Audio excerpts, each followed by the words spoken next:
Good morning. My name is Ed Hearn, president of St. Augustine High School, and really excited to be with you today.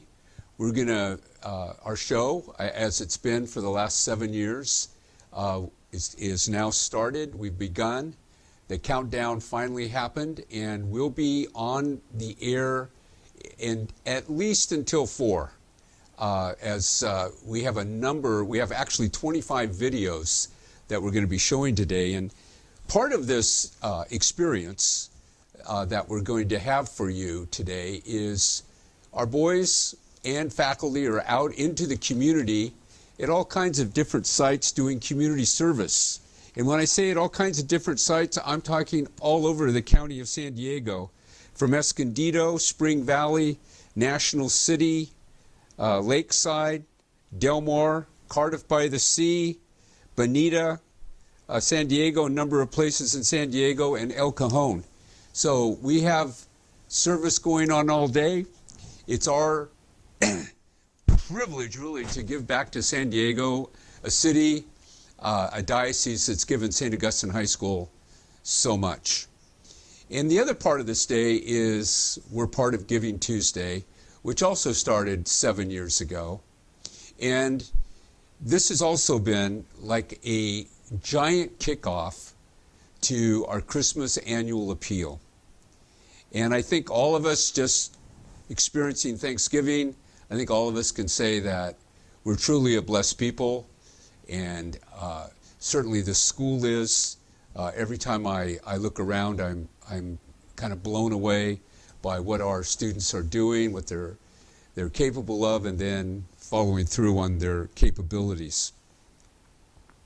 We already have a number of gifts, and let me just thank some people to get us started.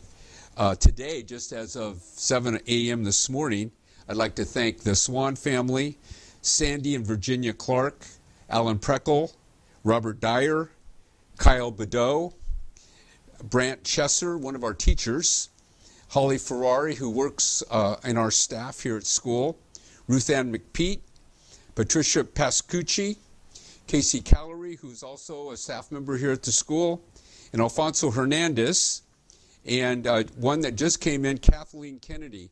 Just thank you so much for getting us started. I can't add up all that money real quickly, but I would say that's at least $6,000 that has already come in today. And please, all you have to do is go to our website, www.sahs.org, and you're going to see right in front of you a button. Push that button, and it will take you right into a place to make a donation. And that donation will be picked up today along with the amount of your donation as well as your name. And what I would really like all of you to think about is obviously the size of the donation helps what we're doing more. But I think for us, so invested in the community of St. Augustine High School and all the really great things that have transpired here over the last 30, 40 years especially, have been due to a community that believes in St. Augustine High School.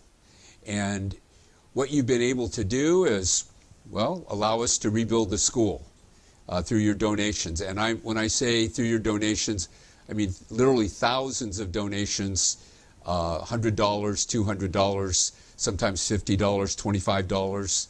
Other times, $1,000, $3,000, and other times, $50,000, $100,000.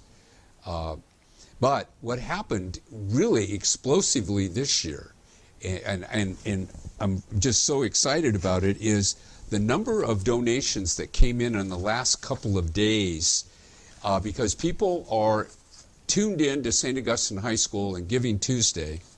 And I'll just kind of give you a bird's nail view of this. So just in the last few days, we've received gifts from Jean Correnti, Jewel McIthrath, Gary Stevenson, Andy Burns, James Daly, Dennis Crane, Jeremiah Sullivan, Larry Komucher, Benjamin Wolf, William Strack, George Maloff, Barbara Menard, Robert Vernon, Joseph Mullen, Anthony Eigman, Diane Gonzalez, Tom Courtney.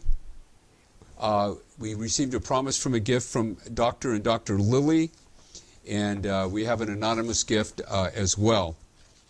Those, just to let you know, add up to more than $155,000 as we're getting started here today. So good news for St. Augustine High School, and really good news for those boys who would not be at this school were it not for our very strong endowment fund that is growing by the day. And when I say that, we started seriously raising money for the endowment in 2018. July 2018, we stood at $4.5 million. Today, we're just under $21 million. And what that means, it means that at least $1 million a year is flowing into financial assistance, and that will happen in perpetuity. So our big goal is by 2038 to be at a $40 million endowment fund, which just gives so many opportunities to so many boys that want to go to this school. So about half of our boys are on financial assistance, and about half of our boys aren't. So we kind of have this 700 boys kind of all helping each other to be here, to be scholars, and to be really, really good people, good Catholic Christian people. And so your dollars count, and what we want to do today, there's a couple of things.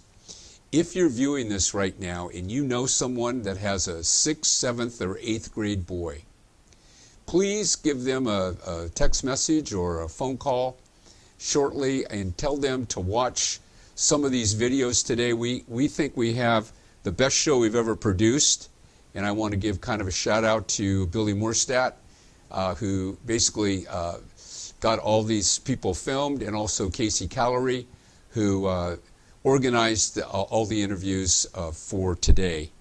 And so what we tried to do is take you kind of through a walk through St. Augustine High School.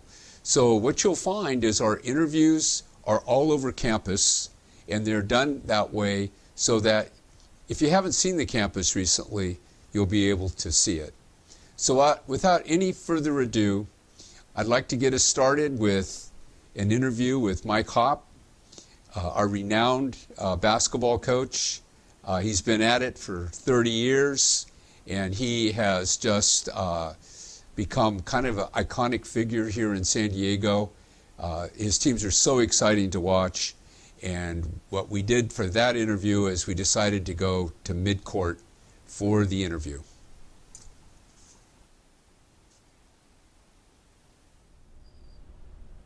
Well, we're here with Mike Hopp, lifetime coach of St. Augustine High School. Awesome. Opened up last night with a victory, La Jolla Country Day. I was here. Great third and fourth quarter. We'll take it. No, it was well done in the end. Good pace, good aggressive behavior. So we're kind of in your house. Yes. This is your house. We're at midcourt. No one around. Got some lighting going on here, and a big Saints right between us. I think that's going to show. Tons of league championships and banners all the way around. And you're also responsible for the whole athletic program. Sure. So, it's all over the place, right. For you. And so it's one thing, I'm sure, for you to win a banner, your team to win a banner, put it up, but also all these other guys that have been so successful as well, and how you support them and make great things happen. What would you say, St. Augustine High School's athletic program is, I think, excellent. What goes into that? How does that happen? Excellence, Sure. not just in basketball, Sure. but I mean really across the board. And then what happens when it's not excellent? And then how does the school react to that? Well, I don't know how long this interview We can go is as long supposed as to you be, want, Coach. because what goes into that is so detailed, so at some level complex, but ultimately it's about people. And it's about having parents and student athletes buy into what you're doing as a school. Because I really think what makes us successful is we have this foundation that everybody is kind of saying the same thing when they go to class, when they go home and talk to their parents, when they come to a practice. And so you have good people who've committed to our school to come be students and families as part of our community. And then we hopefully surround them with good people who have a whole bunch of lessons that we're trying to teach them. Some of them are even about athletics. And so what I think is special is we keep it in perspective, and we want to win every game we play in every sport, knowing that you're not going to do that, and then that there are life lessons that are taught through sports that hopefully they take with them and help them be successful people. Yeah, So if it's not there, that you're not really, as an athletic department, we're not really talking about wins and losses. We're talking about the approach and how to build leaders and how to build, create character and foster character and care. And if we don't have a coach doing that, it doesn't matter how much they win. It's not acceptable here, and I love that. Yeah. I think, from my perspective, being president of the school and looking at how does athletics fit into this whole big mosaic of what we do here, that is super complicated. And Because it's people. It's people and it's programs and it's, a kid in this program and then this other kid is in this program, but those two kids are in these other two programs. And you're right about the consistency of the message is so important for their good development. And we have what we have right now is a passing period. That's what that is. And we have kids moving to their next class. When our coaches experience a loss, okay, and usually in the recent history anyway, those losses, the painful ones, come towards the end of the season because they're generally in the playoffs, they're generally in quarterfinals, the semis, maybe even the finals, and lose. How do we as a community kind of wrap our arms around that? Well, again, if you define success as wins and losses, then I don't think a group maybe handles that the right way. And here, when we define success as different things, including wins and losses, that's important. Right. You have to learn how to do both of those things. But when success is defined in a whole bunch of different ways, then your response can be different. I know as a coach, we've had one season in 32 years where we won the state championship. So we've had one season where we didn't lose our last game of the season because we're in the state playoffs. And I intentionally make sure that I get out of bed even though I don't want to the next day. And I'm tired and frustrated that we didn't win our last game. And I show up. And that's what our coaches do, is we know that our lessons are more than just about the wins and the losses. And so I very intentionally show up the next day and help our kids understand we gave everything we had. It didn't work out last night. Our season is over, and we didn't win the championship except that one year. And you move on, and you learn from it, and you review it, and then you try to get better. And I think that's what our coaches do, is they realize that it's more than just whether or not you won a championship to make in what makes a successful season. Yeah, I think when you consider So basketball is going to get over at some point, and then all of a sudden there's going to be spring sports, and it's like the next day. It seems like, right? Right. And it's like 7 different. Usually overlaps. Yeah, or overlaps. We're kind of looking both ways. It gets really, it's almost mind-boggling. Like when you think about all these kids in a very disciplined organization trying to do different skill sets in a different sport and being successful at it. I look at my own life in sports and athletics and stuff, and I find that the carryover is immense. Like the skill sets, not the like dribbling or throwing a football or blocking, tackling, whatever it is, but it's all the other things that I rely on probably as much as anything I ever learned in a classroom. Right. When it really comes down to it. And that's what I think is remarkable. So I know a lot of your athletes from the past, they come back and see you. And I know that happens for a lot of our coaches. Sure. And what is it, the common ground there when they, what do they want to tell you? I think you just said it. Yeah. They come back and say, in my personal life, in my work life, I am teaching the same things that I was taught here. Mm-hmm. And the resilience, and I didn't get this job, but I kept pursuing, and the consistency and effort, and how to be a good teammate, and how to lead. Mm-hmm. We have practice this afternoon, and I'm starting it with a clip from a college coach that talks about what leadership really means, and about how difficult it is to lead, because you do lose friends sometimes. You have to confront people that are your friends and hold them accountable, and you have to hold yourself accountable.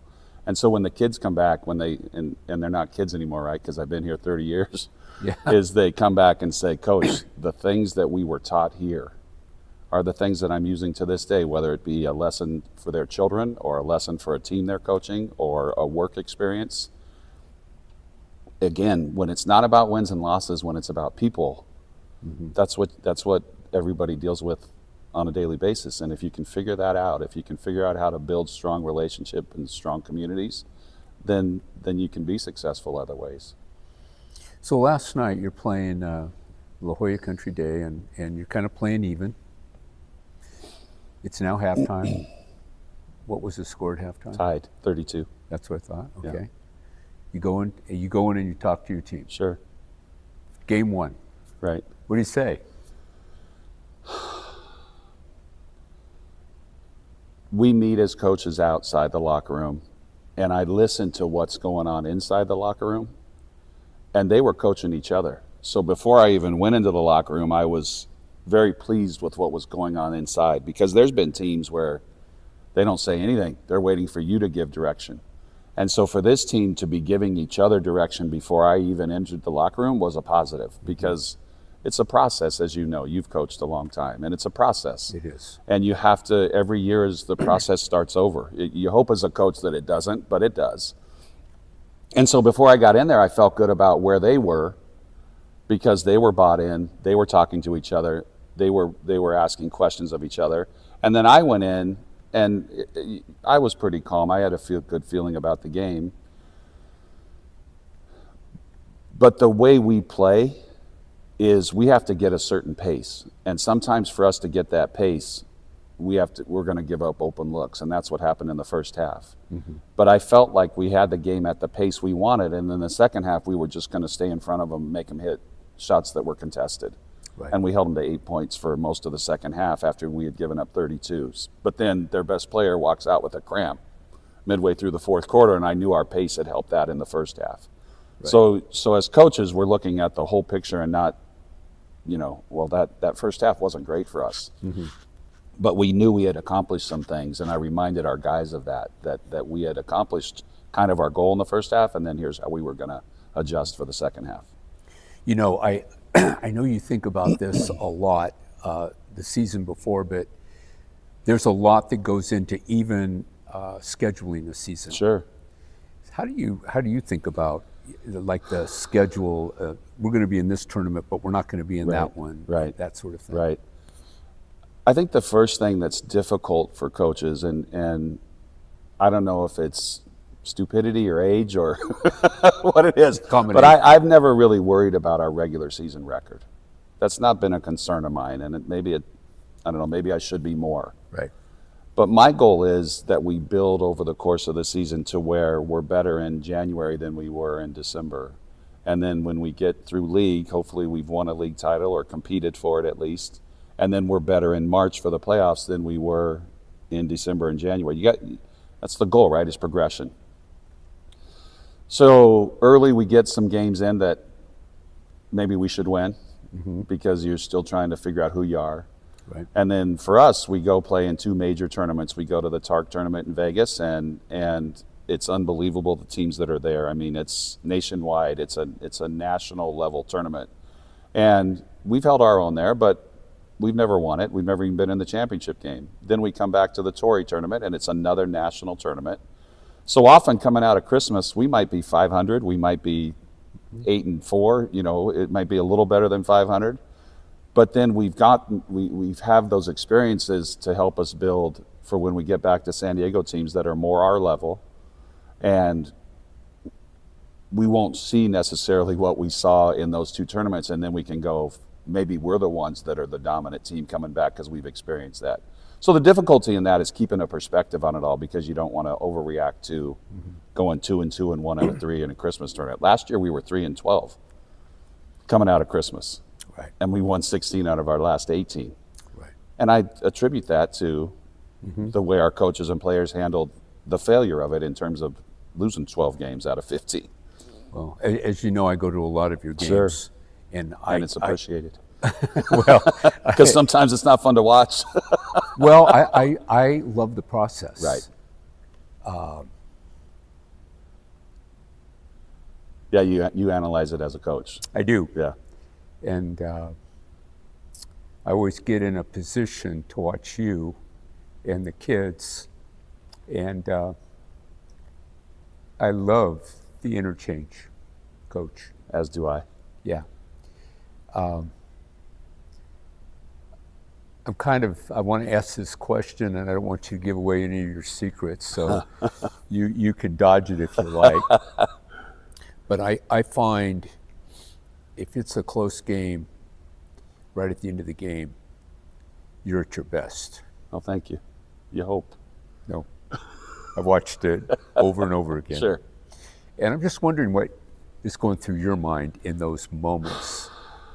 Like, there's 15 seconds left, we're down by 2, and they have the ball. That sort of thing, it's like... If you've played and coached, you'll understand this because you've done both. I've played the game in my head before the game multiple times.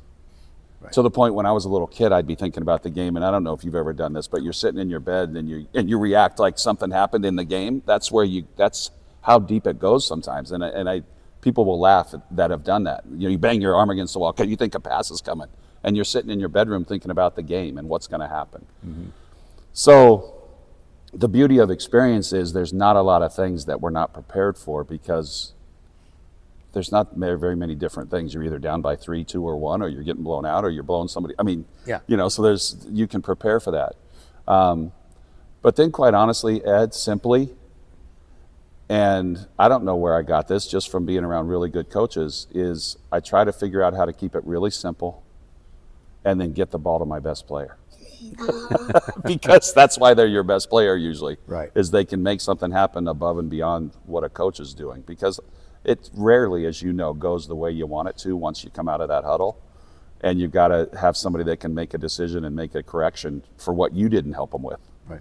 So a funny incident, that one time you won that last game. Sure. You were down by 3, I Thanks think. for bringing this up. This is great, though.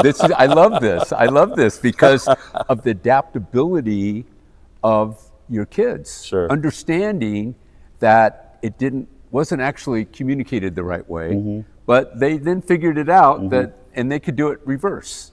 So take us through, you're playing Sacred Heart, we're down, you get the last shot of the game, and of course he gets fouled, But what was kind of funny about that play? Well, first of all, we were up big in the last minute, and couldn't get the ball in bounds. And I called a timeout and had Trey and Brenton, who both ended up playing high-level Division I basketball, and now are still playing, and they're playing overseas. And I looked at both of them and I said, "You're a Division I player, and he's a Division I player. You, as the Division I player, figure out how to throw it to that Division I player." Like that was the how precise our huddle was. Just get open and throw him the ball. Yeah. Well, that didn't work. we still kept turning it over. Then the ball goes out of bounds, and it was actually out on us. And we caught a break, so they gave us the ball. And everybody was saying to me, "You got to call a timeout." Well, if I call a timeout to set something up, the defense also has time to set something up. And again, the simplicity of it was we have a side out of bounds play that is for that. And so we ran the side out of bounds play, and we got the ball to our best player, and he got fouled and hit 3 free throws, and the rest is history that we won the state championship. But it's the idea of keeping it simple and trying to get it to your best guy. And then not letting them know how nervous you are, because, obviously I'm thinking to myself, we just lost this game because we blew a 6. Well, that's what I wanted to kind of bring up is I think in those moments what I observe is confidence being instilled Right. at that moment, where there could be a lot of self-doubt. Sure. Right at that moment, right? I mean, that was a fun game to watch. My wife had her head between her legs. Sure. She couldn't even bear to watch it. Well, maybe what you were thinking of is, I think I shared this with you, Bull Durham, the movie. Mm-hmm. Kevin Costner goes up to bat, and he's starting to talk to himself about, I got to get a hit off this guy. And then he steps out of the box. Stop talking to yourself. Just relax and calm down. And in my mind, when that thing was slipping away on the sideline, I'm thinking, we're going to lose this game. We're going to lose a state championship in the last minute, having controlled this whole game. And then I said to myself, stop thinking about what is going to, the negative. Yeah. Just try to help your team. And so that's one of my mantras personally is I continually on the sideline say to myself, how do I help my guys? Mm-hmm. And it lets me block out the officials. It lets me block out the crowd. It lets me block out all the other things besides the focus of what do I need to do in this moment to help our team? And that's been helpful to me. So this particular team that you have this year only has a few seniors, right? I keep waiting for us to get older, but we seem to be young all the time. We're so young. Like we're Next running. year. I was listening to the pit last night, and they kept going freshmen. Yeah. I'm thinking, wow, we have 2 freshmen on the floor. Right. It's a remarkable kind of situation. But tell me about your seniors.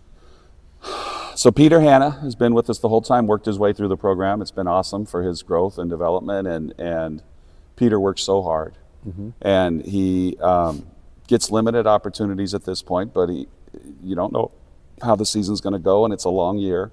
But I love his commitment to this team, and his willingness to do the things that you don't really notice at times, because mm-hmm. he's not a big time scorer, or he doesn't handle the ball, like a guard where you notice the things he does, but he's getting key rebounds and setting screens and doing those things. So I'm proud of Peter, because you have to have those guys to have a successful season. Oh yeah. And then Lincoln came over to us as a junior, and has he should have been here the whole time. He's one of us, and he's as humble a young man as you will ever meet, and he works really hard. And I'm actually working with him because I need him to be more of a leader. And when you only have 2 seniors, it helps. And we actually started the game last night in the locker room, and I said, this is our home opener, and there's 2 guys in this room that this is their last home opener.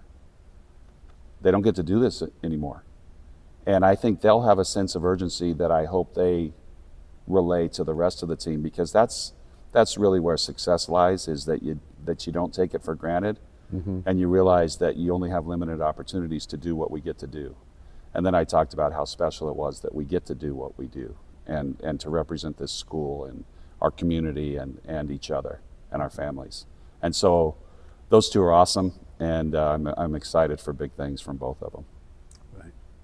Well, we're sitting in a gym that's, 8 years old now? It doesn't look like it, does it? I know. Someone even was talking to me last night about it. How old is this gym? Right. And I said, it's 8 years old. And they said, it looks like it was built yesterday. Right. And I said, well, our head coach, I see him prowling around looking for things. This to is be my home. fixed. It is your home. And I think kind of a funny thing that I'll take with me forever is my office is right up there and your office is right over there.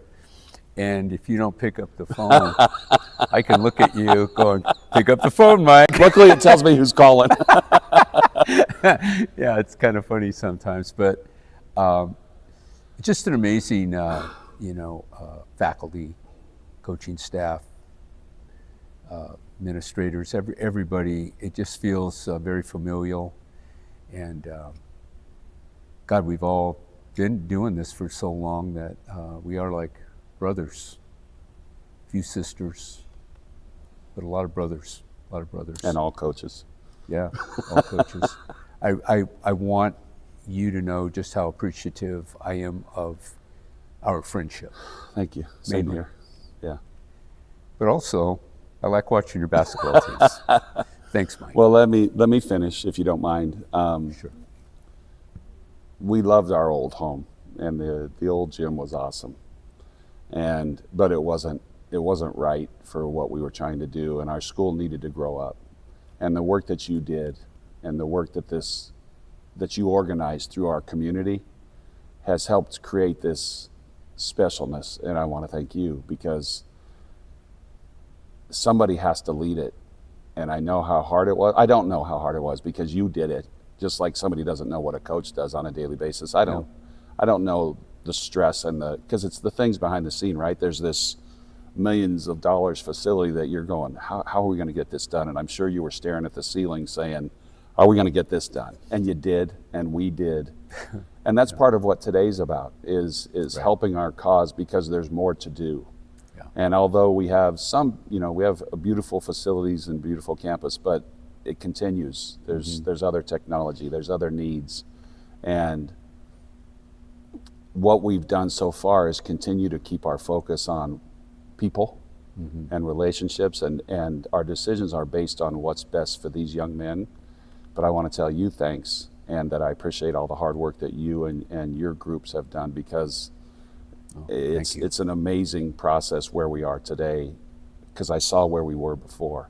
Yeah. And you've helped us grow, so I appreciate that. Thank you. And all those who've contributed Oh to yeah. it. It's it's a bunch of people. Yeah, it's awesome, isn't it? Yeah, it is. I mean, there's so many people that I've almost forgotten, maybe some of their names. Yeah. I have to. I go out there and look up at the board and just remember. Right.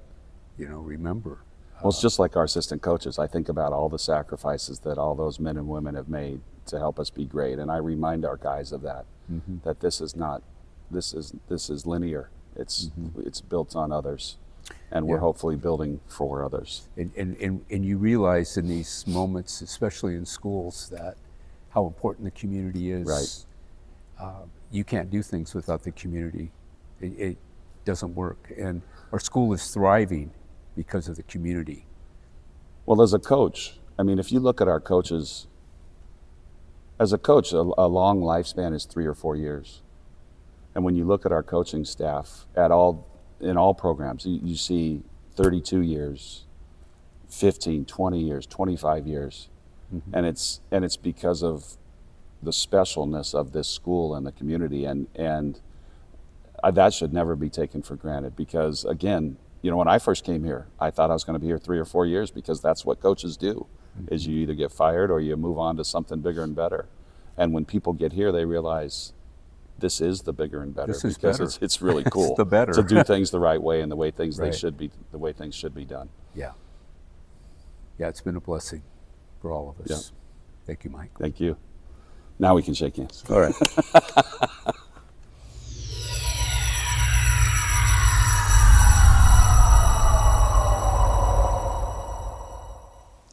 Well, I hope you enjoyed that film clip of the interview of Mike Hopt.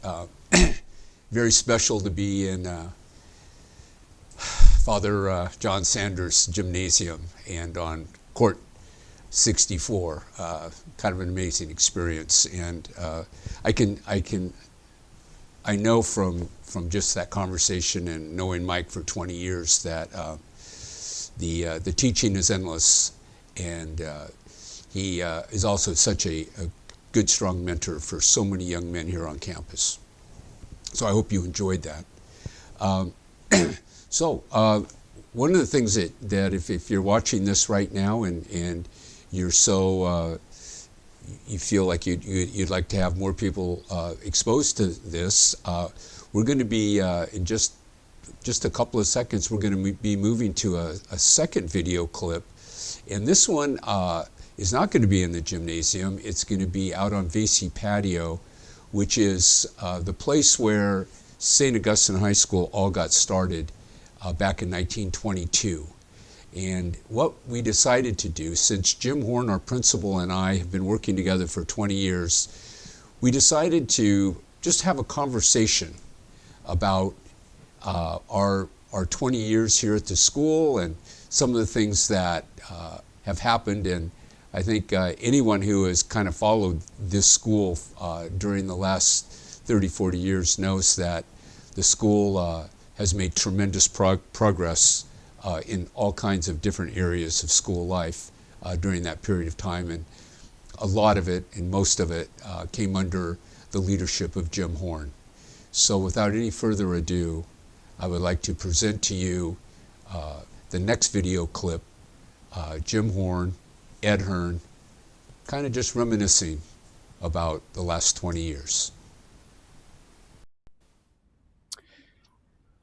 So here we are, Mr. Horn, Ed Hearn, principal president. We're sitting in Vasey Patio. Nicholas Vasey, kind of a instrumental person because he was the provincial of the Augustinians who made the great decision to start a school in San Diego, and this is the school he started. So we're sitting in the original patio of the school. It was called the patio, in fact. The kids, everything that happened in this school happened right in this quad back in the day. The trees that you see didn't exist. The vines that you see didn't exist. It was just bare knuckles, get the school up and running. So I've asked Mr. Horn to be part of kind of our interview process for Giving Tuesday, but more on a note of we have worked together for 20 years.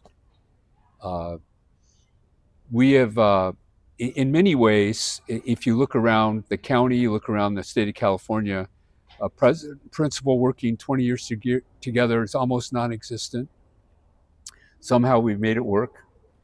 And here we are at just a remarkable school. So we met, obviously, at some point along the way, and I'm going to ask Mr. Horn his remembrances of when we met. So take it, Mr. Yeah, Horn. it's a long time ago. I remember sitting and being interviewed by Father Keller for this position, and at that point I'd never been a principal. I'd been a vice principal, I'd been a department chair, I'd been a teacher, but it was my first rodeo as principal, and this is the only place I've been principal. And I asked him if he knew of resources that I could lean on as a new principal in times of challenge. And he said, well, of course you can lean on me, but there isn't another person on campus who served in this position. And so there's not a lot of resources on campus. And it was then that you and I met by happenstance. We had our common friend Carlos, who got married, and somehow we ended up at the same table at that reception. And I remember you introducing yourself and me sharing with you that I'd just taken the job as principal. And I was really excited because I had this opportunity to engage a seasoned principal.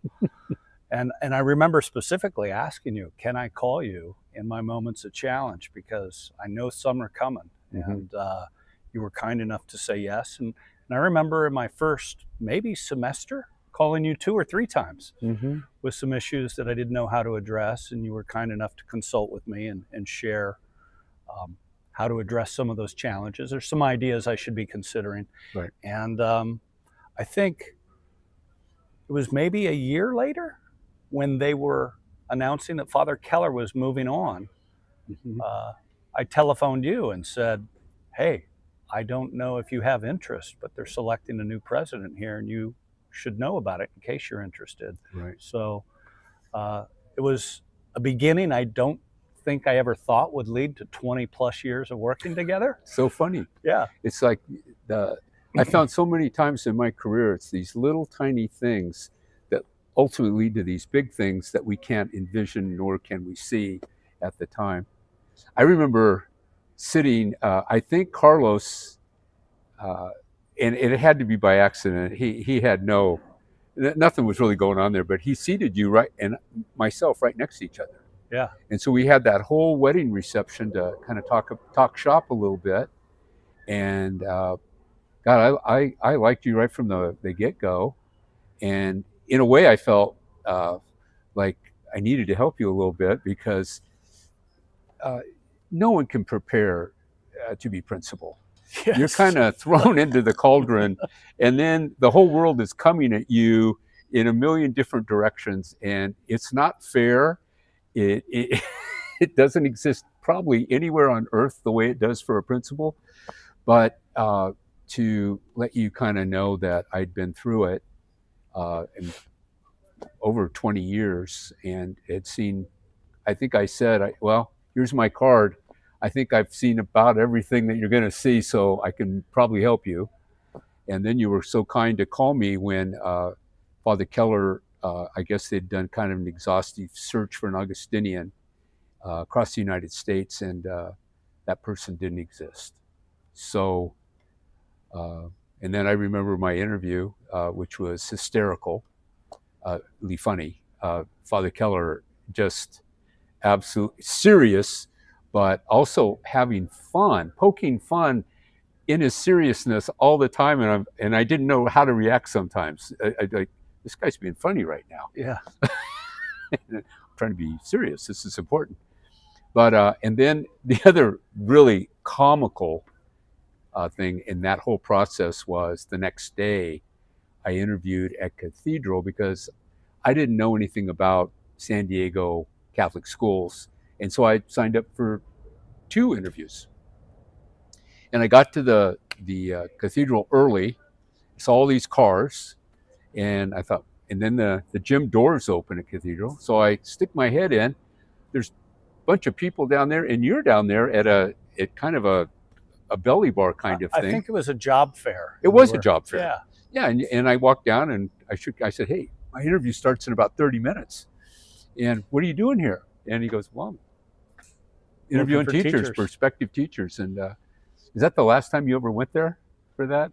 Or did you do it a few times? I think I might have showed up for that job fair a couple of more times. The diocese has since stopped doing it, so we do most of our teacher introductions here. But Right. I remember that morning well. Right. So I anyway, also remember thinking, God, I hope he doesn't take that job. oh, I hope he takes the gig well, at thank Saints. you. Thank you. I kind of knew when I drove up, if you know me at all, it was already done. And that wasn't going to be what inspired me to want to be there. It might inspire some people, but for me, I've always been a builder. And I mean, when I say builder, with my hands, the whole thing, whatever it takes. And so when I saw Saints and I saw the original campus, I thought, there's plenty to do here. Yeah. This is awesome. Yeah. It's amazing how it's changed over the 20 plus years. It has. And I think one of those things, I was back at some meetings. You were here because Daniel's still playing football, but we have this thing called the ASCA, as you know, and given their kind of reflections about the year, and Cashel Hall's giving theirs, and Sean goes, yeah, we have this thing we call, it was like intercession. It's a 2-week thing in January. And I said to myself, they copied Jim Horn right there. That's a copy. And then a deacon who is the president at Rita, we just finished Mass and we were taking this group photo.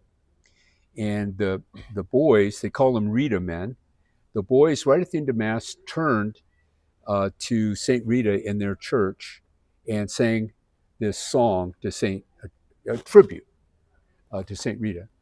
And I thought, and it was really well done. like all those boys were singing. And I thought, wow, that's awesome. And then we get through with the photograph, and the deacon took me aside and he said, so we were at Saints a few years ago, and I saw your boys singing at the end of Mass. And I said, if those boys can sing, so can the Rita men. And he goes, that's directly stolen from St. Augustine High School. Yeah. So two things that I witnessed during that time that I thought has changed so much for our school, that a lot of educators look at us for inspiration and how to do things appropriately. Yeah, you know, our intercession was an amazing advent in this school, and it really changed the trajectory of the place and the environment. And it's so incredibly boy friendly, but I think not a lot of people understand how it all got started. And as John Keller hired me, and he was then searching for you, money was tight, and all of the money was being focused on capital improvements. And so there wasn't a lot of money for other sorts of improvements. And at the time, we were a 6-block-a-day school, and many of our competitors offering 7 academic classes. And we thought, how do we get that extra class into the mix? And the finances of hiring additional teachers and moving to a 7-block day was prohibitive because the money was being squirreled away for the construction projects and the building of Villanova and Mendel. And it was at that point we looked at collegiate intercession models and said, you know, we could probably not overload our teachers, but create a month span between semesters and put elective study there. And it'd be incredibly boy friendly. It'd give the kids an opportunity to step away from core curriculum for a little bit and engage in something that's a little more fun. And then it also embraced a thing that John Keller was really fond of, is that we ought to use the community and its resources to enhance our educational programming. And from that came so many great partnerships. You know, our marine biology down at Scripps Institute, our culinary arts cooking class, partnering with restaurants around town, our careers in sports class, working with Petco and the Padres. The San Diego FC is now in Snapdragon, something that we partner with, tailor-made golf clubs. And the list goes on to include all of the great internships. We have over 90 partners that help us make that intercession happen. And the amazing part about it, you know, it started in 08 or so. The most amazing part about it is we've fooled the kids into thinking this educational mission is incredibly fun. They think they've got a month off, but the truth is they are learning tremendous things that move beyond the traditional high school curriculum. And I think it's one of the amazing value-added pieces of St. Augustine. Yeah, what I'm always amazed at is how many of the programs are dealing with their hands, where they're actually building things. And it's just not abstract education. Boys are very tactile, and when I see that, I can just see how much fun they're having actually creating a product that will be viewed by their classmates and their parents. Yeah. It's pretty cool. And I remember Father Keller's biggest criticism. He says, I appreciate all the moves you're making, but I'm worried we're just creating a month of fun and elective learning. But what's going to happen to the kids in the AP classes and the other pure academic classes? Are these test scores going to drop as we hit the end of the year because we took a month off? And he made me promise, if this thing isn't working, you got to be able to take it offline.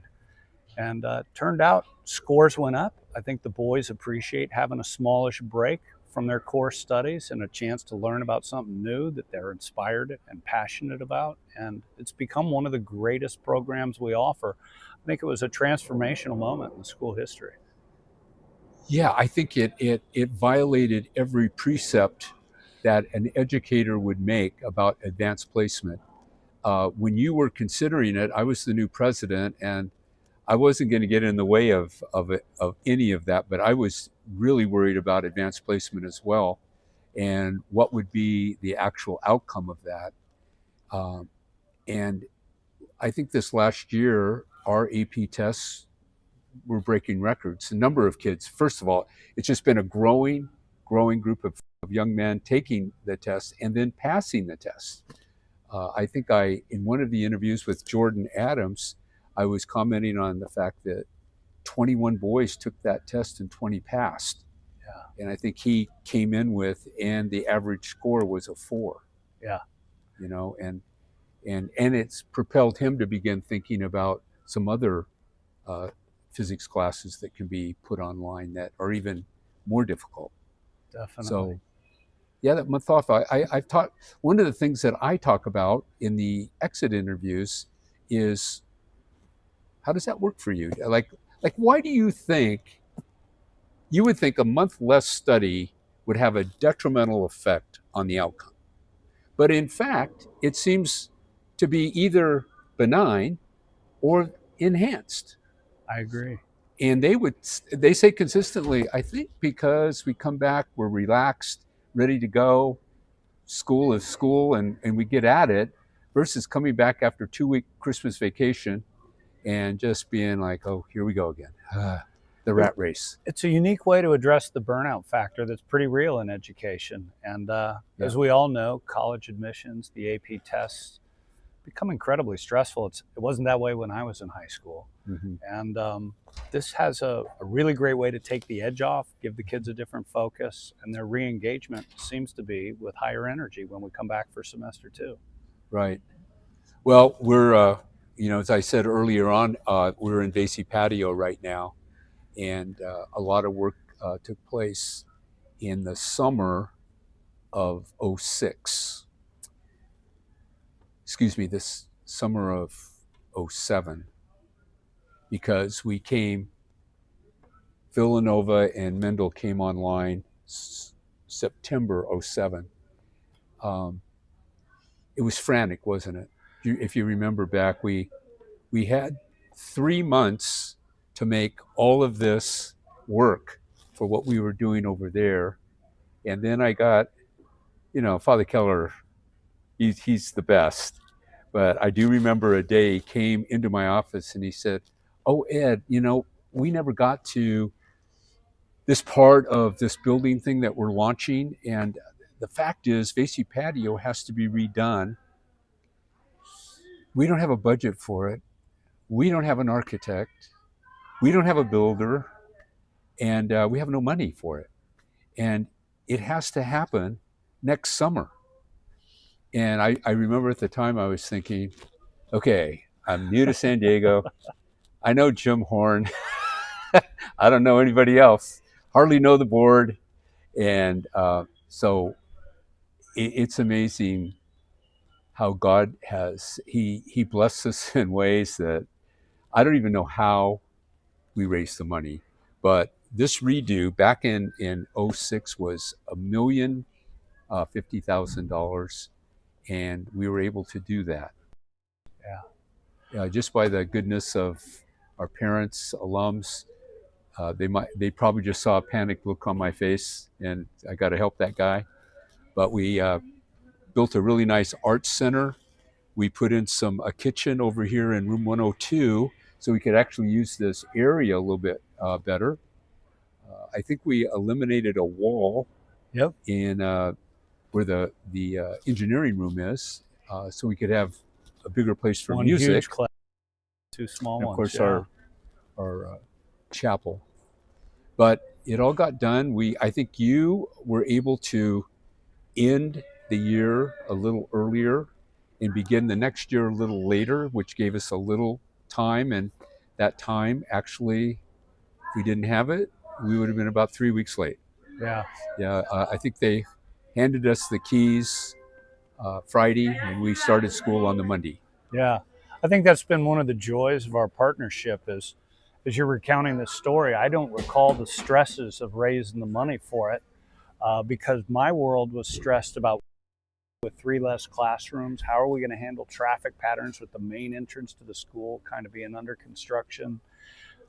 And I think it's been really great over the year because we see these partnerships in education where leaders are colliding, and you've really been focused on enhancing the buildings and the fundraising, and you've trusted me to do the schoolwork and the student Absolutely. management, and it's been a delightful partnership.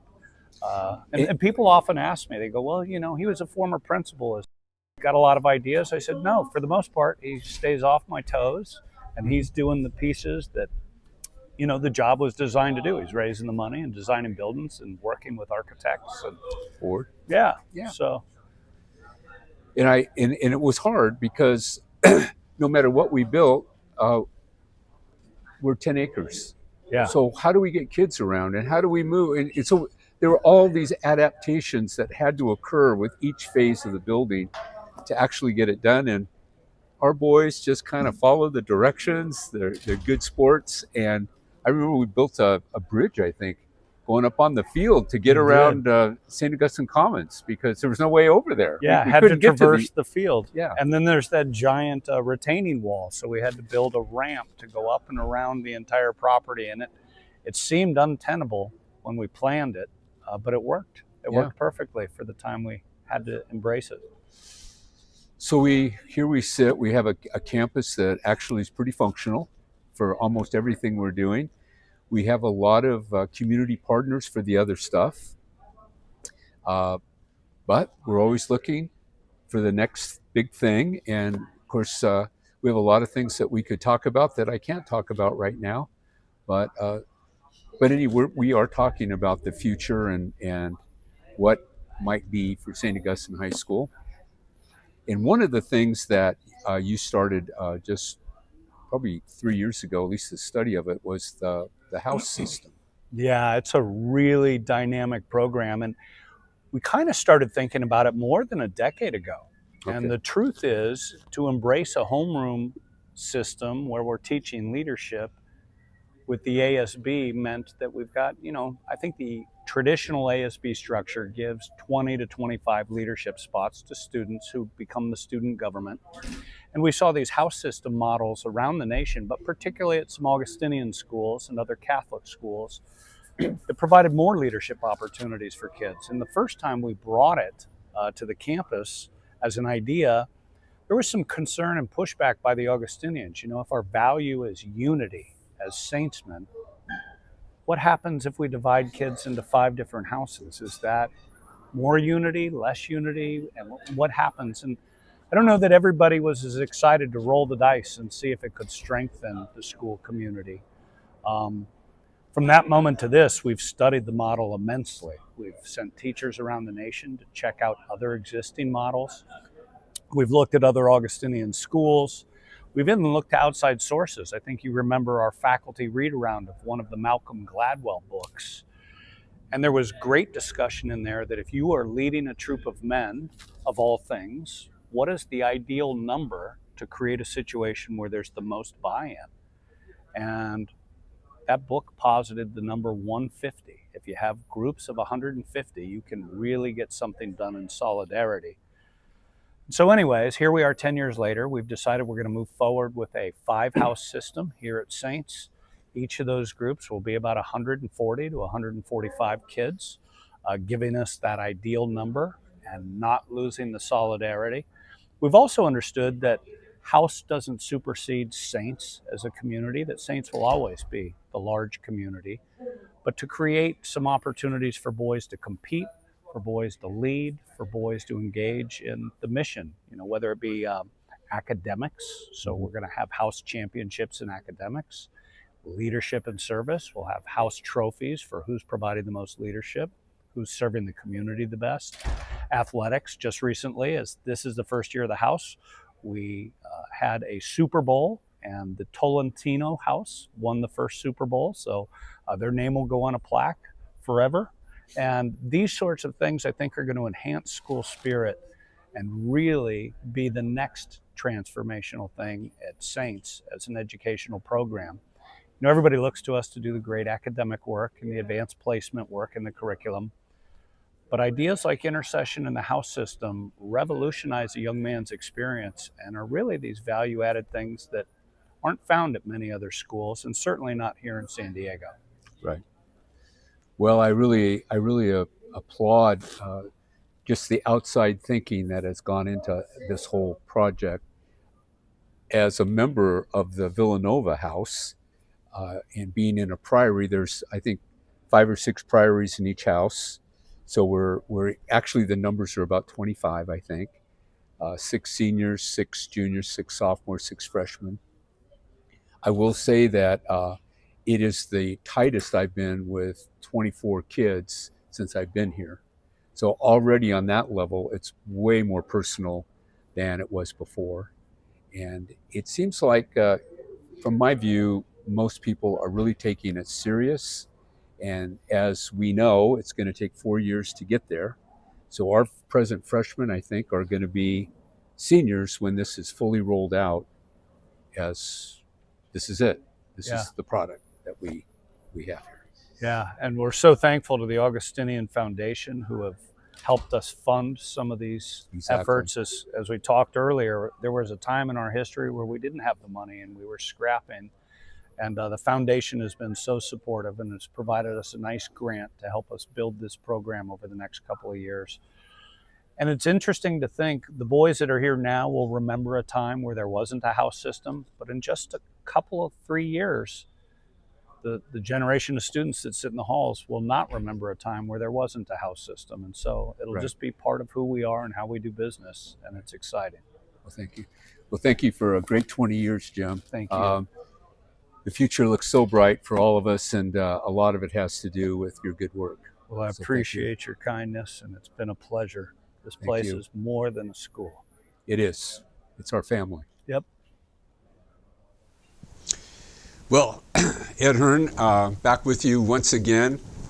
I certainly hope you enjoyed that interview, and also saw just the, that Saints is not resting on its laurels. That Saints, in fact, has come a long way doing all these various things, but is still looking forward to the next big thing, which is this house system, which, as you heard, will take 4 years to fully incorporate, and we've just started it this year. So we've had a couple of gifts, and I do want to honor those people that and celebrate with them their gift to St. Augustine High School, to the Endowment Fund. Kevin Hogan, thank you so much, and Christy Regis, thank you so much for your gift in this last hour. For those of you who are trying to figure out how to make a gift, it's pretty simple. We set it up just for today. It's a Giving Tuesday slide on our website, www.sahs.org. If you go there, the first thing that will pop up is a little thumbnail. Just hit that, take you right to a place to make a gift. And I think all of you know that a gift to the Endowment Fund is really a gift to our community, not just at Saints, but the larger community, because of the education that we provide and the quality of that education in so many different venues. Now, as I said earlier, and I'll just repeat, we have a calling center. And last year, for the first time, we had seniors and juniors run a calling center, and they actually raised some money for the school, and they had a great time doing it, and the learning was phenomenal. And so right now, we have a video from our roving, just roving faculty member, Cindy Au, who has just sent us a short little snippet from the calling center that I'd like you to see. So here's from the calling center. All right, please introduce yourselves, name and grade. I'm Tommy Battaglia, and I'm a senior here at Saints. I'm Julius Salem, and I'm also a senior here at Saints. What are you guys doing today for Day of Service? What is your service site or project you're working on? So we're doing something a little bit different. We're cold calling alumnus we have the class of 1974 and 83, asking them to donate to the endowment for the Giving Tuesday. How does it feel to know our school is giving back on Giving Tuesday specifically? Yeah, I think as a Saintsman, it kind of just like embodies our experience to call these people, and we also are trying to get insight on their experience at Saints and hopefully get them to donate to us. And it's just a great experience. Honestly, it gets us experience in sales and also trying to help our school's endowment. Has anything surprised you about your service experience so far? A lot of the time, actually, nobody answers because it's like old messaging, like landlines or something. But when they do answer, they're actually like really nice and like understanding, and they want to talk about their Saints experience. Some of them were working, so they gave us like specific times to call back when it would work for them instead of just turning us down. But yeah, everyone's been really respectful. It's really nice. If you could describe today in one word, what would it be and why? Yeah, I'd say it's pretty inspirational because I think cold calling it's a field that it's part of a field that I want to get into in sales, and I just think we're really learning a lot doing it. All right, final questions for you guys. How do you think days like today shape our school community? Yeah, I think days like today shape our school community because it like allows you not to take your education for like granted. So like for instance, like we're calling in hopes for people to donate to the school's endowment so that kids can be able to go to the school that might not necessarily be able to afford it. And so it really makes you realize like, wow, like so many people like putting hours of work in like this is what really allows kids to go to the school, and it makes it worth so much more. Awesome. Thanks, guys. Any last words for everyone watching out there? No. Donate. Donate to Saints. Okay, thanks.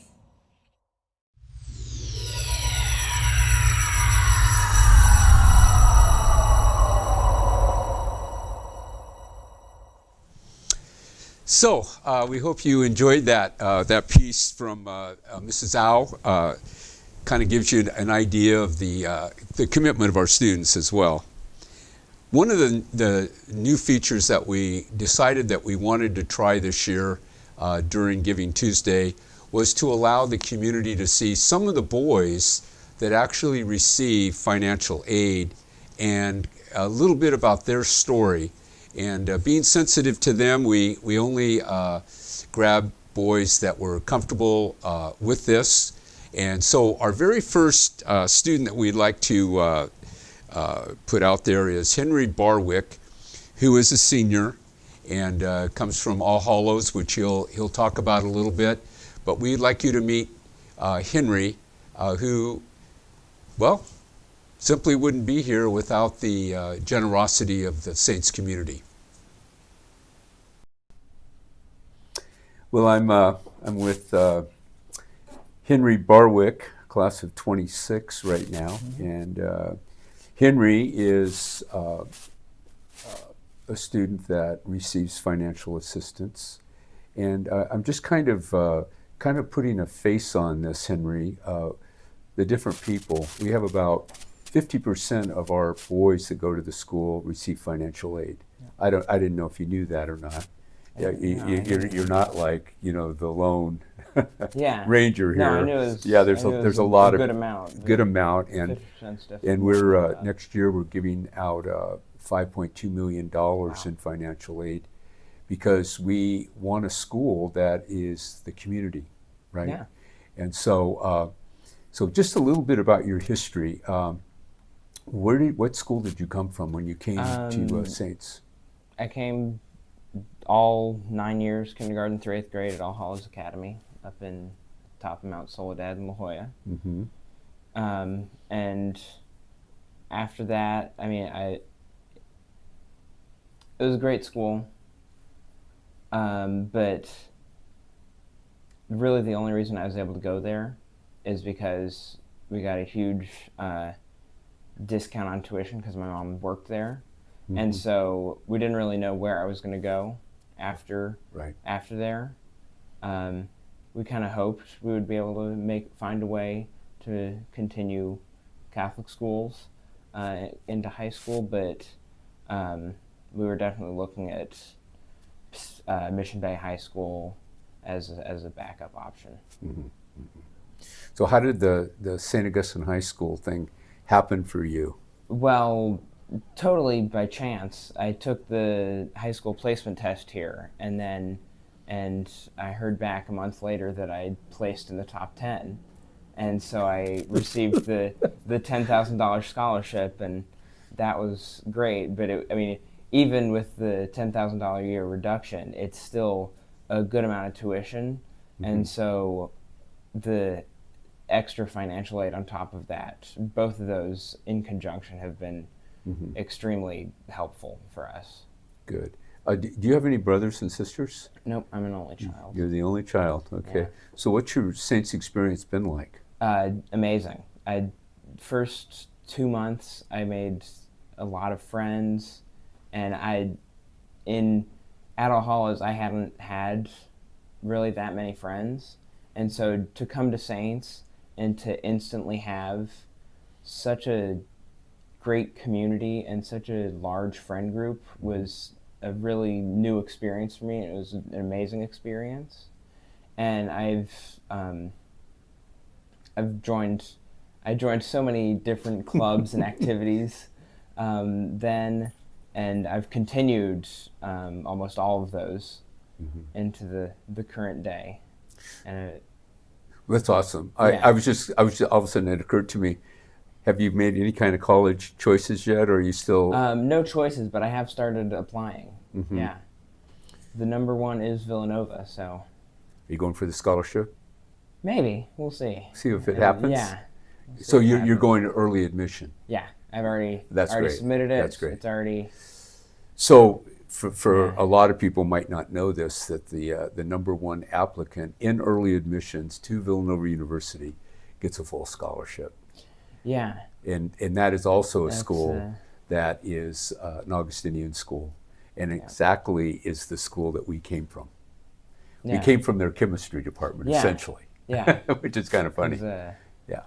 So that would be incredible. What do you think you want to study? eventually, I'd like to go into law, go to law school, and so the major that I've declared on all my applications is political science. I find that interesting, and it's a good introduction into the topics of law and government. Well, thanks, Henry, for sharing your story today. I really, Thank really you for- appreciate you for coming in. Not always easy to do these kinds of things, but Yeah. just in our introduction to the Saints community, we just want to make sure we include everybody in the community. Definitely, And yeah. certainly a bunch of seniors in their last year is part of that. Well, So thank you. thank you for the chance to share my story out to everyone. You got it. Thank you. Thank you very much.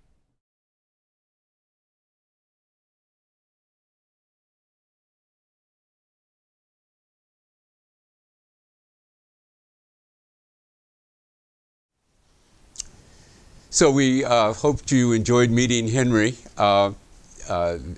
Very interesting guy, and is going to do great things in the world during his lifetime, I'm sure.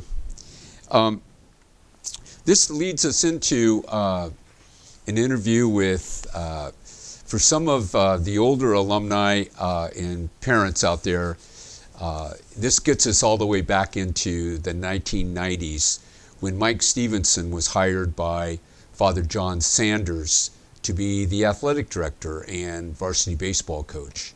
And Mike was, for years and years and years, did both of those things extremely well, and really helped us get our athletic program up and running during by the mid-1990s.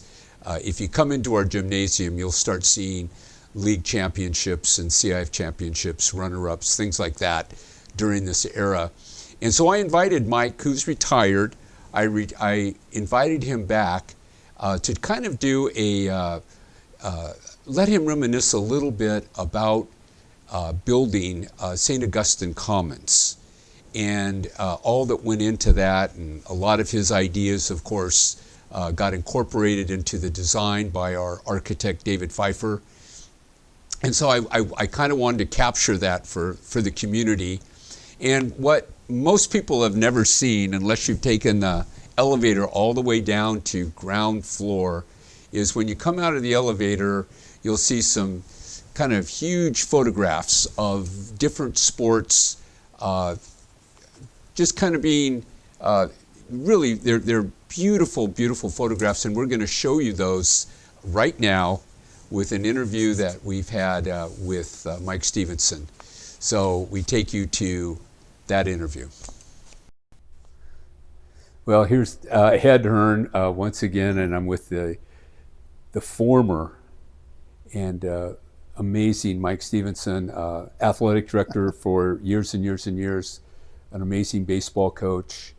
And he's telling me that, retirement is a full-time gig, and he's working harder now at retirement than he was actually True story. working. Yeah. So, and I understand that, Mike. My schedule is not my own. It isn't. That dog needs to be walked. Yes. When the dog needs to be walked. And there's no way around it. And grandkids. How many grandkids do you have? 5. 5. Yes. So do I. Yeah, see? That's awesome.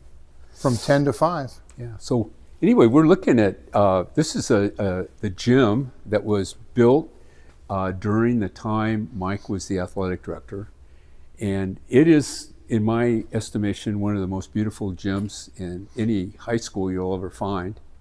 Seats what, about 1,500? 1,500. We have a 94 length basketball court, Full length, just like college. with an end zone. With an end zone, we've got lights that are, you had them put in specially so that it would be like a college game. The lighting would be the Yes. brighter light. So we went that way. We have an amazing sound system. And we have, right here, we have this end seating for our students for the sixth man, right? Known as the pit. The pit. And so Had to be in the plans. it had to be in the plan, and when you were athletic director, of course, we were in the old gym. And I remember you'd walk in, and way over in the corner would be this thing, and it was just drawn on the wall, the Yes. pit, and it was crazy. And then this has gotten crazier. Oh, yes. Yeah, it's grown. Because there's more room. There's more room, and kids love coming here to watch a basketball game as well. And then when you look at all these banners, most of these banners came during your time as athletic director. An awful lot of them. Awful lot of them. I mean, all those league championships down at the other end, you almost do a complete, at least a circle around CIF championships and finalists. So a lot of success in your time. Yes, we had a lot of success. Is there any one team that you think about a lot that just was kind of the epitome of St. Augustine High School? You know, there's teams that had great success and teams that did wonderful things. And you always hark back to the kids that were on those teams and go, part of it was the team and part of it was the kids that made up the team. Right. There's a couple instances that, like our first state championship in golf in 2005. And those kids were mostly... Keep talking. We'll just come right over here. Mostly bookworms. They would travel to games and say, I can't go out to lunch or to dinner, coach, because I've got to do my homework. And so they'd spend 3 or 4 hours doing their homework. And so we went up to Pebble Beach to take on the world. And we had played, the teams that came from here were Torrey Pines and Cathedral. I mean, actually Uni at the time. And Uni had beaten us for the Western League Championship, and they had beaten us for CIF. Right. 2 strokes, I think, on both times. So real close. So we went to the Southern California Championship and beat them by 2 strokes. So we didn't win our league and we didn't win CIF, but we did win the Southern California Championship, and then went up to Poppy Hills to Pebble Beach, and won the state championship by 9 shots. Beat Uni by 11 shots. They were never in it, and our kids were, even though some of them would come around and you can't be out there really and see them all play, but they were coming around and some of them looked like they were defeated because they were having a little bit of a tough day. But for us, it turned out not to be a tough day because our guys just killed it. And that was one of those deals where you go, man, we took a step that we haven't taken before. Even though we're winning championships, this is a big deal. So that championship was a incredible one. And the other one was the first state championship basketball game, where we went up to Sacramento with a really good team, and we were playing St. Vincent, I forget, they're from the Bay Area. Yep. And we played them in the championship, and we had the game won the entire game. We were up between 4 and 8 points the entire game. Couldn't put them away, but they were never threatening us. And it comes down to the last 2 minutes of the game, and we turned the ball over 3 or 4 times. Sacred Heart, St. Vincent, I think. Yeah, something like that. Yeah. Yes. And we turned the ball over several times in a row, and they ended up taking a 3-point lead with 20 seconds to go. And I was standing on the sidelines, and I'm looking at the kids, and I'm looking at Coach Hop thinking, I don't know if you'll ever recover from this, because as a coach, you look back on it and go, this should have happened, and we let it all get away. And then they fouled, as you know, the history of it goes, they fouled Trey Kell with just a few seconds to go, and he made all 3 free throws because he was shooting a 3. And then we went on to beat him in overtime by, I think, 6, and won the championship. And it was one of those, this could be the worst moment in the history of the school to one of the greatest moments ever in the history of the school. Right. And that was an unbelievable group of kids, too. As you look at their pictures, you go, yeah, this kid was great, and those kids were great. Not just great players, but great kids. My wife and I decided to go to the game, the day of the game, and so we drove all the way up there. Oh, to Sacramento. Oh, yeah. Okay. And we got there, and that game became that game, right? And, right. And my wife had her head between her knees. She could not watch the last minute of that game. And she was just like hysterical almost, so upset with the whole thing. And I kept going, okay, we hit the first one. She goes, yeah, we have to hit 2 more. And I'm going, I think he's going to be fine. And to tie that game with virtually no time left was amazing. It was. I just one other little story that just happened this year at Cathedral. We're playing Cathedral. We're down just like that. Virtually at the end of the game, they're winning the second half. Everything's going their way. I'm standing on the very top row with a guy next to me. I don't know who that guy is. I turned to him and I said, so you think we're going to lose this game? No. I've watched this coach a million times. He wins this game every time. And she goes, there's no way. I go, he's going to win this game. We won. And he looked at me and he goes, that's incredible. And I go, I've just watched it. It just too much. happens. It just happens. I've seen it over and over again. Anyway, it was that game though that that you should have lost. Oh yeah. We couldn't even get the ball in bounds. No, it's like 3 times. And it was you felt so bad because everything up until that was just methodical. Just not we didn't shoot particularly well, but we played great defense and we kept them out. And then all of a sudden, just like that, in the span of less than a minute, the game got away from us. Got away from us, but they came back and got it. So which kind of makes that a little more special than just blowing somebody out and saying, "Oh yeah, we won by 15." And so those were. That was a great season. It was. I remember the Chaminade game in the Southern California Championship, where our kids were throwing powder up into the air conditioning ducts. Yeah, and then it came down on the floor and it made it all slippery. And then I had to go down on the court, and the officials wanted to forfeit the game. Yeah, there was a problem. And I said, "We'll clean it up. We'll clean it up. Just give us a little bit of time." It was hard to clean it up because it didn't want to come up. It did not come clean. Everyone was slipping and sliding that whole game. They didn't kick us out though. No, they did. They let us beat But they had us killed, and we stormed back on them too. We did too. They were up a dozen, I think, and not showing any signs of letting up, and we came right back on that one. Well, let's go over to the Hall of Fame for a second. And I know you know, there's a lot of planning that went into this area, and we had to condense a lot of things to get it, as best we could. Yes. Being on 10 acres of land.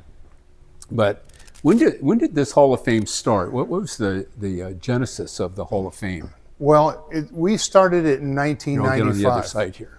So it was 1995. So 1995 during Father John Sanders' time. Yes. And what had happened is I was randomly over at Hoover High School for a basketball game back in the day. We're playing them over there. And they have some fabulous murals on their walls of their gym over there with Ted Williams and some of these big stars that played there. Right. And they have a Hall of Fame.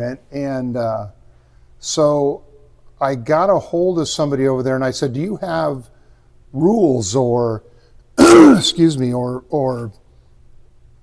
a way to, do you have bylaws? How do you do this? Yeah. And so they gave me, they dredged up a little book, a pamphlet was their bylaws. Here's how we select, here's how they go, here's how they're nominated. Right. And I said to myself, you're telling me that a school that's been around for, at this time, 70 years, doesn't have a Hall of Fame? There's been, going back to my day as a kid, everybody knows the guys that were great here. We need a Hall of Fame. Right. And so we started it, and it became on the first year we had it, we inducted, I think, 13 people. And we went back on all the greats and some of the coaches, and like Coach Whitaker and Joe DiTomaso, our first undefeated season, and John Cunningham, who coached at USD forever, and some of these guys. And we had a dinner in the patio, in a Vasey patio. Mm-hmm. And the first time we had it, we had a sit-down dinner with over 300 people sitting out. I mean, we packed them in. And it was great because the guys got to get up and give speeches. And we did it there for a couple of years. And then it dawned on me that these guys are giving great speeches about their time at Saints. Mm-hmm. It was the greatest experience of my life. I would do it all over again. And these people are in their 40s, 50s, 60s, 70s. And it dawned on me again that we're giving this speech to the wrong people. We're talking to speaking to the choir. Right. And so I said, we need to do this in front of the kids. And so we changed it to, we'd have a luncheon here, and the people that were inducted would come and speak in front of the student body. Because what they had to say seemed to me to be more important to the kids than it did to their families and other people. Right. So the kids, so they'd get up there and they'd give their speeches, and the kids loved it, because these people who were famous, and not just for being athletes here, but famous in the world of business and finance and everywhere else, mm-hmm. because they all had been successful, would Right. come in and say, you know, I've been around a long time and I've done a lot of things, but there wasn't anything more important than my time at Saints. And here's why. And they'd explain it to the kids. And you could hear a pin drop. You know, you got 700 kids in a gym with no air conditioning, and it's 500 degrees in there, and they're all just listening to the stories. So it turned out to be the way to do it, and the way to get the information back to the next generation that Mm-hmm. this is what they want to. And I remember a few years before I retired, Menelik Holt came back, and he got inducted into the Hall of Fame. And he was a young guy, and he got up there and told his story, and he said, I remember when I sat out there where you guys were and listened to these guys tell the stories about their time at Saints. And I said, I need to do whatever I need to do to be in that Hall of Fame. I want to be the guy sitting up here one day. And it turned out that he was. And so it was these are young strapping kids who are up there crying because their experience was that they're sharing was so emotional to them, so Right. important. So those things were all good. Yeah. It was so it turned out to be, as you can see now, as it continues on, it's Yeah, just gross. the legacy of the athletic program here is, unbelievable. Right. And it's just not athletes. It's sometimes, I'm noticing up there John Ahern, Father John Ahern, Yes. who got us into the public school leagues when we'd have to go up to LA and Orange County to play games, right? Right. Well, in order to get anybody to play. No one would play us. No, they didn't want to play us, and they didn't want us around because they didn't want to deal with us, and they didn't want to give us any legitimacy. So playing us meant that we were part of it, and they stayed away from us. They didn't want any part of us.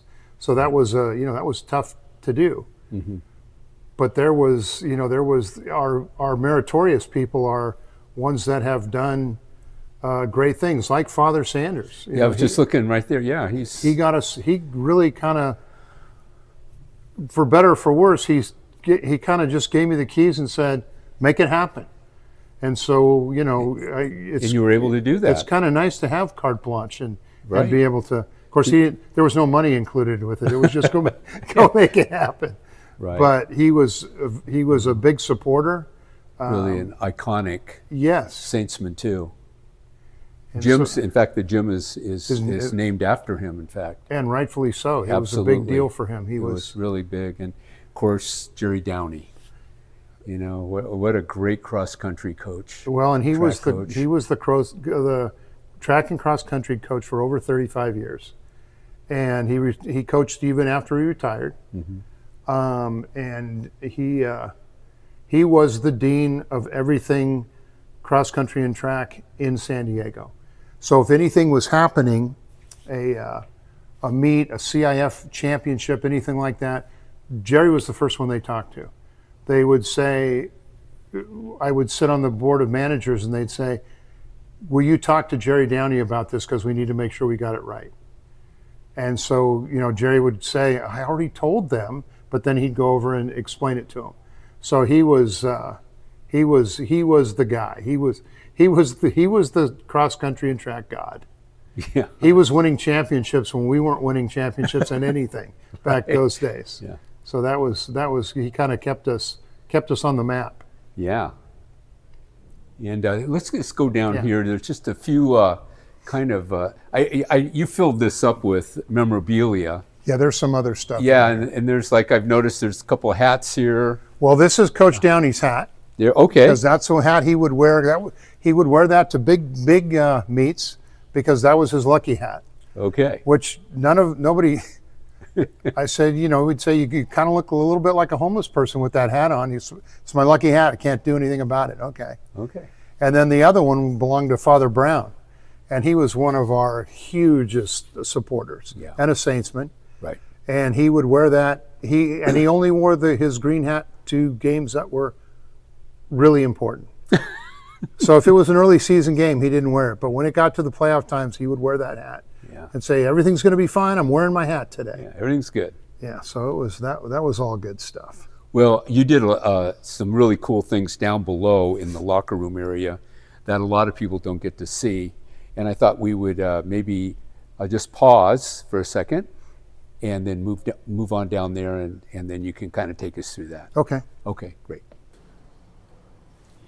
Okay, now we're in the locker room area, just outside of it actually. We have a lot of good storage here, and I think you were the big advocate of that. Yes, we needed storage. We needed storage everywhere. But the other thing that you did, Mike, that I really appreciated, and I think the kids and the coaches, they love these photographs that you had made for these walls. And so we're going to just kind of walk through, and when something grabs you, just maybe talk about the image and what it means. But we're starting over here with rugby. Well, what I wanted to accomplish was make sure that all of our sports were represented. And rugby was kind of a late league sport, and so it also comes down to finding the right pictures. Right. Is the action what you want it to be? Like this is one of the Walsh kids, and it's nothing spectacular except that he's beating up on the Cathedral kid, and it's a great action shot. So the kids can come down here and look at it and go, oh yeah. Because you want them to look at, when they walk through here, you want them to think, ooh, maybe I could get my picture on the wall someday. How do you get your picture up there? Yeah, how do I get my picture? And people have asked that. Right. I said, just be good and make good pictures. And we can push these closer together. Yeah, oh yeah, we can do anything because they're just stuck up there. Yeah, this is a great photo. Yeah. I never knew that was one of the Walsh boys. Yeah, it is. Yeah, that's now, awesome. like this one, Tom Hart, he was a CIF discus champion, and he went off to UCLA to play, and he threw a little bit there, but then hurt himself. And once you hurt your shoulder, it's kind of a real tough deal, for you to come around for that. And surfing, which was late, I did get complaints because it's a bodyboarder and not a surfer. Exactly. And I said, okay, well, give me another picture. But this was really a good picture. It was. It came out. You look at it and go, well, this is as good as they get. And they might give you half a dozen shots, and you go, no, this is the one. This is the one. This is the one I want. So maybe we're still looking for that surf shot where the guy's totally tucked in. And they have to get, they kind of have to go out and get those. Yeah. And it's a little different than trying to. Oh yeah. Trying to get. That's hard. That's a hard deal to do. Get a general shot. And volleyball, which of course had great success in this sport. Very good success. That was a playoff game. So that was a kind of give you the flavor of the old gym and how people would sit there and how the balls would bounce off the ceiling half the time and trying to make that go. Yeah. And you want to make sure, like we got the like football, basketball, baseball. don't overload with those. Right. But Isaiah Preston, you know, you kind of go, Playing Loyola High School. and one of the best running backs that's ever been in this school, I think he's- and a great picture of him moving. You can just really see the acceleration. The other power of it, Yeah. and for such a little kid. And he was just so small Yeah. and so tough. And what's really funny, like this one, I had to find this, and it wasn't the best picture, but Tanner Batiki, you remember him? This is him. Okay. The best athlete in this school that nobody knew about. He was a long jumper, triple jumper, and he ran. And he was kind of like our Carl Lewis. He was the fastest kid. He could jump farther. He's the kind of kid, when you did the long jump against other kids, he looked different. Yeah. You know, he'd take off and you go, oh, that's way different than the other kids. And he was really quiet and really unassuming. And he went off to college to jump and did okay. I think maybe New Mexico or New Mexico State, one of those. So I kind of wanted to celebrate him a little bit, because he didn't get any kudos when he was here, and nobody knew who he was. Well, this is iconic. This is the first game in this gym.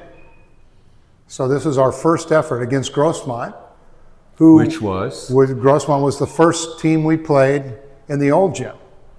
And so they agreed to come back and play with us. So it was our kids' first time to be in the real pit and have all this going on. So Good turnout. it was a good turnout, Yeah. which it typically is, you know. Yeah, it is.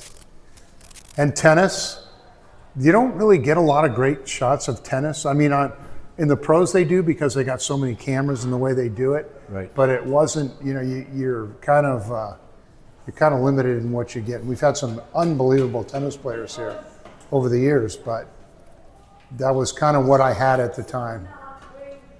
Another wrestling picture, which is a really good shot. You know, that guy's ready to go down. And Tommy McGrath, who was a really good cross-country runner for us, was right there. And Trevor Salter hitting the ball.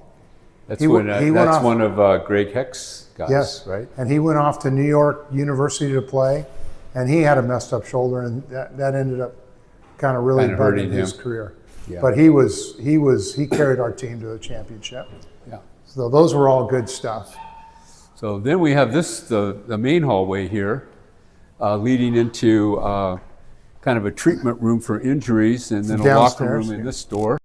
But now we have this really old photograph that's black and white in the Yes. old gym. And this goes way back to the 50s, because this right here is Hector Sanchez, who we put in the Hall of Fame this year. And some of the old guys like John Baumgarten and those guys would say, the toughest kid on the campus. Yeah. And this big. Yeah. Toughest guy we had. So you're kind of looking at it, and some guy would come down and say, oh, I know who this is, I know who this is, I know who this is. One guy came by, one of our guys, and that official's name is whatever, and this guy, I'm not sure about that guy. But I thought it was funny, because where the guy in the doorway is with the coat on is pretty much where I spent most of my time during basketball at these. You in hang this out gym. right there in that Well, 'cause doorway. that's where you got room. Yeah. So it was okay. On a sold out day, it was about 650. Well, and they were packed against the walls all the way out, around the side by the doors. The fire marshal never stopped us, but it was. Yeah. We had some games. Right. Now this is a photo that I think was past you. Yes. This is at where the Lakers play. I guess it's crypto at this point. Yes. We're playing Loyola, and the score you can see up here is 72 for the Saints and 55 for Loyola. So they got some other guys on the court right Yes. now, but the guy's getting a reverse dunk With a minute to go. with a minute to go. So He's in crypto. He's gonna hopefully someone will snap that photo. right.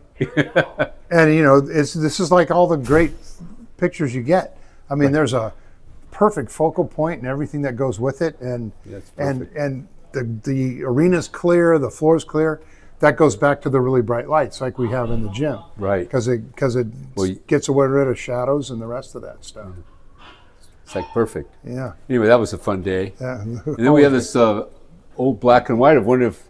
I don't think one of your baseball guys. No. This is a little before you. This goes back a ways. Yeah. Those old bats that look like they just cut them off a tree. and you can see the glove, that's the catcher's glove. Yep. Because they're all together. Well, it's amazing you could even catch the ball with that glove. So that goes back to the beginning, in the early 20s. Well, we have an Augustinian, it looks like. Yes. They were all No. Augustinians. Were they? Everybody that coached was an Okay, Augustinian. there you go. Yeah. So that was good. Amazing. This is one of your teams. That was a semifinal game. CIF championship games, and so obviously it looks like we won. I know. It kind of does, doesn't it? Well, we'll just go with that. Yeah, let's go. Let's go with that. Let's stay with that. Looks like we won that one. I think we did. Well, this is a big shot right here. This game, this shot sealed the championship for us In the open division. against a really good Torrey Pines team. Mm-hmm. Good kids, good, well coached, always good. That was incredible. And I think he was knocked into the fourth row of the seats. But And he again, made it. He made his free throws. Yeah, he made the shot, made it all. And then another More rugby. Which, if you don't have a scrum, how can you have a real picture? Yeah, You got to have a scrum. I love that. And all of them pushing. Yeah. Really good shot. Kind of like the one next to it. Yeah, That was a real scrum. Yeah, it looks like the poor running back is getting maimed. Yes. It's 20 guys to 1. The Purple Swarm. That became the call of the Purple Swarm at one point. Okay. So that was a big And then deal. we used to have roller hockey. We used to have roller hockey, and we put this up, and roller hockey obviously has disappeared because ice hockey now is a thing, and we don't have a team for that. But Right. this was another great shot. Get a good shot of the goalie.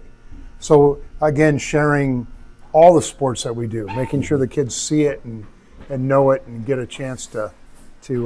We finally ended roller hockey when a guy that basically was in a band, they could not get enough guys out, and they talked this guy into coming out and being the goalie. And we're going, you know what? Yeah. Yeah. This is probably a sport we shouldn't be playing. Well, in the last year, we said, do we have enough guys? And we had about 4 guys, and the rest of them said, well, if I don't have ice hockey that day, I'll come play. Well, you can't count on that, and so that became kind of a weird issue. And there's that great team, right? There's a great team. This was the championship. That was a picture taken by me. There you go. So That's great. I'm like Ansel Adams in this picture. Yeah. Greg Randy. So that was our deal, and there was all the scores. Yeah. So like Marietta Valley, Ricky Fowler played for them. We beat them. We beat them all. So that was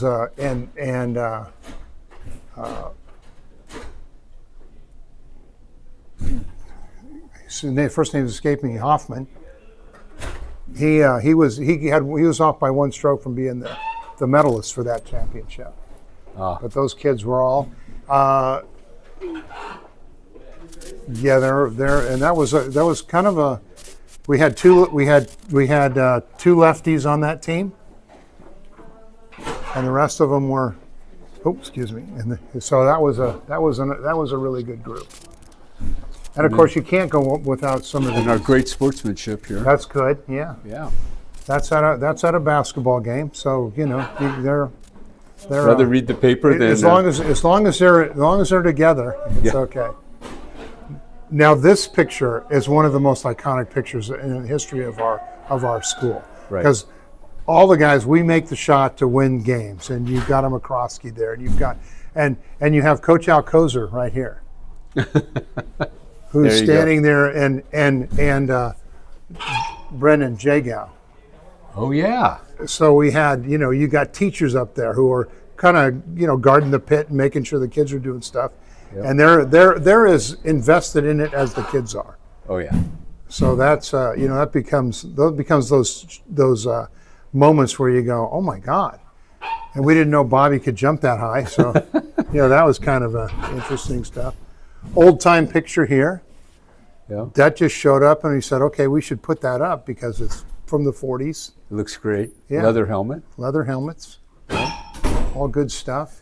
Or swim. Swimming was a tough one. It's tough to get pictures because they don't take pictures underwater typically, and you don't see, you know, there's somebody on top of the water. It just doesn't show up As the way well. you'd like it to. Right.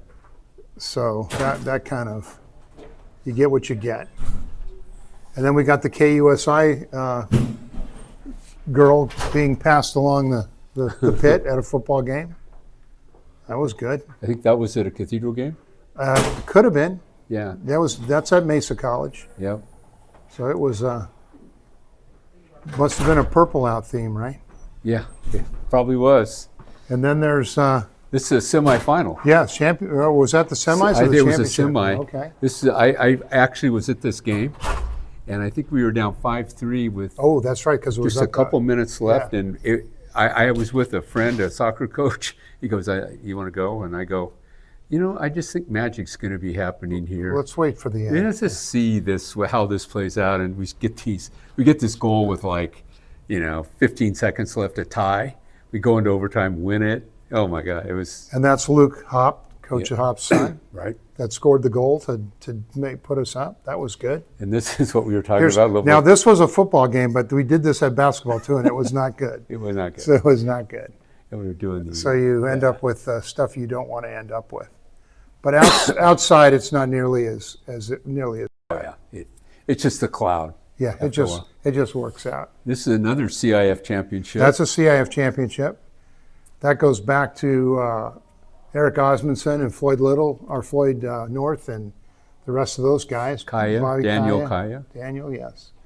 So that was Eric Monroe, who I think he was the captain of the Yale team. of the Yale basketball. Yeah, Yeah. He had a good career at Yale. Great career, Yeah, right? he did. And then this is a last second catch in the Madison. Jacob Baker, the touchdown maker, Yeah, right at the end of the right at the end of the game. Yeah. We went for it instead of trying to kick a field goal, and he waited right there. Remember, the clock ran all the way down, and it was crazy. I got into the. Did you? That's me. I got in too. See, Yeah, I made an appearance. yeah. So thank you for picking it. It would have been better if it That- just a little bit further. Yeah, down. that would be good. Okay. This was a CIF championship game at the stadium back when it was the Murph, and this is I put this in here because this is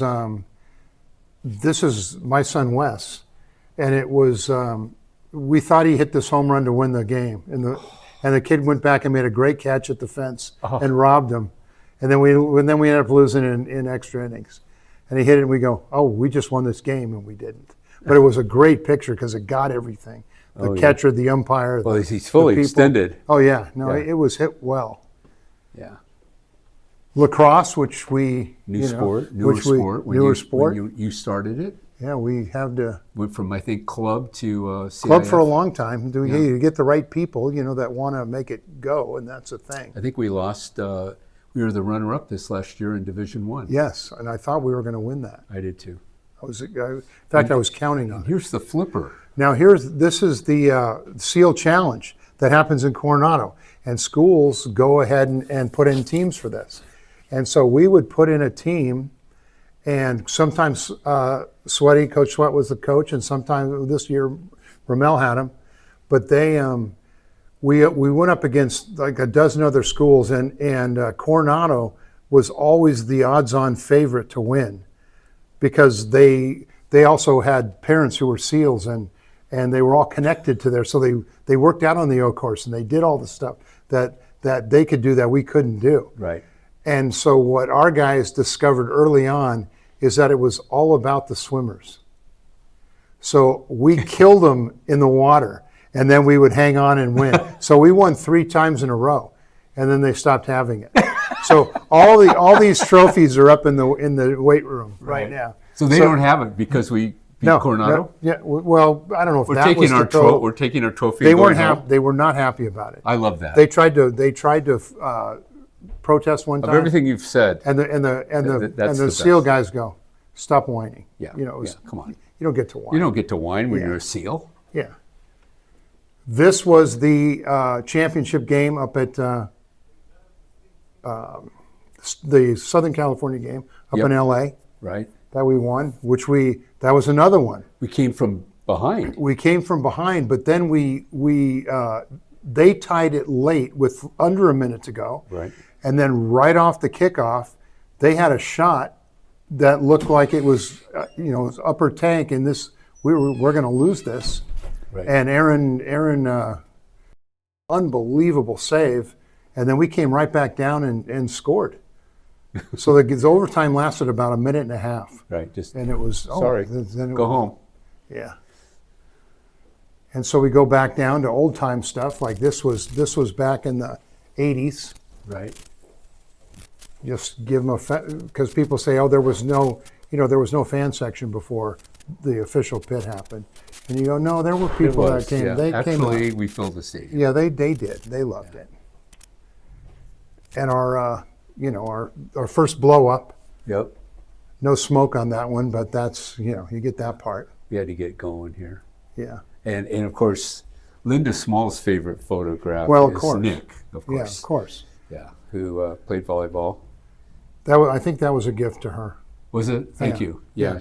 She deserved it, by the way. Made it work. Yeah, but Nick, of course, classic Saintsman. I'm sure anytime I've never seen a kid have more fun than Nick. Yeah, he had a good time. He had a very good time. So And the whole idea is you get as many diverse pictures as you can, Right. and let the kids, because the kids walk through here and somebody's going to see one that sets them off a little bit, and they go, ooh, I want to be that guy, Yeah, and maybe I'm willing to work hard enough to be that guy. right.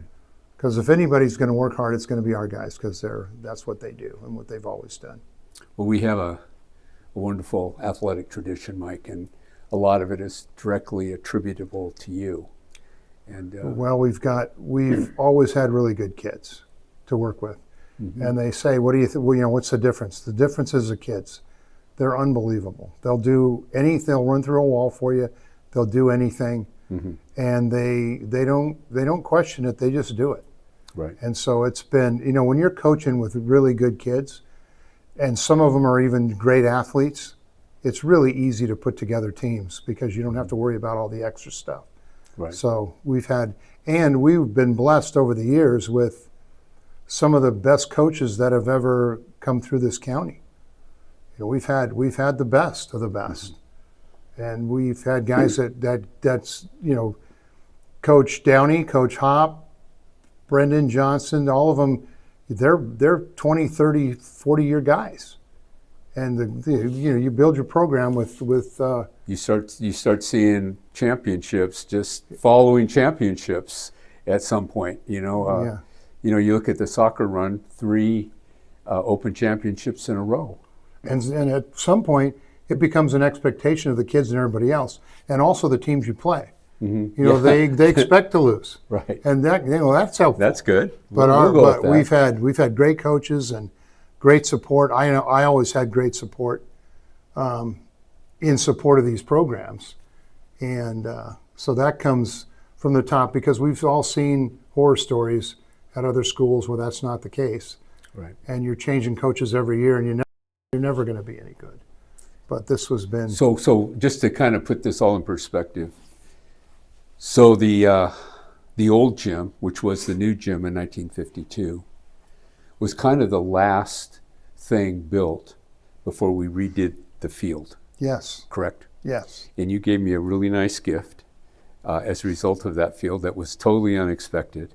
But I think of that all the time, because that had to have been about 2015, 2014? 2012 is when we built the field. Okay, 2012. So 52 to 2012, all these championships, all this stuff with no facilities. No facility. No facilities. There was nothing. When I came, fortunately I got to see the old school, right, and saw, how it worked. There was up in the old gym there's there's steel girder up there, and there is a round circle where there was no dust, and it was where someone threw a basketball or Yeah, something ball up hit there. it. And that might have been there for 30 or 40 years. It could be. That little deal. And I always looked at that and I thought, yeah, that's up there. And we're winning the CF championship in basketball. Yeah. Like in this gym, how does that happen? In this gym, yeah. No one would ever get it. And then we had, of course, the last game. Yes. Against Foothill Christian. And that was good. And it was unbelievable game. Unbelievable. Like when you saw the people that didn't get in, which was maybe a time and a half of the people that were actually inside. Right. I mean, it went all the way down Palm Street, past 33rd Street. Well, they had a great team. And they had a great team, and then they had the meltdown. And then they got mad at everything. They're throwing people off the course and off and then we won. And then we won. Yes, and then we won. The Saintsmen, the good guys won. The good guys. Yeah. We always like to think the good guys win. Yeah, I know. Well, thank you. You're welcome. It's always, this was really great. Always a pleasure to go take a walk down memory lane. Oh, I know, right? I mean, so many good things have happened all these years. And it's something to be proud of. I am, because it turned out like we wanted it to. Mm-hmm. We fought the fight, during the planning stage. Oh my God, did we? And there were so many things many fights. I wasn't willing to sacrifice, and every once in a while I'd give up, and then I'd go home and I'd go, no, we got, like I would tell you, we got one shot at this, Ed. One shot. We'll all be dead and gone, and they'll never know we were here. But we got one shot at this. So to keep this not a weight room and locker rooms at the space. Remember that? Yes. Like we were going to have a weight room down here, and it was going to be so small. Right at the bottom of these stairs. Oh man, it would have been the worst. Oh, the worst. Yeah. So we figured it out though. Well, and the funniest one that I went to the mat for was the courts on the roof. Right. And nobody wants to spend an extra $1 million. And Steve, $1.5 million. Whatever. Yeah. It was a lot of money. And when it finally got approved, I spent months worrying that we're going to build this and no one's ever going to go up there. And they're going to go, this is Stevenson's fault. We wasted our money. I'm going, please, somebody go up there. But since the first day, it's been packed with kids. There's kids up there all the time playing basketball, and it's our space. We do the Taste of Saints. Mass has been held up there. Oh no, it's great. It's a great space for us. I was thinking, oh God, they're going to come after me. There's going to be pitchforks and torches. We got the gallows set up over there. Get him out of here before something bad happens. No, I every time I walk in the main gym, there's a smile on my face. Because it really turned out, I think, even better than we actually thought it was going to be. It did. I mean, you can imagine it, but you can't envision it. And then it starts happening and you're just going, oh my God, this is going to be really impressive. Yeah. And then it just got more and more impressive as it filled in and got painted out, and the bleachers showed up. And of course, David Pfeiffer, the architect, solved every problem. He did. He just solved every problem without sweating him for a minute. I'd talk to him and he'd go, "No, we can fix that." Yeah. What are you worried about, Coach? Yeah, and he wasn't worried. He wasn't worried. No. Well, anyway, so that was good. This is great. Thank you.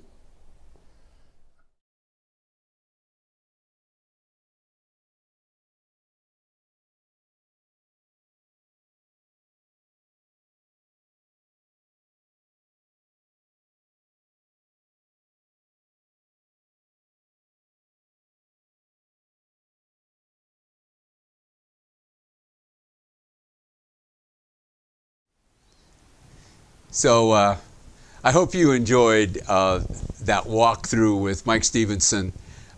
Such an amazing storyteller, and I hope that you learned a little bit about some of the fantastic things that have occurred at St. Augustine High School.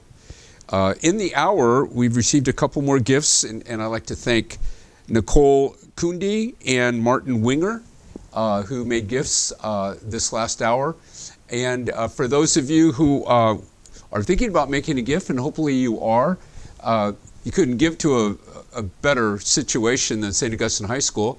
We're presenting our QR code, and you can just grab that, and that'll take you right into making a gift. And you can choose to make a gift just generally to the school or to the endowment fund. We are raising money. Our goal is the endowment fund, as we are trying to create more opportunity for some of those kids that, well, the tuition is just too great for them to seriously consider coming to St. Augustine High School. And as I said earlier in this broadcast, about 50% of our boys are on financial aid. The average gift is around $13,000. And it really does make a difference. Our endowment fund really makes a difference, as it's now approaching $21 million. And with a good market, a strong breeze behind us, with a robust Giving Tuesday, maybe we'll get it past $21 million for this effort that we're all engaged in right now. So, with that being said, I would like to introduce the next video. And the next video actually is about academics. And if you've been following along in the newspaper at all, the UT, you'll note that on at least two occasions, there have been editorials regarding students that are going to the University of California, San Diego that have not been prepared properly for mathematics. And as a result of that, I contacted our assistant principal for academics, Greg Hecht, who we had a long discussion about that and how Saints fits into all of this. And so I asked him at the conclusion of our conversation whether or not I could video him for this occasion, as I think you'll find this very interesting. And again, if you have an acquaintance out there that has a 6th, 7th, or 8th grade boy, this is certainly a video that would be of interest to them as they're beginning to look at high schools for their sons. So with that, I would like to introduce our next speaker and interview Mr. Greg Hecht, Assistant Principal for Academics. Well, good day. Here we are with Greg Hecht, our Assistant Principal for Academics. Greg, real quickly, your first year was 2013? Here at Saints? Yeah, no, as Assistant Principal. Yeah, 2012, July 1, 2012. 2012. Yeah, July okay. 1, 2012. 2012, 2013. So really 12 years now. Yeah, it's hard to believe. Hard to believe it's been that long. Time flies.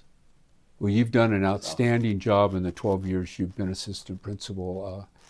I watch you from afar, and I'm always impressed with the things that you think about and the things that motivate you in your position. And those very things are things that have really propelled Saints' development over the last several years. It's really spectacular. Very kind of you to say. Well, a lot of people that contributed. So. Well, right, yes, but yes. There has to be a leader of it, and you are that leader. And the curriculum has just kind of expanded exponentially over this time. So first of all, congratulations. Thank you very much. Really Appreciate well done. The opportunity. But the reason I wanted to touch base with you today is there was an editorial in the UT about a week ago regarding some math test scores that it seemed that some students were taken by the University of California, San Diego, that were really struggling in the math part of their curriculum. And I think I saw a statistic that 20% of these students were deficient in math.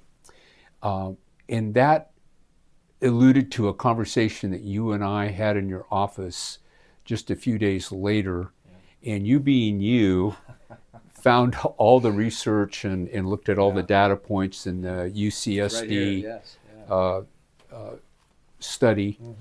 And you also were alluding to a book that had just been written and about boys' education, a boys' situation as they find themselves in the world today by this author. And we were kind of talking about, St. Augustine High School, all boys, Augustinian ethos, which alludes to friendship, relationship building, giving boys really a platform to be who they are, and then some really amazing statistics that you had found about our boys at the University of California, San Diego. So with that kind of backdrop, let's just start with boys in the world today. What's the problem?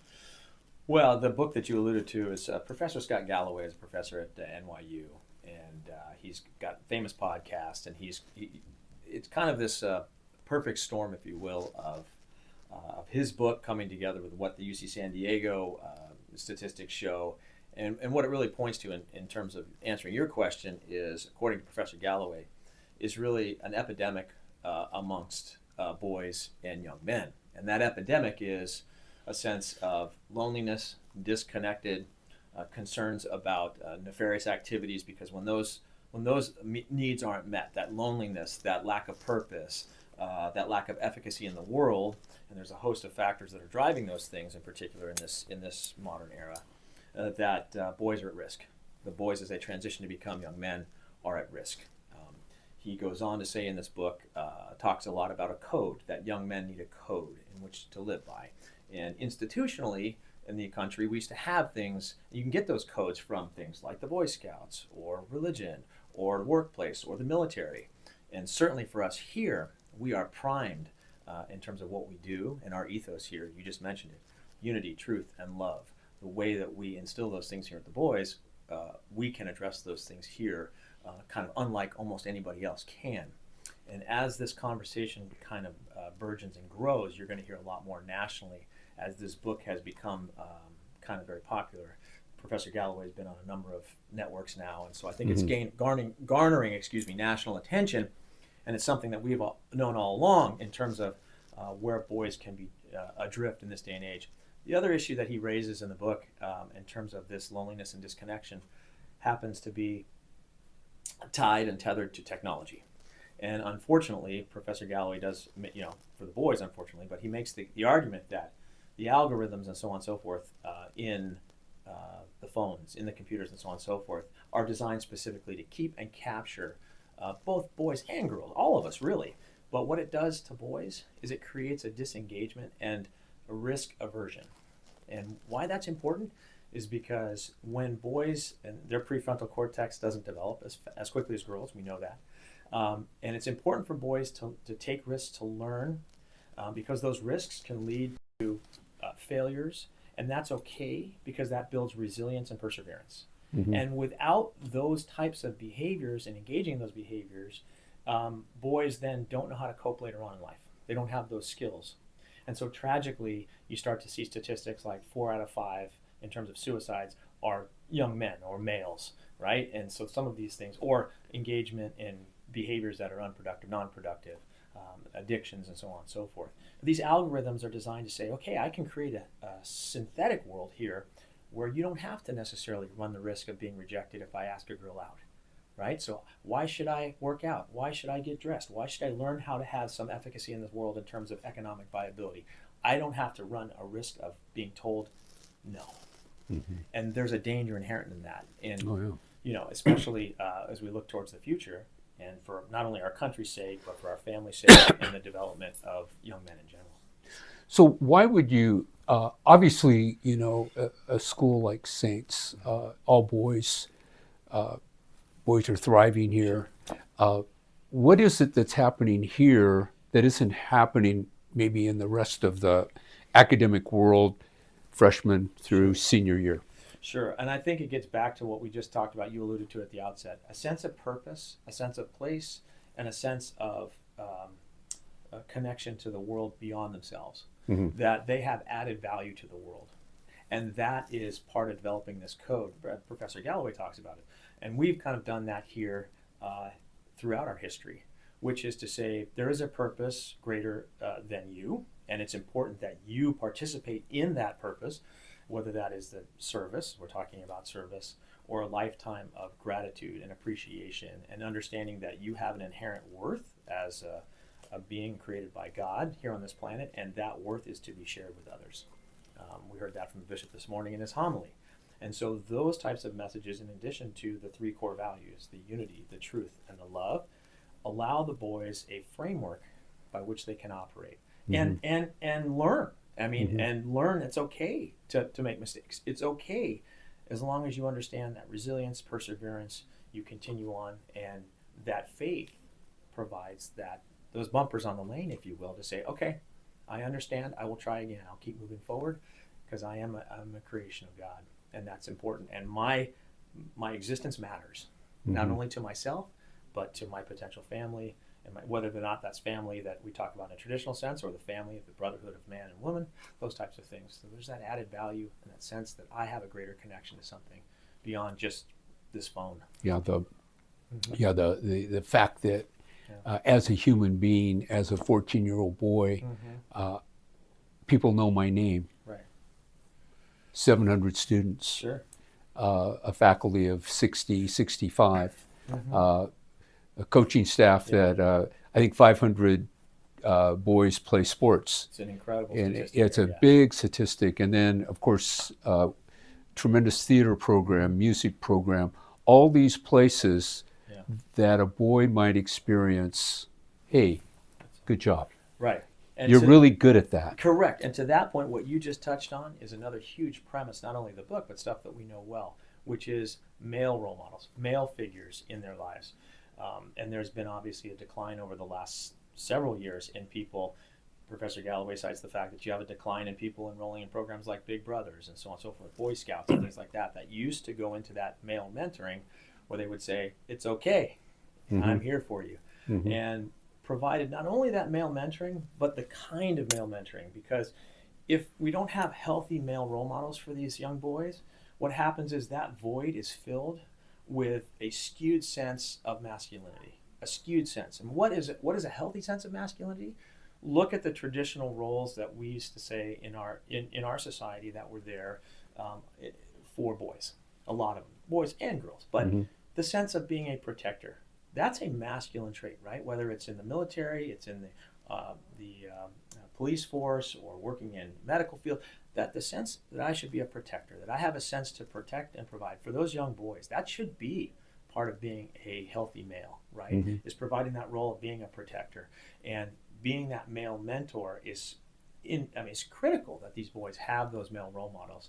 As you said, that can be either the coach, or it can be someone in the classroom, or it can be someone in their world that says, it's okay, you're going to be okay. And that's that male role model that shows them, here's how you do it. In another statistic, which I don't know, but I know it's a pretty big one, is the amount of kids now that are being raised by their moms. Correct. And the dad is not in the picture at all. Yes. And so now we have a school system that is primarily the teachers, by and large, are female, but not at Saints.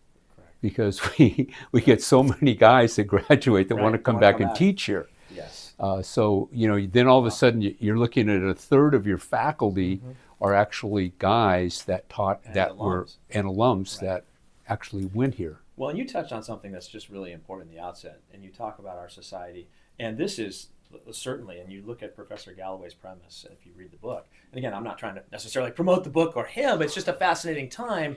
It's interesting. Interesting time, yes. Yeah.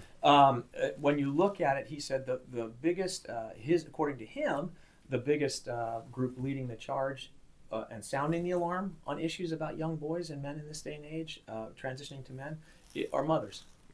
And in particular, single mothers that are raising boys. He himself was raised by a single mom.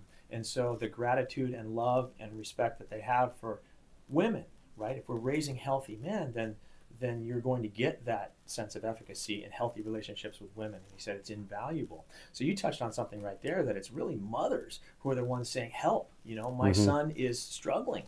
We need to raise the alarm nationally and say, what can we do for our young men? Yeah. As a mother, I only can do so much. Correct. But there's a model out and there. God bless those mothers. I mean, but holy if smokes. Right, Yes. but if it's a Boy Scouts and it's a Boy Scout leader, or it's a Little League and it's the coach, or whatever it is, Pop Warner, all that stuff, it matters. At open house just recently, I was in 2 or 3 conversations where it was a single mom.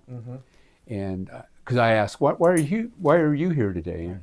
And she said, well, I'm looking for strong male role models is what I'm looking for. Yes.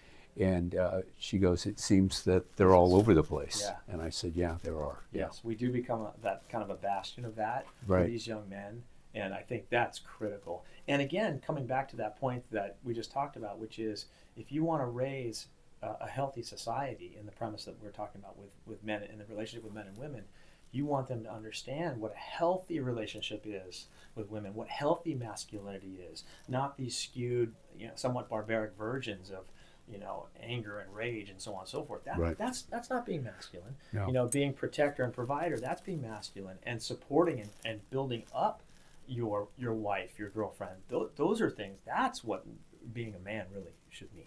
Right. So we have these horrendous statistics at the University of California, San Diego, and we know that change is in the air, that is probably not going to stand. Yes. Can you speak at all to that? Sure. So the report in this report again is also, as I said, this confluence of these national conversations, but at the genesis here in San Diego. So UC San Diego releases this report, which basically focuses primarily on mathematics, although they do allude to the writing issues, and they encourage the university to continue to pursue because they believe that there's also a crisis somewhat in the humanities and so on and so forth. But really, this one focused on mathematics, and what they were seeing is in the last 5 years, and it's multifaceted, but in the last 5 years, they basically have gone from 32 students in their incoming class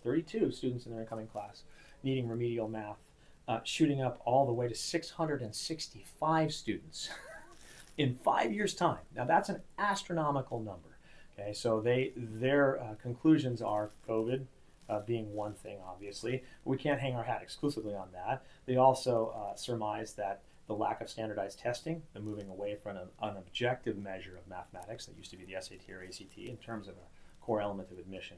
And then grade inflation, that's another issue in terms of saying, are we just giving away grades and not holding those lines in terms of, let me say this is so important, learning and really understanding, okay?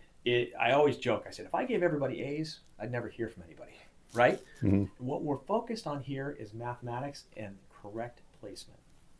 Algebra 1, I challenge you to ask any professor, anybody involved in mathematics, science, or the STEM fields. Algebra 1 is paramount. It's the gateway to success. If we have a student come in with a 20 or 30% delta between knowledge acquisition, what they should know, and where they're at, if we don't close that delta, those boys are going to be in trouble. They never catch up. No. And so our philosophy has always been, stay the course. Here's what we know works well. It was counterculture for a number of years, ironically enough, because it used to be. But I think what we do here and what we see in the report kind of prompted me to look at our own students as they went into, all right, let's take a look in the recent past within the same window that the UC San Diego study looks at, and look at our boys who enrolled in UC San Diego, and let's see what we can uncover.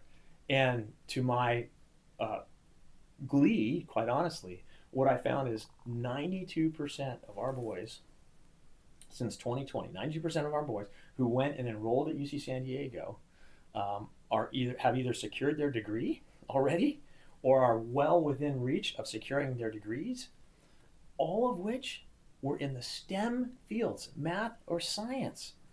Astounding. So if you look at some of our boys and how they're doing there. Go through without the names, obviously, sure. But so let's take a look in the last 5 years. And again, this kind of validates what we're doing in terms of our math philosophy, placement, and outcomes, right? But we're looking at degrees earned in the last 5 years in electrical engineering, mechanical engineering, biology, cognitive science, degrees that are almost concluded in aerospace engineering, structural engineering, mathematics, computer science, human biology. I mean, this is remarkable.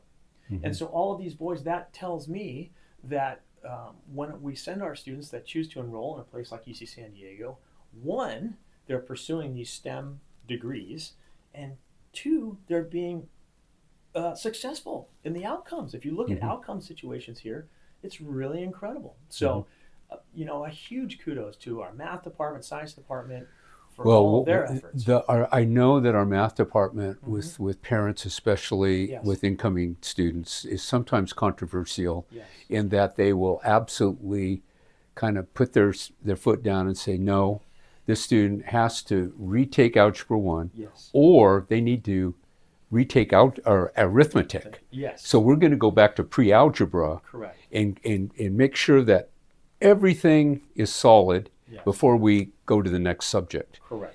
Which, when you look at it, all it entails really to be on course is to take geometry during the summer.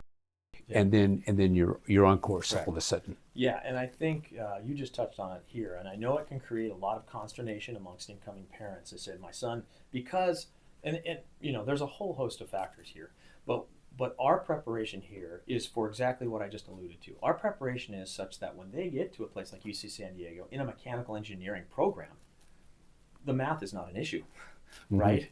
But it's hard to see that when you're 13, 14, right? And so we obviously have a wealth of experience in seeing these now outcomes and being able to measure these things and articulating that message with colleges and universities, getting incoming parents to understand we're teaching that collegiate algebra.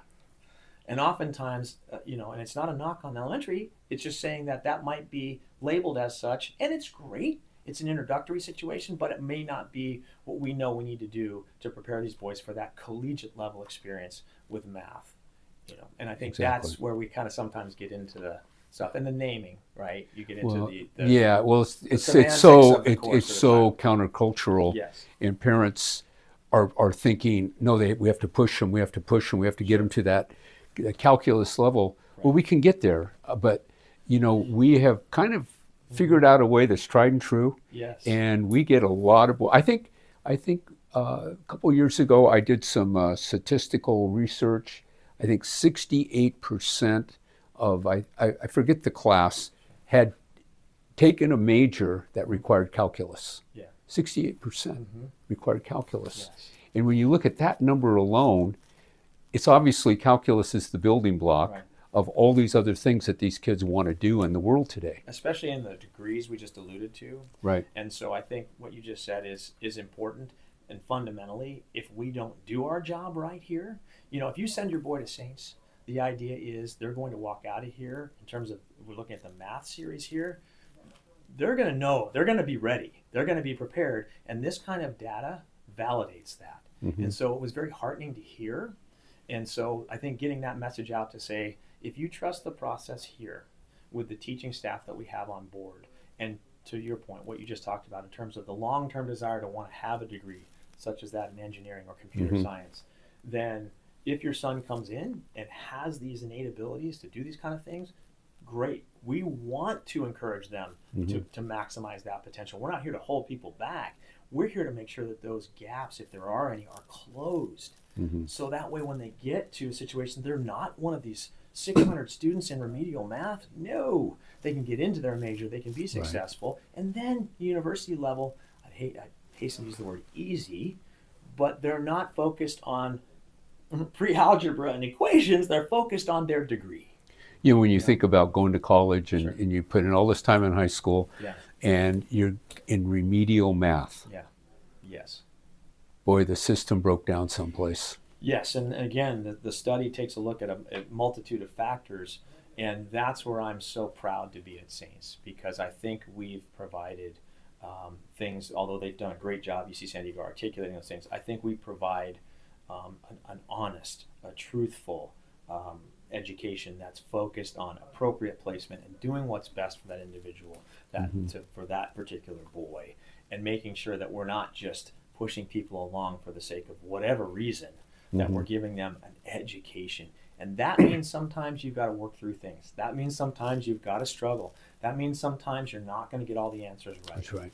But that doesn't mean, I think sometimes boys in particular internalize that as the teacher doesn't like me or I'm a bad person. No.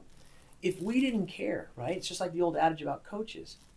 I'd be worried if a coach stopped yelling at me, right? Or stopped barking, heck, you're doing it wrong. Get out. No, because that means I care. That means I want something better for you. I think you have the ability to do it. Correct. That's it. You have the ability. And in particular with boys early on with math, if they feel like they can't be successful, it's a spiral. It's a downward spiral. So we have to work on that too and let them know they can be successful. And that means slowing things down. That's okay. Because in the long run, we're playing the long game. We're That's playing right. the long game. So one of the things that we did a couple of years ago is we took 2 mornings a week, and we started school a little later, and all of our teachers are here, and kids can go in and talk directly to a teacher about a specific problem they're having in class. So you're alluding to office hours, yeah. Right. And we fixed those at the front end of the school day. And I think it's been marvelous. It's been a great success for us, and in particular in math. One of our teachers, Tom Isaac, has a math peer tutoring program, and if you've ever walked into his class, it is packed wall to wall, because we know one of the greatest things for boys is to have their friends or maybe a senior, if they're a freshman, come in and help them. That peer-to-peer mentoring, in particular in math, provides another level of reassurance and mentorship, as we talked about at the outset, that allows them to know, hey, this person not only cares about me and my success, Right. but maybe can relate to me that, in a way that others can't. That's been a marvelous program, and it's been for a number of years. Mr. Isaac does a tremendous job with that. If you go in there, I would encourage people to pop in. If you're interested in Saints, go to that peer mentoring program for math, and it's been remarkable. But all of our teachers, accessible during office hours, allowing boys to get that extra time, in the morning, I think is critical. Yeah. Yeah. So I held an alumni event a couple of years ago. It was kind of a little breakfast thing, and I had a speaker, and I won't mention his name. Everyone would know the guy that I'm referring to, but he said at the outset of his speech, he said, the thing that I walked away from Saints with more than any other thing was self-confidence. Yeah. And he said, so much so that it just carried me through, like into my business professional career. And I feel comfortable walking in any room, anytime. I always feel like I belong. Yeah. And that's powerful. It is powerful. Yeah, and that's a testimony to what we talked about too, in terms of that mentoring, that role model, that male figure in your life that lets you know. And it, like I said, it pays dividends in ways that you can't even see until maybe down the road. So when you look at the book, the boys' book, Yeah. and you look at what Saints is doing, Yeah. and it's really counter to what the world's doing. Correct. And our success is huge. And now we see that, like at the University of California, San Diego, we're seeing, oh, well, how did we do? Right. And there it is. It's wonderful to see, and really, like I said, validating in a way that, like I said, supports hopefully the institution and these boys. And I think it will spur that success to continue here, which I think it will, given the marvelous faculty and staff that we have here. It's really a blessing, and to have a department that is so dialed in. As a number of them are, but like you said, I think those dividends, when you talk to our alums that come back, the recent alums, like the ones I alluded to here that have been there since 2025, over and over again, you hear anecdotally, yes, that class was a challenge, but doggone, I'm so glad I took it, and doggone, I'm glad he made me do the work. Right. Even if I had to be there 2 days a week to get that extra time in, wow, is it paying off? And that's what it's all about. It is. Yeah. So. Thank you. President Hearn, thanks for having me. Oh, thank you for being here. I really appreciate real this blessing. conversation. Well, it's a remarkable institution, and especially for young men in this day and age, I feel like we're really that beacon of hope. So I agree. It's fabulous. I agree. Thank you. Thank you. Well, here I am back at you. This is Ed Hearn. I hope you enjoyed that interview. Unfortunately, we had a little technical problem with that interview, and as it turned out, Mr. Heck's, a lot of his words were coming through my mic, and hopefully you could hear his very sage advice that came through that interview. I think it's probably one of the most important academic, intellectual pieces in this, all the interviews and videos that we covered. But to kind of cut to the students right now, as you know, we have a service day all over San Diego, and up in Harmony Grove Village Community Park, Mrs. Au has just conducted an interview with Jacob Washington, a senior. So here's Jacob. We're here today with Jacob Washington, senior at St. Augustine High School. Hi, glad to be here. Hey Jacob, what service site or project are you working on today, and what are you doing here? So this is Harmony Grove in Escondido, and we're pretty much just beautifying this place. We're weeding weeds, taking out some dead bushes, and cleaning out the path right now. Why do you think service is an important part of being a Saintsman? Well, it's an important part because it connects you to the community. I think if you want to be a part of your community, you have to help. You have to be a part.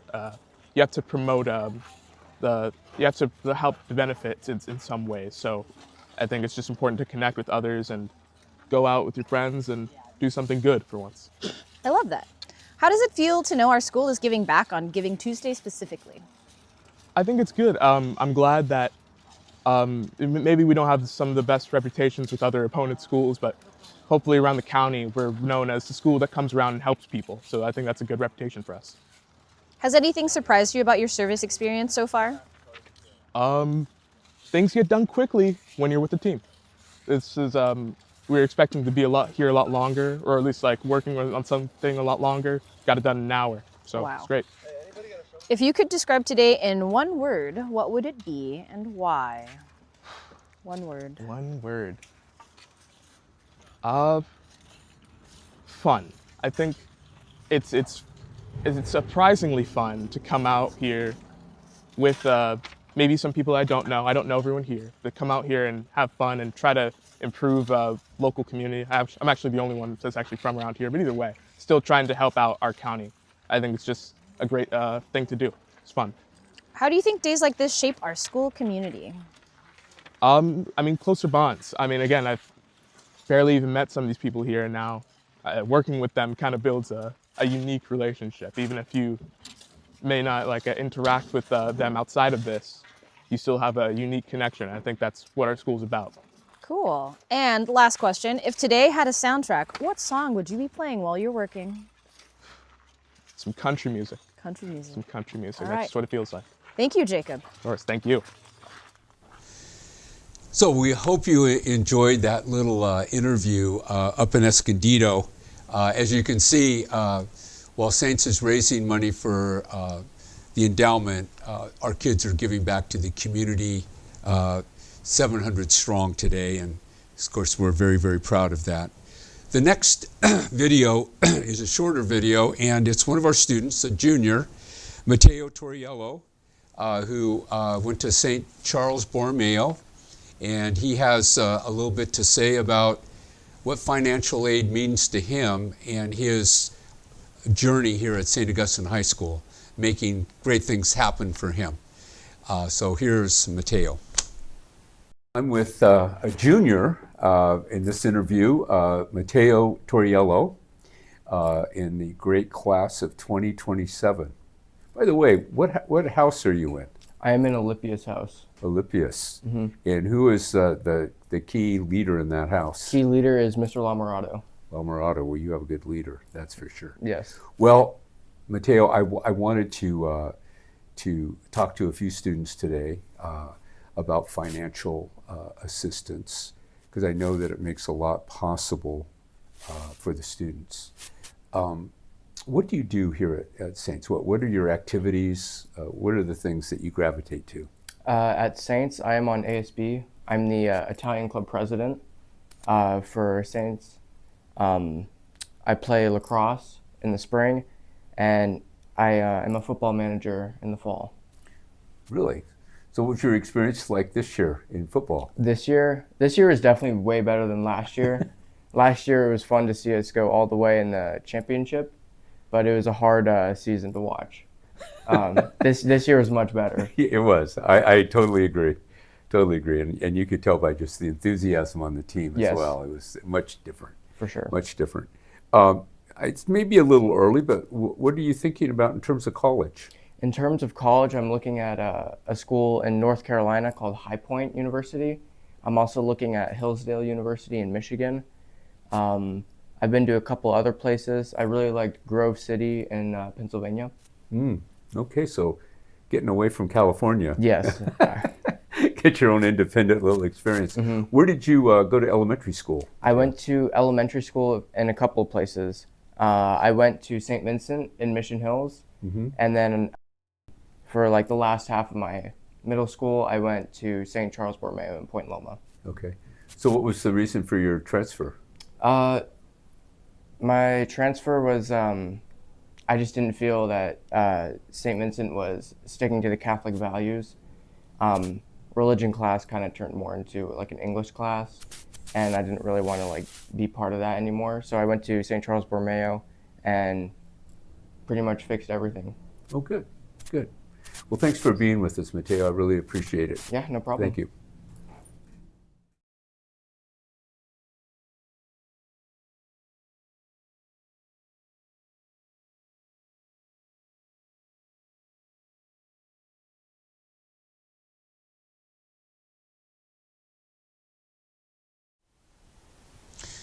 So we're really loved Mateo's words, and you can see that it's just so important for these young men that we do have an endowment fund, and it's growing, and it's going to create more and more opportunity. And certainly, as president of the school, I encourage anyone watching out there to give. It doesn't have to be a lot, $50, $100. Just make a statement about your belief in St. Augustine High School. I'd like to thank Anthony Wagner, who's just made a very nice gift to St. Augustine High School for the endowment fund. Actually, his is going to the Tom Kudal Class of 72 Scholarship Fund. So thank you, Anthony, for participating today in this wonderful Giving Tuesday. So next on the docket is someone that most of you know. She's retired now. She's been retired for some time. But Winnie Arn was a recent recipient of the Augustinian Achievement Award, which will be held on January 31st, 2026. And we'd like to invite anyone out there to this. We are selling tables, individual tickets, however you would like to attend this. But Winnie was a longtime teacher here at St. Augustine High School, 10 years at Sacred Heart in Ocean Beach, and then 20 years as a teacher here at St. Augustine High School. And Winnie, being a woman, really kind of changed a lot of thinking around here because of how she went about her business, how she learned about young men, how they learn best. And so a lot of what she has to say today, I think, you'll find very interesting. So, ladies and gentlemen, none other than the great Winnie Arn. Well, I'm here with Winnie Arn, who plied these waters for 20 years until she retired back in 2015. Correct. And it's hard to, I was here then, and it's just really hard to even think that much time has passed. I know. It's incredible. And I'm very grateful that you kind of retired from teaching, but you didn't retire from being a fan. Cannot. I know. Cannot do that. Which is awesome, because then I get to see you. Yeah, it's awesome. At sporting events. Yeah. So Winnie also is just announced just a couple of weeks ago, was awarded the Augustinian Achievement Award for living out the core values of our school. And of course, they come from St. Augustine, and then they come from the Gospels. So just lived a life of service, and has really was, and I'm going to use a word that is probably overused a little bit, but I think it's true in your case, iconic. I think, I think, you know, in looking at your work, it's hard to say a teacher's a rock star, but if there was a rock star teacher, Winnie Arn, it was you. Seriously, everybody, including myself, always watched you from afar. And I think was really grateful for not only the seriousness in which you took your profession, but how much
the Augustine Achievement Award, all in the same year, unbeknownst to any of us that were on the committee. Chuck Lemandry taught freshman English for 1 year. I think it was 78 to 79. I didn't know that. And then Tom Goodall took the baton, freshman English, until you arrived, and then you took the baton for the next 20 years. And I think, here we are, 3 teachers, It's amazing, all teaching freshman English. So what is it about freshman English that's so important?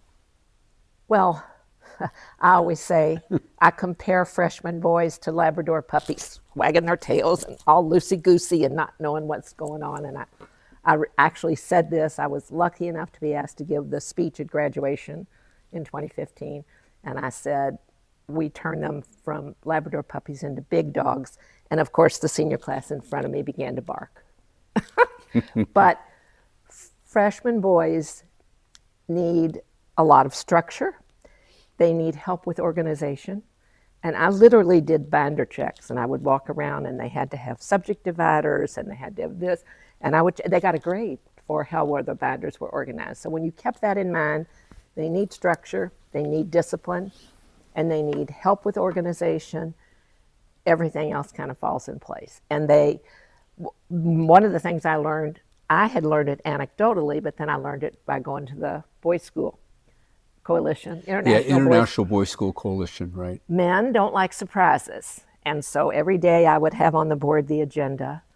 And the first couple of weeks they didn't pay attention. And then the boys would come in the morning and immediately they'd zero in on that agenda, and then they'd get their books out and they were ready to go.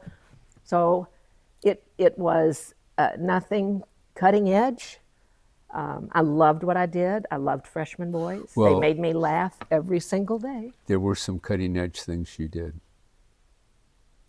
The dip song. And I was hoping that you might be able to sing it for us. You're a dip, you're a dip, you're a dip, dip, dip, you're a dip, you're a dip, you're a dip, dip, dip, you're a dip, you're a dip, you're a dip, dip, dip, you're a dip, you're a dip. See, the words are easy. That way we could all sing it quickly. And everyone sang with you? Oh, yes. And how did you become a dip? By doing something stupid. And I just started it 1 year. I said, oh, don't be a dip. And they said, what's a dip? And the other boy said, figure it out from context. And then this wonderful mother, Saint's mom, had a professionally made no dip sign for my classroom. And when I retired, all the artifacts in my classroom were auctioned off, and the money went to Hogar Infantil. But that brought in a lot of money. They wanted the dip sign. The dip sign. Yeah, that's great. And then I think you also created a song for when you moved. Each week you would move. You'd have this. Yes. So the deal was you didn't want the same people in the front all the time. So you had your horizontal row, vertical row. So every week they would move back one seat. And I'm sorry, but I can't remember that song. I'm sure it was stellar. Stellar. Well, I just think it's really cool to use music with young boys because it's also a way that they remember things. Oh, yes. Right? Yes. Yeah. It's funny how it imprints in the brain when you hear it in a musical way. Seat rotation. We love seat rotation. Seat rotation. Oh, it's so much fun. First you're in the front of the room, then you're in the back of the room. Front of the room, back of the room. Whatever came next. Right. There it is. I had forgotten it. Billy hadn't. Yeah, our film guy, it just so happens, is Billy Morstadt, and he was one of your students. One of my favorite students. So, Billy, I was wondering maybe you could come up here and join us. I'll go behind. You can go right behind us. Yeah. That's perfect. Yeah. So end of song. The end of the song. Oh, thank you.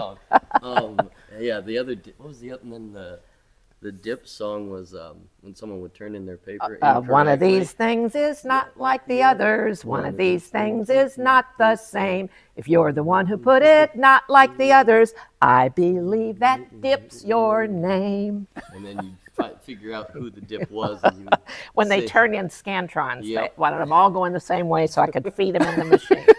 Don't mess me up. No, Yeah. And then, of course, I found out later, guys would do it wrong on purpose just so that we could So do you the can song. get famous. They and wanted to fun. hear the song. Yeah, exactly. And they wanted to sing the song. Oh yeah, the C rotation one was. I love that. Yeah, end of song. Right at the end. So Yeah. when freshman boys, you can just stay seated. Yeah, you can join in this. I think this is. I like you being here. It's always good to have someone that experienced it. Yeah, firsthand Yeah. experience. And he lived to tell about it. And I lived did. to tell about Smarter it. for it. Yeah. Yeah, it's smarter for it. But there were occasions in which boys become a little antsy, and they just can't seem to get it together. And I remember I was walking down the hallway one day, and all these boys ran past me, and then down the staircase, and I said, "What are you guys doing? We have to touch the old gym." And then it was your class. And so what was that all about? Just a competition in the middle of class? No, when they, okay, well, from our studies, the average American can only concentrate on anything for 19 minutes. And that's probably less now, fewer, less. Anyway, I would do things to change up what was going on. And sometimes I would do that if the weather was nice. They'd have to run to the gym, touch the gym, and then come back. And it was the old gym because the new gym wasn't built until after I left. Well, we're in I know. this We old are, place. as a matter and of so fact. we're now in the theater. And a shout out to you. Oh. After I retired and they started talking about a new gym, I thought, that's not going to happen. They're never going to get the money for a new gym. And now we have a gym that colleges come practice in before the NCAA. We have a world-class high school gym here. And I'm crediting you and your committee. So there. Thank you. Well, this was also kind of a cool thing because we were able to preserve the old gym, which holds so many memories for so many people. And I still remember the last basketball game that was in this building, and kind of ended in a really weird way. I think there was 3 technical fouls called in the last 30 seconds of the game. It was absolutely, it was just crazy. We were playing Foothill Christian, and the coach was unhappy with the call. I do remember that. And then and the other thing about the game is so many people wanted to be in this space for that game that there were 4 deep all the way past 33rd Street going down Palm Street. It was the biggest. And I went finally, I don't know, maybe an hour before game time, and I went to about halfway towards 33rd, and I said, "You're not going to be able to get in. I'm sorry." Some guy goes, "I came from South Bay, LA to come to this game, and I can't get in." I said, "I'm sorry. Small gym. It's already full." Yeah. And these people here might have a chance, but I doubt it that they're even going to get in.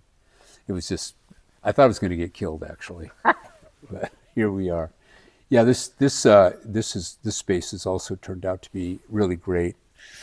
Well, especially because in the olden days we had no theater, and so they would have to rent the North Park or go to Our Lady of Peace. Sometimes they rigged up a theater in the gym, but it was never satisfactory. And this honors the work that our theater and band kids do, very much so. Right, and I think really we could never really get theater going the way it should be going if we were just vagabonds, And now I really have a sense, virtually every production I see now is better than the previous one. It just keeps building. In fact, we open on Friday, and I'm not sure the name of it. Skin of Our Teeth, Thornton Wilder. Skin of Our Teeth, yeah. 2 intermissions.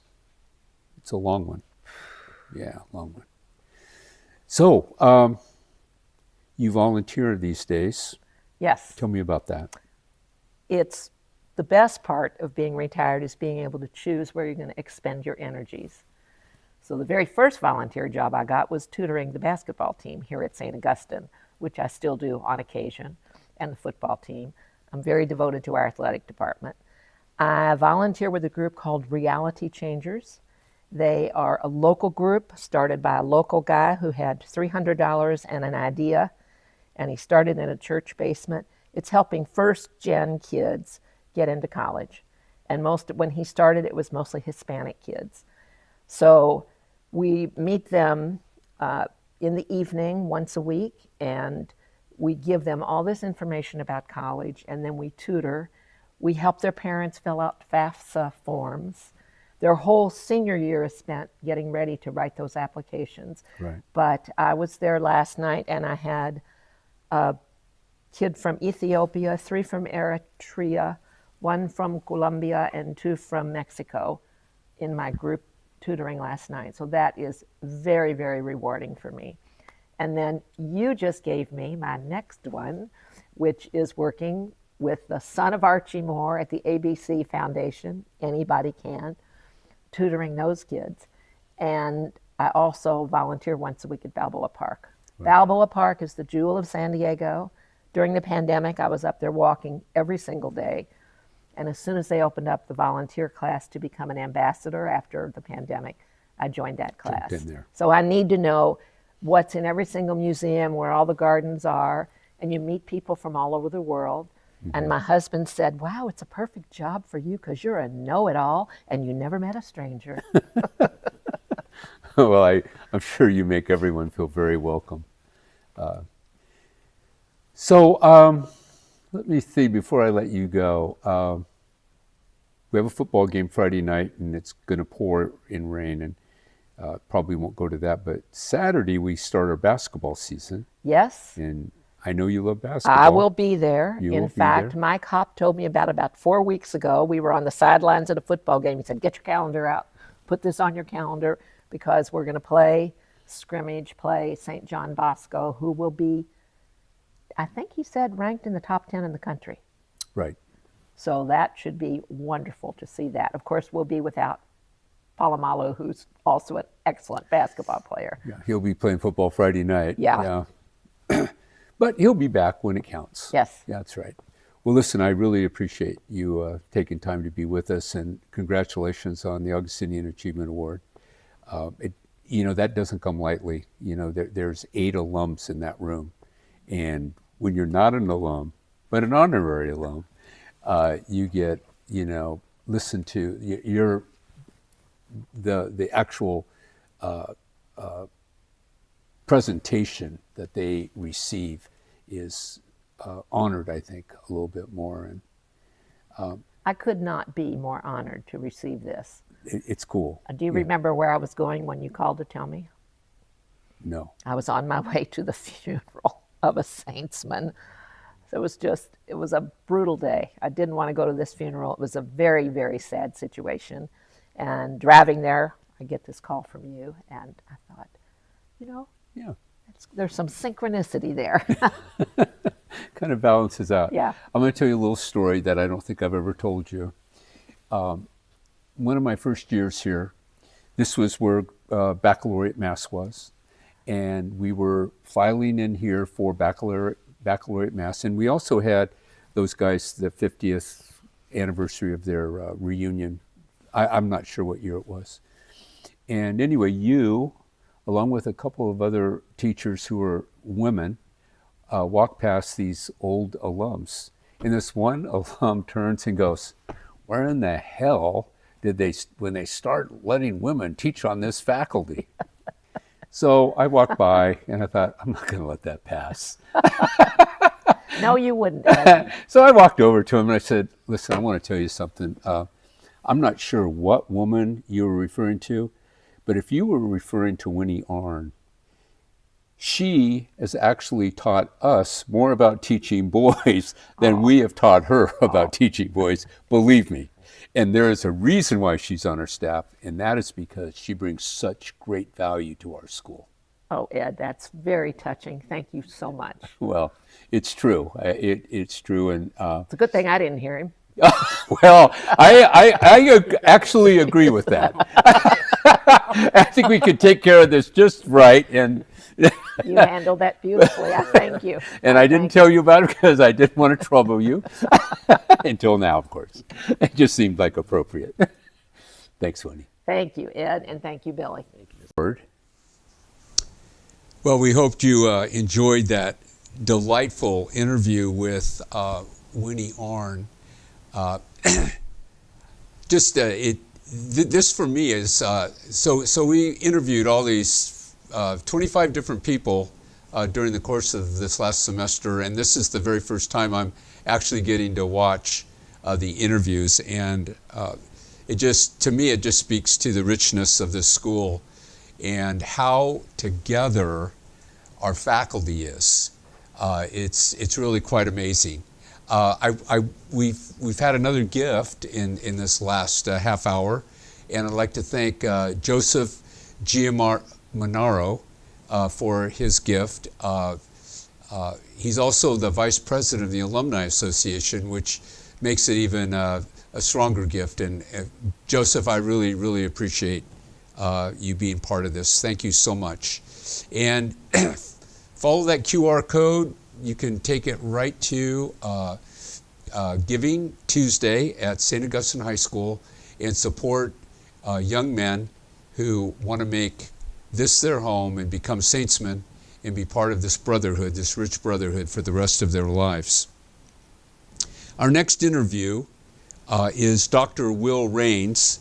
And Dr. Raines has been here for, he was a student here and then became a teacher, so he's on the younger side of things. But Dr. Raines also is one of 5 faculty members chosen to lead one of the 5 houses. And the house that he leads in the house system that we just started in the fall that you heard Jim Horn talk about a little bit earlier is the Villanova House, or as he refers to it as the Nova House. And me being in one of the different groups that work in Nova House as a faculty member, kind of an interesting situation where everything switches. And anyway, Dr. Raines becomes my boss during that half hour, 45 minutes once a week when we get together in our house. And just a word of from me about this house system. We just started this fall. You're gonna see Dr. Raines talk about this, but I want, from a personal point of view, it's really been a nice move from the normal homeroom system, and we're getting a nice vertical integration of our school. And as it's been rolled out, I've just become more and more a proponent of it. I think it's going to be one of the great things that has occurred in the last 20 years at St. Augustine High School. So without further ado, Dr. Will Raines. Well, I'm here with the unconventional Will Raines. Will, thanks for being part of this this journey with us for Giving Tuesday. Yeah. We're attempting, as we have with everyone we've introduced thus far, trying to give the greater community maybe a little insight into the people that make St. Augustine High School the great school that it is. And we kind of picked this little area because it's like the best view of the school. We've got the field out there. It's looking beautiful this morning. We've got a beautiful day. Rain is supposed to pound us tonight, but we're going to just enjoy the warm sun right now. So Will Raines is, I want to get to the house system because that's really kind of your big thing right now and a big thing in the school. But Will, talk about your statesman. Mm-hmm. How did you get here originally? Mm-hmm. And then your experience while you were here, and then then I'm going to get into some questions about coming home. Sure thing. Well, first off, thank you, Ed, for including me in this. If there's one word I can kind of speak on about like my time here as a student, as well as coming back as faculty and serving in different kinds of capacities, it's just intentionality. Being very intentional with everything that we do, and kind of seeing this endeavor year after year, and seeing the interview series as well. It is kind of a fun thing to be featured with this, and I appreciate the opportunity and the time. For me, I am a Saintsman, class of 2013. You could say a little bit of a legacy in a way. My mom and all three of her sisters went to Our Lady of Peace, and so it was something where growing up, especially early 2000s in San Diego, parochial system, etc. That was always kind of back of mind, and so there were gentle nudges going in the way of going to Saints, but growing up at Mira Mesa, going to Good Shepherd Catholic, a lot of boys opted to go to Cathedral with the brand new campus, etc. But there's just something always special about Saints and the way that people spoke on it, interact with alumni, the visits, etc. Things that a lot of our prospective students would be, kind of thinking, digesting at this point in time, especially now in the fall, looking at, our admissions window. And so I'll never forget kind of coming through, like most boys, the 8th grade visitations, and on one hand, really excited to get the day off from normal school, being bussed out and going through North Park, which, at the time, not driving around, seemed like a very different place than where I grew up. And, Right. showing up to campus, and we're lucky to have, Mendel and Villanova Hall built. But it was an interesting kind of combination of tradition and of what the old was. Yeah, because this building over here didn't exist. Yeah. What it was is kind of a small upper field with a parking lot kind of stuck in between this and the old gym. Yes, sir. And so we did have this when you did come. And it was an interesting time, and I feel a lot of parallels kind of as we're at now, where we have this blending of a lot of Saints lore that we talk about, discussing the people that make up this place. And that, for instance, for me, it's like most kids will say, well, you don't take biology, you have co-trains. And, similarly, right? You don't have chemistry, you have Mrs. Wall. And so kind of builds in that experience, and a lot of the old guard, especially alumni and old-time teachers, they're really rooted in that. And Right. so, and you felt that as well coming on the campus. And you felt that with the comfort level from across the board. You felt that with, how warm and welcome and also supportive everybody was. And, I'll never forget my 8th grade visitation being jam-packed in the old gym. Basketball players dunking. We had a guy lassoing kids. We had boys jumping over for 8th graders, etc. It was we just did kind have of that wild. student from Ramona. Yes. Yeah, he actually lassoed a kid. I remember. Yeah, I remember that. Yeah, Yes, that was yeah. amazing. Right, and it just kind of seemed like this would be a really, really, really fun, really warm place to be. And looking at that decision, I'll never forget getting my acceptance letter, and my mom running in, being all excited about it. And of course, as an OLP alum, she was really kind of had her own ulterior motives with it. But really, really thankful for the experience I had here. And when I was here on campus, I tell all my boys this, the Saints experience is universal, no matter what the phase of our development is or your time here. There is something uniquely, attributed to that Saints experience. And, when I talk to my boys in my classes, I'm a teacher second, advocate first, making sure that they understand that the academics is one side of it, but really this is the place where, what you reap what you sow. And so the more you give, the more you get out of it, and try some things out. And so I did that a lot when I was here. I was plugged into a lot of different things here on campus, whether that be, rugby, track and field, newspaper, campus ministry. Dr. Go, his first year, we had a barbecue club. Do you ever remember those days? We literally would set up a grill outside Vasey patio, and it was awesome because it was off-campus lunch, but we were just grilling outside the front gates, and all these lower classmen, were jealous of whatever we brought, and we'd bring marinated meats. And whenever one of our friends lived down the street, he took his truck to pick up his grill, and there was we learned a lot about logistics at that point too. But again, it really is a kind of create your own adventure kind of thing. And we foster that environment for boys to be able to do that.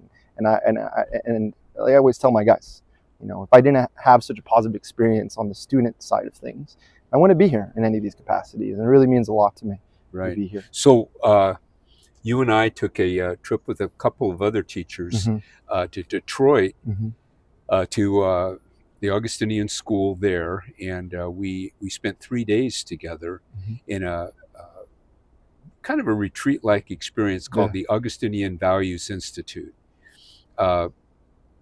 What is your remembrances of that, those 3 days? So, as a San Diegan, I was a little bit nervous with the trees changing colors and temperature dipping down. We had pretty decent conditions, but it was novel. I never spent any time in that part of the country, never really any opportunity to, just to get out and kind of still be engaged in what our work means, but in a different setting was unique. But what was most unique to me was to kind of see parallels between how all these other Augustinian institutions from across the world, what some of those commonalities would be, but then also being able to really kind of juxtapose what we have in place here, the opportunities we have, the growth we have, and the culture we have versus some of these other schools, ranging from, hollowed walls of, decades old campuses to brand new schools that are taking over established campuses. And so to see that kind of spectrum of, diversity really in platforms, but very united in messaging, that was really interesting. And also, candidly, see how good we have it compared to a lot of schools. This is a really, really well-run institution. And the fact that we set ourselves up to be able to give back to these other institutions and offer feedback and offer guidance, but then be able to look in the mirror as well and assess how we do things. Just that opportunity to collaborate with like-minded individuals in totally different settings it was a very eye-opening kind of experience from, there is this broader mission. When sometimes we can get kind of stuck in this Saints bubble, it was kind of nice to see that this bubble is connected and there's a chain and that wave that's coming through. It's really, really special to be part of. It's kind of fun for me because we have a meeting of the heads of school the day before the Augustinian Secondary Education Association. And when you guys landed, I was kind of following you all the way to the school. It was kind of a long trip. Yeah. And so I was very, very excited to see our group. I think there was 4 of us, or 4 plus me, so a total of 5. And what people don't really get with Detroit is how close it is to Canada. And I understand from conversations at dinner one night that the 4 of you almost went into Canada, like not even realizing, oh, this is Canada. This is Canada.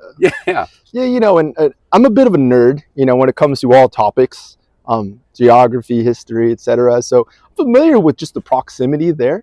However, being San Diegan and thinking of an international border, you think about the Tijuana border. Right. You think about the production that's involved there. Yeah. And, if you've ever had to cross the border, how complicated it could be. It's really hard to miss if you're going to be trying to enter the Tijuana border.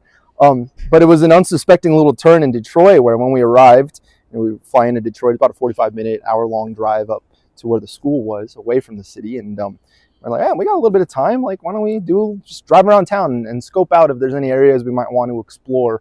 And inadvertently, accidentally turned in and, we caught a little flack from the toll guy there and said it happens all the time and always followed up with where are you guys from. And, obviously it was a very glaring sign that we weren't locals there, but it was an interesting experience. Like we tell the boys here, learning opportunities, you never know when they're going to come about. And it really just adds to that kind of overall, the trip. Memories from the trip. Yes, sir. The trip.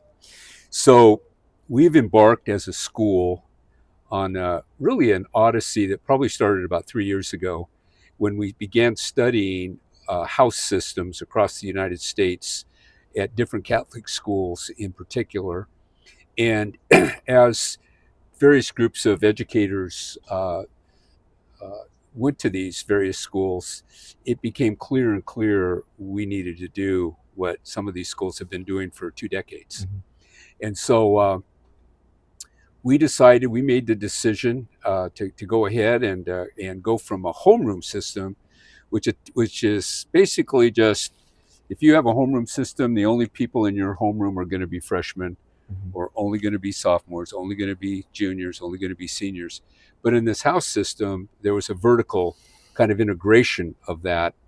And maybe you could, and I know you have you are actually my boss in the Villanova house system, because I'm in one of the priories and I report directly to you because you are in charge of the Nova house, the Villanova house.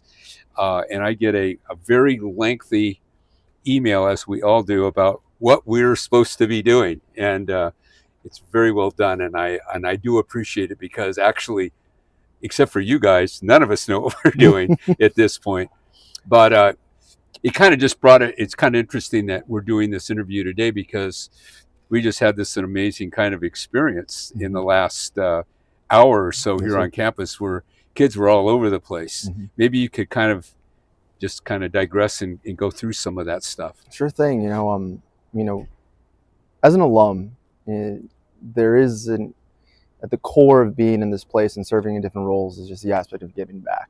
And we talk about different opportunities to create massive change and impact. Every single student offers that kind of opportunity in a classroom setting, on the athletic fields, whatever the extracurriculars are. But to have an opportunity, selfishly, to kind of be part of this endeavor was really, really special. And so with our house system, yes, it gives opportunities for that vertical leadership where rather than being separated by class, freshman, sophomore, et cetera, the house you're placed in, you stay in longitudinally all 4 years. And the goal would be that each year you serve a different role, and the hope is that we're creating opportunities on a very micro scale to create leadership and relationships. And by implementing it in part of a house system and ingraining it within our day-to-day activities, you remove any barriers for certain kids, whether that's, maybe a less than stable situation at home, or they might have to pick up some slack and have some additional responsibilities that maybe not the average day student would have. Whether that's crossing the border from TJ, whether that's, say, having to have a part-time job, coming all the way in from Valley Center, Oceanside. People want to be here, and I think it is really a disservice for us to not think of how can we eliminate as many barriers to participating as possible, particularly for these kids that might have some unique challenges that oftentimes goes under the radar. Right. And so in that way, especially for me, who's been involved in the athletic side, heavily on the academic side, involved in clubs, there's always those kids that are just kind of a little hesitant. That middle 50% of kids that they want to be involved, but they have reservations or dealing with confidence issues, or maybe they're just not sure. Maybe their friends aren't involved. And so kind of looking at how can we limit those kinds of reservations, I think really creates opportunities for kids to have a unique experience. And I think, like to your point, doing our research and visiting and discussing with other people who have implemented this successfully, the hardest part is, especially for me, I'm very impatient and I'm very competitive, which, by the way, yes, there is a bias here. We are both part of Villanova House, and Villanova House did win the inaugural competition this morning. Yeah, I was bursting with pride. Oh no, I love it, and especially these kinds of events where you might see some kids that are less than vocal, really kind of take a game like this and an opportunity like this and run with it.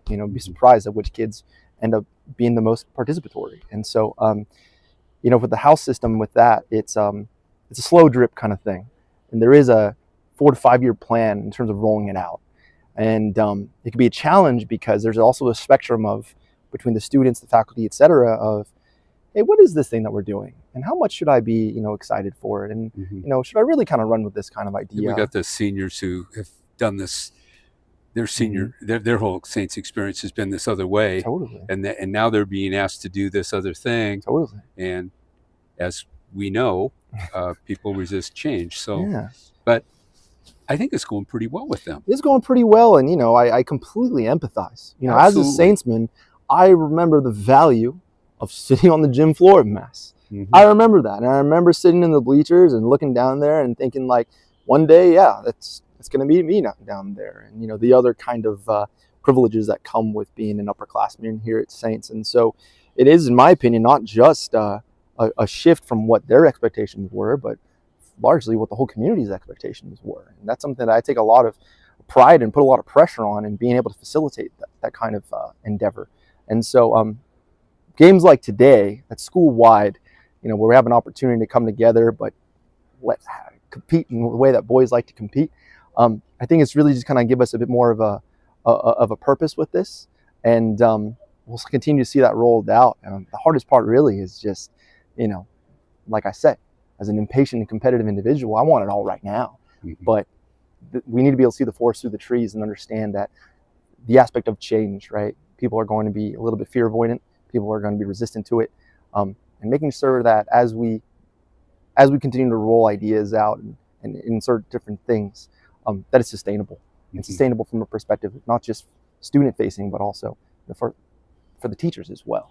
So Will is kind of the overall leader. Well, he is the overall leader of Nova House, but there's, I think, 6 priories. It'll be 5 priories. 5 priories of about 25 kids. 20 to 25. 20 to 25 in that way. You know, it could be plus or minus a few. You have to double check. But you do have an even distribution in terms of boys in priories or homerooms, teachers and staff, which I want to press that as well, is it gives us opportunities, the boys opportunities to get to know people like the registrar, our accountants, everyone in the front office, back office, etc., our maintenance crew, and twofold. You know, I've had plenty of people who aren't as ingrained in the classroom come up and say that they feel way more involved on campus and bought into our culture and seeing it firsthand by having these opportunities with our boys. Yeah, so to be clear about this is all hands on deck. The president is in a priory. The principal, everyone is connected. Everybody's connected. And so I think there are probably 2 to 3 faculty per priory, the way it's been worked out. So you can begin to see immediately the intimacy that will be in each priory in 2 or 3 years. Yes. Because everyone's going to know everyone, like first name, we're going to know families, we're going to know where they live, all that stuff. And I think it's phenomenal. So, and to compare, right, in that traditional homeroom system, you'd have a group of sophomores like I would, but then you have a different group the following year and a different group the following year. And, you know, we often talk about service opportunities and creating relationships, whether that be, you know, right out the gate, freshman welcome week, freshman retreat, but how often can we reinforce some of those values that we so strongly believe in? Right. I don't know what else would be a better opportunity than seeing a boy come in as a freshman and graduate as a senior. And we talk about our mottos of graduating, you know, men, being able to see that growth from a very consistent basis, but across their entire high school career, you know, that's super special. Very, very special. Yeah. And you know, in any school, of course, kids are going to have a certain set of teachers, and then they're going to, the next semester, have a different set of teachers, probably, at least some, and then the following year, completely new. But in this case, they start as a freshman, and there's going to be 2 or 3 teachers that will be with them through their entire journey through Saints. Yes, sir. And that's what we haven't had. Yeah. And almost every school doesn't have. Well, I think it's revolutionary. I applaud your work, and it was really great having this conversation, Will. Thank you for having me, Ed. Oh, thank you. Welcome back. We have a couple of students we're going to do, and the very first one is Cindy Au. Mrs. Au has been out and about grabbing kids doing service work. And interestingly, we had interviewed Gavin Shaw a couple weeks ago, and she grabbed Gavin Shaw by coincidence at Los Penasquitos County Park, or Preserve, and interviewed him just an hour ago. And so we'd like to show you Gavin Shaw's interview with Mrs. Au, and that will be followed right after by the interview that we did a few weeks ago. So the interesting thing about Gavin is he's the first one that we're aware of, first 4th generation Saintsman, Gavin Shaw. Hi, I'm Gavin Shaw. I'm Mason Potter, and I'm a sophomore. I'm a sophomore too. What service site or project are you working on today, and what are you doing here?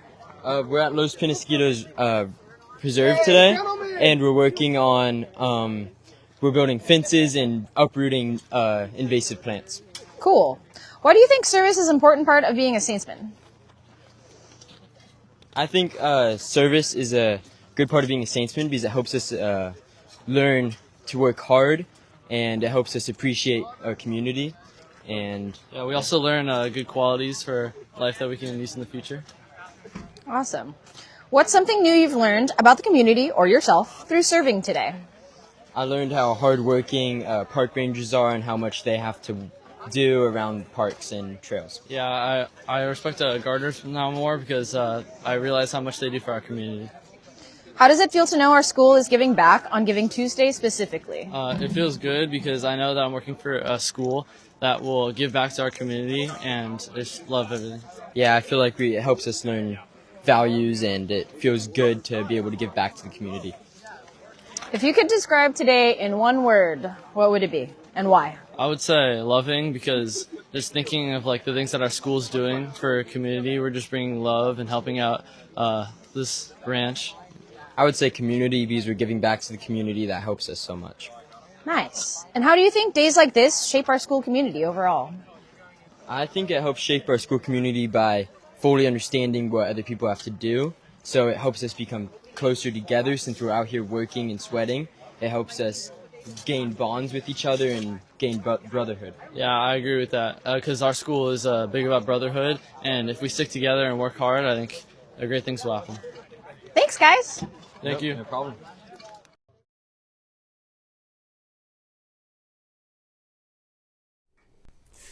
Well, today I'm very pleased to be with Gavin Shaw. I'm the class of 28. I believe that would be a sophomore. Yep. And so, Gavin, tell me a little bit, why is this such a kind of a cool thing that's happening right now? Well, so I'm a fourth generation Saintsman, which means my great-grandpa, my grandpa, and my dad went to Saints, and now me. And it's just really special because I'm the first of the fourth generations, I was told. Yeah, you actually are. When it came through, we did a quick look at that, and because we were thinking right away, oh, this is probably our first fourth generation student to come through. It all started with Leo. Yep. Right? Great-grandpa Your Leo. great-grandpa. And that had to be way back in the 50s, right? Yeah, way back. Way back, yeah. Well, that's great. I'm so glad that you were chosen for this. So, financial assistance, right? Mm-hmm. What has that made possible for you? Well, for me, it made it possible for me to come here and become the fourth generation, which was a dream I've shared with my dad since I was little. And getting the financial aid helped me fulfill that dream. And what has your experience been like thus far while you're here? Well, I love it. Before coming here, I wasn't always happy to come to school, but being in this all-boys environment, I started really loving to come to school and hanging out with everyone, and the teachers all were great here. It's just fantastic. Yeah, like when you think of, like, a lot of boys that are out there maybe watching you right now saying, why would being with all boys be such a great environment? Where are the girls? Well, I think the reason that it's great to be with all boys is because when you're in class, you're not thinking about the girl sitting next to you. You're thinking about the grade you're trying to get and working towards achieving your goal. And what is it about a bunch of boys being together that is kind of satisfying? It's just we get really excited for football games and basketball games, and our pit is amazing during basketball season, and it's just an amazing experience to be with all boys since we aren't caring about girls and trying to act cool for them. There you go, acting cool for girls. Yeah. Kind of a problem sometimes. Mm-hmm. Where did you go to elementary school? I went to elementary school at St. Gregory the Great Catholic School. And that's in Scripps Ranch? Yep, Scripps Ranch. So virtually, I don't know how many Catholic schools have boys here, but most of them do. I mean, they come from everywhere. Yeah, from all over. And then you're kind of, you wonder, like, am I going to have a lot of friends? And then you get here, and how long did it take you to feel like, God, I'm a Saintsman? I think the first day I felt like I was a Saintsman, just being around everybody. All the freshmen that I was hanging out with were really nice, and everybody I knew was in my boat, and they were all scared to be there in the beginning, and then we eventually all warmed up, making friends, and now I know pretty much everybody in my class.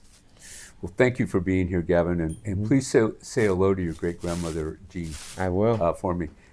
His grandmother worked at this school I'm not going to say 50 years, but maybe. I think it was 40, yeah. Yeah, it was at least 40. It was a long, long time, and we worked together my first probably 10 years. And anyway, she's just a joy to be around. Yep. So, good day, Gene. Yep. Thank you, Gavin. Well, Gavin Shaw, fourth generation Saintsman, and financial aid made it possible for Gavin to be here. And we're very glad that obviously he is here.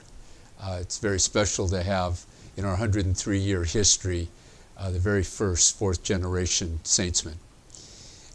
Our next student kind of came out of nowhere, really. Other than he's in the house system, this was being announced that there would be a series of interviews, and he turned to one of my colleagues, Casey Callery, and said, I would like to be interviewed. And so Chase Miranda is our next interviewee. He's a 10th grader, plays catcher on the baseball team, and his brother also played catcher on the baseball team. Dad is an alum and very, very proud Saintsman. So here's Chase Miranda, who wanted to speak to you all today. Well, I hope today finds you in good spirits. It's a beautiful November day in San Diego, and caught up with Chase Miranda right here. We're behind home plate in the batting cage because, well, Chase has a really good shot this year playing catcher as a sophomore. Yes, sir. It's an amazing kind of situation where his brother, he backed up his brother last year on the varsity baseball team as a freshman. And anyway, so here we are. We're in the batting cage. Let's first of all, let's just talk about how you got how your family got here. I know your dad is a '94 graduate. Your brother graduated, last year, and here you are. Are you the youngest in the family? I am. So, like you said, my dad's an alumni, and then my older brother Shane went here last year. He graduated. And I think it was just kind of following the family footsteps and seeing how my brother came through and hearing the stories that my dad told me about Saints. It honestly made it sound like such a fun experience, and it truly has been. Well, great. I was kind of interested in, here you are, the backup catcher as a freshman. That's pretty heady stuff for a freshman. How did that all, talk about your baseball, like what happened? How did you get to be on, we're a pretty good program. Definitely. Yeah, for you to be, So definitely just being able to watch my brother growing up, seeing like how he's worked so hard to get to where he wants to be and where he's gotten, it's definitely helped propel me, and definitely thankful to God because he's blessed me with so many great abilities, and being able to work off of those with my dad and with my family, and really just everyone in my life has helped me get to this point. I know we've put in, the city has put in a lot of money into the complex down there where you guys play baseball, and I know we have as well. What is the baseball experience like down at the park? It's honestly great. I invite everybody out to come watch our games. We have a great atmosphere, and we have a really exciting team to watch. We have great coaches. Coach Craig DeLuz, he's honestly the best coach, I think, in San Diego and California. And our team's going to be really strong this year, and we're going to have a great brotherhood. That's great. So in our kind of pre-talk, you mentioned that you live in Chula Vista. I do. So how hard is that to make St. Augustine work in your life? Getting here, getting home, it's a little different because you have practice most nights. How does that all work? So last year was definitely very easy because my brother being a senior, he could drive me to and from school, and playing baseball with him, we went to practice together and stuff. And then my dad being able to get off work to come pick me up, and my mom being able to work with him to do it. It's definitely a blessing to be able to come here and kind of get this amazing opportunity in life. So your dad was here in '94, so Father John Sanders was the principal then, and I think the school looked quite a bit different. Does your dad ever remark about the difference in the school you're going to and the school he went to? Yeah, it seems like every time he comes to our campus, he's kind of still in awe about all the great things that the school's done to change and these great facilities that we have and that I'm able and my brother was able to kind of be a part of. Yeah, I imagine. So we have this thing called the house system now, and we just inaugurated it. Why do you think we're moving from the old system to this new house system? I think it's to kind of bring all the grades together because I've noticed my brother told me, because I've talked to him about it, and everything I've told him, he thinks that it's a great idea too, because I honestly love it, being able to be in a house with freshmen, sophomore, juniors, seniors. It makes the intramural stuff a lot of fun. It makes it more even. And I've made a lot of new friends in my house, that kids that I never would have talked to before because they're in different grades. How does the faculty-student relationship, how is that maybe different than maybe it was last year when we just had homerooms? Just being able to meet different teachers, seeing teachers that teach different grades, like Mr. Hitchcock. I had never met him before this year, and he's honestly a great teacher, and I've talked to him about some classes that he teaches, and I've had him sub for me once this year. So honestly, just being able to build that relationship with a new faculty member, it's definitely helped a lot. When you first came here, were you coming from a public school or a Catholic elementary school? I was coming from an independent study program, so I did that through middle school, just to kind of help me get ahead with baseball, and because I was traveling a lot with baseball. So I did that, and it helped me to be able to make varsity as a freshman and be able to put myself in the best area for me to succeed. Got it. Was that kind of hard though, going to a school that really wasn't like a school? Yeah, it definitely was. Baseball definitely helped with the social aspect, and then just being able to kind of manage my own time helped then, but it definitely struggled a little bit my freshman year, but I'm definitely getting adapted to it, and I'm doing a lot better. Yeah, other than your brother and your brother's friends, were you kind of coming into Saints without knowing anyone? Well, I knew a few people because of baseball. Yeah. And I knew a few people because I knew Gavin DeLuz really well. And so some of his friends and the kids that he hung out with, he kind of introduced me, and it definitely helped. And taking summer school helped a lot because I got to meet new kids without the pressure of all the new kids on campus. Do you feel like it takes that long for a new freshman, maybe without a lot of connections, to actually feel part of the brotherhood? I think it can definitely be kind of scary at first, but Saints, I feel like, does a really good job of making everyone feel welcomed, especially with the new house system. I think I've seen freshmen in my house system, everyone's included together, and it's like one big group. It's not separated grades that like kind of separate from each other.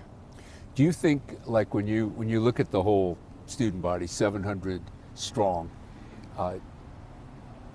what would be your evaluation of how everyone gets along here at the school? You know, you hear about a lot of schools, and there's a lot of harassment and things like that goes on, and I know teasing sometimes goes on here, but how do you feel? I mean, do you feel safe as a student here? Do you feel respected as a student here? Definitely. And like you said, teasing, I think it's just everybody trusts in the brotherhood that like nobody means it personally. And it's like, we're all guys here. It's joking. Nobody means it too personal. And like at other schools, my friends, they say like the stuff that goes on at other schools, I never see that stuff happening at Saints. And it's just kind of the brotherhood, everybody coming together, and everybody looks out for each other. When outside of school, people look out for each other. Saintsmen go to other sporting events to support each other. We're all brothers here. Yeah. So you're feeling the community aspects, yes, even as a young sophomore, of course, here at the school. So what is your, here you are in the fall, you're getting ready for the spring baseball season. So what does that mean for you? How do you prepare yourself? Definitely working out a lot with our wonderful strength coach, Coach Sweat. He's getting our team very right for the season, and just hitting, working out. We have our first fall practice today, which I'm super excited for. Get all the guys on the team back together and just keep building the brotherhood. Yeah, there you go. Do you have any questions for me? What made you choose Saints? As the president? Yeah. Well, I didn't actually get to choose Saints. I was hoping they would choose me. So I interviewed for the job in 2006, actually on St. Patrick's Day, 2006. And I had an amazing interview with 5 Augustinians. And it seems that when I reflect back, it's been about almost 20 years, we laughed a lot. And that was something that I very rarely see in an interview situation. I've been at 5 different schools. I've been in a leadership position in, well, all of those schools but one. My very first school, obviously, I was just coaching and teaching, and not just, but I mean, that's what I was doing, and I didn't even realize that maybe someday I would be in administration. And it's still kind of weird because I love teaching and coaching so much. But when I was with the interview group, I felt right from the get-go that this is a group that would support me in my ministry here at the school. And while there were some really big things to do, like all these buildings, which your dad sees, and they seemed at the time almost impossible, I knew with them and with my faith in God that we would somehow figure out a way in the journey to getting Saints really up to snuff for guys like you. Yep. You know what's interesting? When I started here, you hadn't even been born. Nope. Yeah, and here you are in this school as a Saintsman. And so in a way, we kind of built it without knowing that who you were at that moment. Future generations. A future Saintsman. And it sounds like so far that when you have kids someday, married and everything, and you're living in San Diego, definitely going to this become is where the they're going to Saints. go, right? What would you say is of all the things that you know about Saints, and I'll let you go. I know I got to get you back in class. We're sitting out here in this beautiful day. What is your number one takeaway from the Saints experience thus far? You still have a long ways to go, I know, but thus far, when you kind of reflect back, what is a takeaway that you really think was awesome? That's a great question. For me, my favorite experience at Saints has definitely been freshman welcome week. Last year I had a great senior who graduated, Gino McKenna. He was my brother's best friend. So just being able to take advantage of him making me do all the fun stuff. I definitely didn't like it during freshman welcome week, but looking back, I'm so glad that he made me do all that stuff. Made me do a great costume, hung out with me, we did the water park stuff. It was a great time. That's awesome, Chase. Well, thanks for Thank you for having me. Oh, absolutely. I'm glad that. So Chase actually signed up for this. He wanted to do this, and so we thought he was so motivated. Let's do it. Yep. Thank you. Of course. Hello, Ed Hearn, president of St. Augustine High School. Hope you enjoyed that last video. Very mature boy for being a sophomore, no doubt about it. And you know, Chase, I think, really gave kind of an inside view of what it's like to be an underclassman at St. Augustine High School. We're going to kind of move into another direction in this next interview. Our interviewee is Mr. Jim Zittenbauer. Jim is a Saints dad. Joseph, his son, there's, I think, 3 kids in their family. 2 were daughters. They went to OLP. But Joseph came here back in the day when our theater was still Doherty Gymnasium. And he got started on our board, especially on the finance committee. And he is now chairman of the board. And this just happened in the fall. He is stepped up, and Bill Hamlin has just stepped down. But Jim has been on the finance committee, and when I look at our school and I look at our strength of our whole system, it really comes from this committee, the finance committee. There's a lot of very strong men and women on that committee, and they make very, very good decisions for our school. And I thought it would be really a good opportunity to introduce Jim to the entire community. He's more on the quiet side, except when he's passionate about an issue, which many times he is in the finance arena. But he is one of the reasons why Saints is strong. It's the basis of our strength. So what I decided to do is I think this interview takes place in our library, and I think you'll enjoy meeting Jim Zittenbauer, Chairman of the Board, St. Augustine High School. Well, today, Jim Zittenbauer and I are sitting in the library, and this is part, of course, the great day of Giving Tuesday, and our attempt to introduce the Saints community to everyone that's out there that's interested in St. Augustine High School. And hopefully, if you're not, you will be after this great interview. So Jim, you are the chair of the board. Correct. And longtime finance committee member, and formerly the chair of the finance committee. So you've kind of seen, St. Augustine High School really from the inside out, the real financial structure that has allowed us to do a lot of the wonderful things that have happened here. But I'm kind of drawing a blank on when you first joined. I believe it was 2012 was my first year on the board.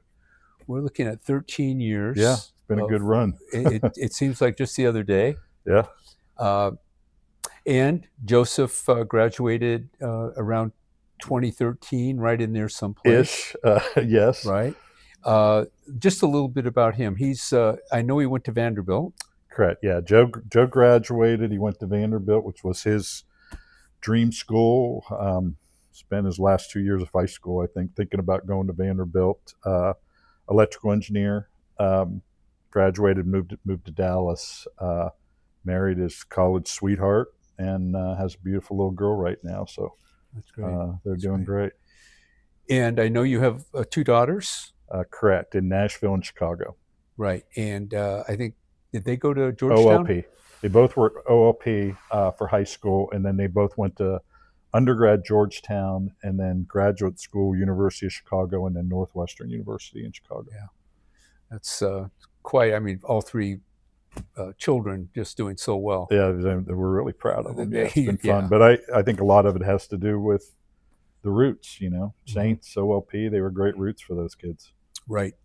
So I think I met your wife. I didn't meet her, but I met her kind of indirectly. We had a football barbecue here on campus, and I think your wife actually got up and spoke at that barbecue at some point. She had some affiliation with the cheerleaders or song girls or something like that, I think. It's very possible. I don't know that I heard that story, but yeah, our middle daughter was cheerleader over at OLP. Right. And was over here a lot and back and forth. And Sure. so, yeah, I think that's where in fact, she probably introduced me to you, I would imagine. Probably. Yeah. I mean, I just remember her and talking, and I was new. So I was just for the first time kind of trying to figure out the culture. And it was kind of cool to have this barbecue as well as having the cheerleaders come over. And I think they did a couple routines that day and kind of got us started off on the right foot.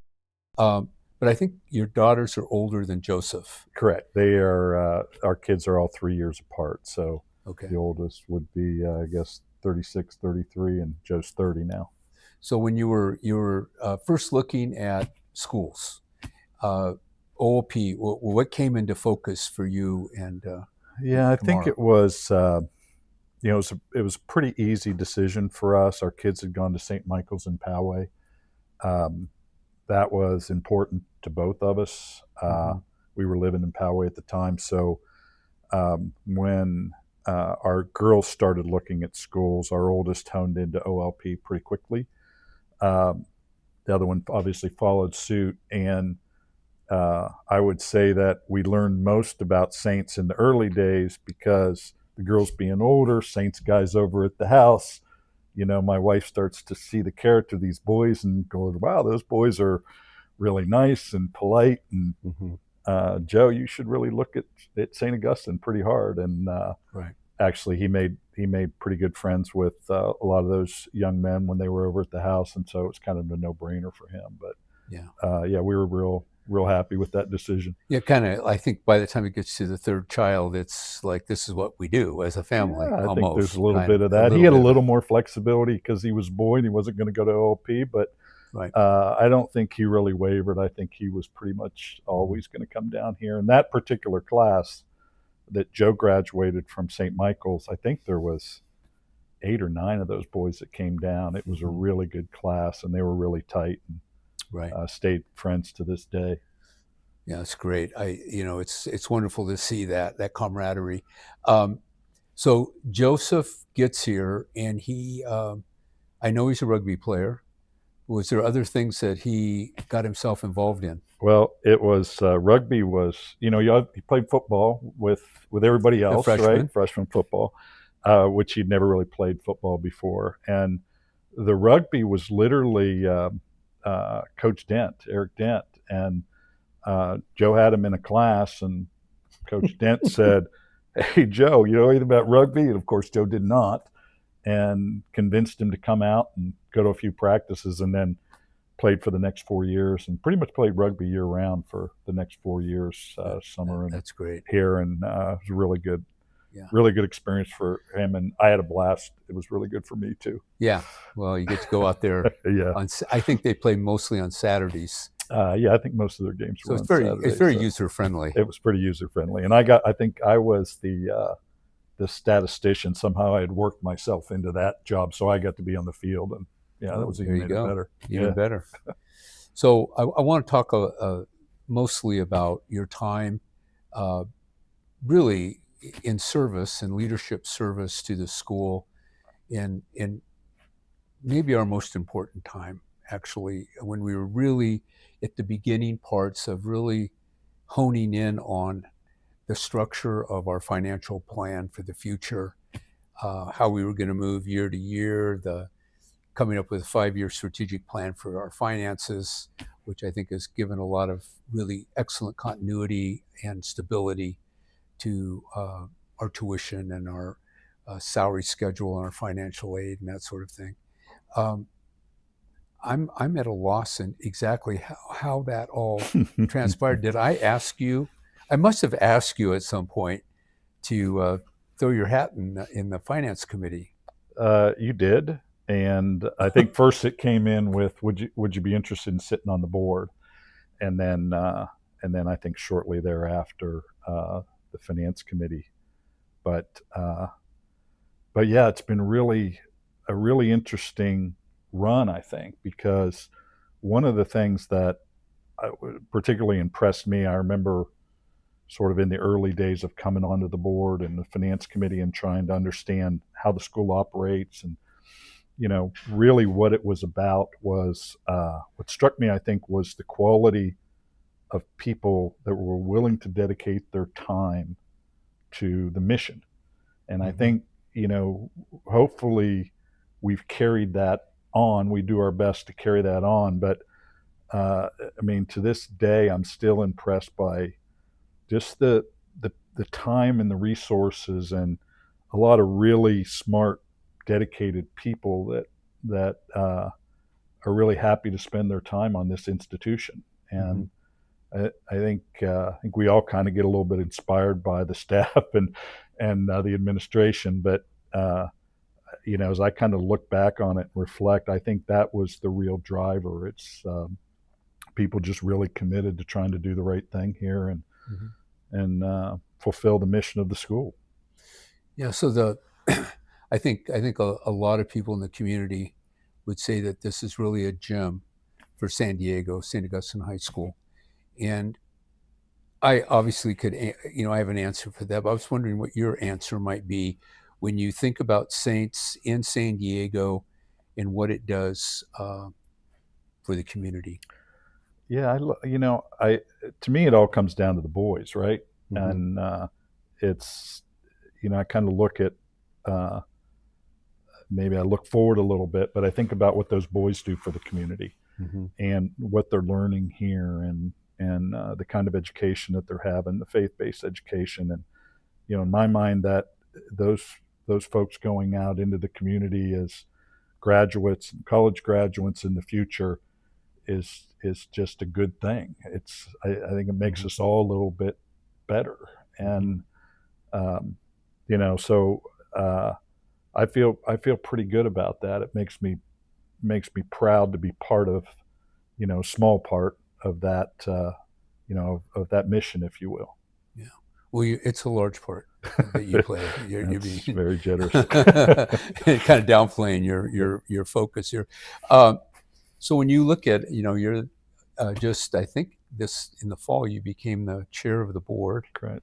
And you've been kind of on that track for a while. I kind of knew this was going to happen at some point along the way. I think, you get on the executive committee and that's how it moves. What do you think are the biggest challenges facing St. Augustine High School here in the next, year, 2 years? Oh, gosh. I'm a financial person by background, and so I sort of know what I know and try to figure out what I don't know. But I'm always very keen to the financial challenges of operating what is a significant, it's the wrong word, but it is a significant enterprise. It's a significant business, and that always has its challenges. And I think, the staff here does a really good job of providing the tools to the finance committee and to the board to make the best decisions at the time that we can make. And probably the challenges that I look at is how good a decisions can we make as a collective group that it's truly unbiased and in the best interests of the school and the staff, administration, boys, going forward. And and I think about that a lot. I think about it every meeting, because they all have consequences, right? So they do. Yeah. Yeah. I mean, I think the focus has always been for me, when things get a little strange, is get back on the boys, focus on the boys. What's best for these young men today and tomorrow, especially, and how do we prepare for this to make it the very best we can? And I think, I'm starting I'm in year 20 this year. I'm not starting. I am in the middle of year 20 being here. And I feel like when I look at the school administration, Jim Horn and his staff, and the teachers, and just the amazing work that they do day in and day out to engage our boys in very positive ways and really get them to think a little bit differently about themselves. Even like, we tend to put limits on what we think we can do, and I think it goes for all of us. But to kind of break those locks off and get these boys to really consider, the world is what I'm going to make it. Yeah. Yeah. For me and my family and maybe my community, and who knows. I always think it's just really cool. I mean, I come and go, right? I come to our meetings, and I don't nearly spend that much time on campus. But I always think it's really cool to see the interaction between the young men and the faculty, and sometimes it's sarcastic, sometimes it's get your hair cut, but it's respectful, and I think it's, I just think it's really, for me, it's kind of a feel-good moment to watch it. I like to see the interaction. I like to see the interaction between the young men and the faculty and the staff, and yeah, it's a neat thing you got going here. We had mass today, and it was a veterans mass. And it came from the students to have a Veterans Day mass, and the student body president got up at the end of it, and he looked at all the guys that showed up that were vets, and he said, This is the very first one. It's going to be bigger and better next year. We're excited that you That's came. awesome. And then he had all the students stand up and give a really, I would say at least a 45-second standing ovation to these guys. And so there was a guy in front of me about my age, and I said, "So what do you think?" And he goes, "I think the brotherhood, I'm feeling the brotherhood. It's so strong." He goes, "It's really," he goes, you know that it's your school when you experience this." Yeah. That's a neat thing to do, though. By the way, I wasn't aware of that veterans Yeah, mass, but that's really neat. Yeah, we just kind of put it together a couple weeks ago, and I think it's great too. And there's so many guys. 2 guys came in their uniforms, which I loved. I just thought that was the best, and they were so proud. And of course, we were proud of them too. So, and of course, coffee and donuts afterwards. You can't beat coffee and donuts. Can't beat it. It's kind of the. Well, listen. Thank you for coming down to school today. I really, really appreciate it, Jim, and I look forward to working with you for the next several years. Absolutely. Thanks, Ed. Appreciate it.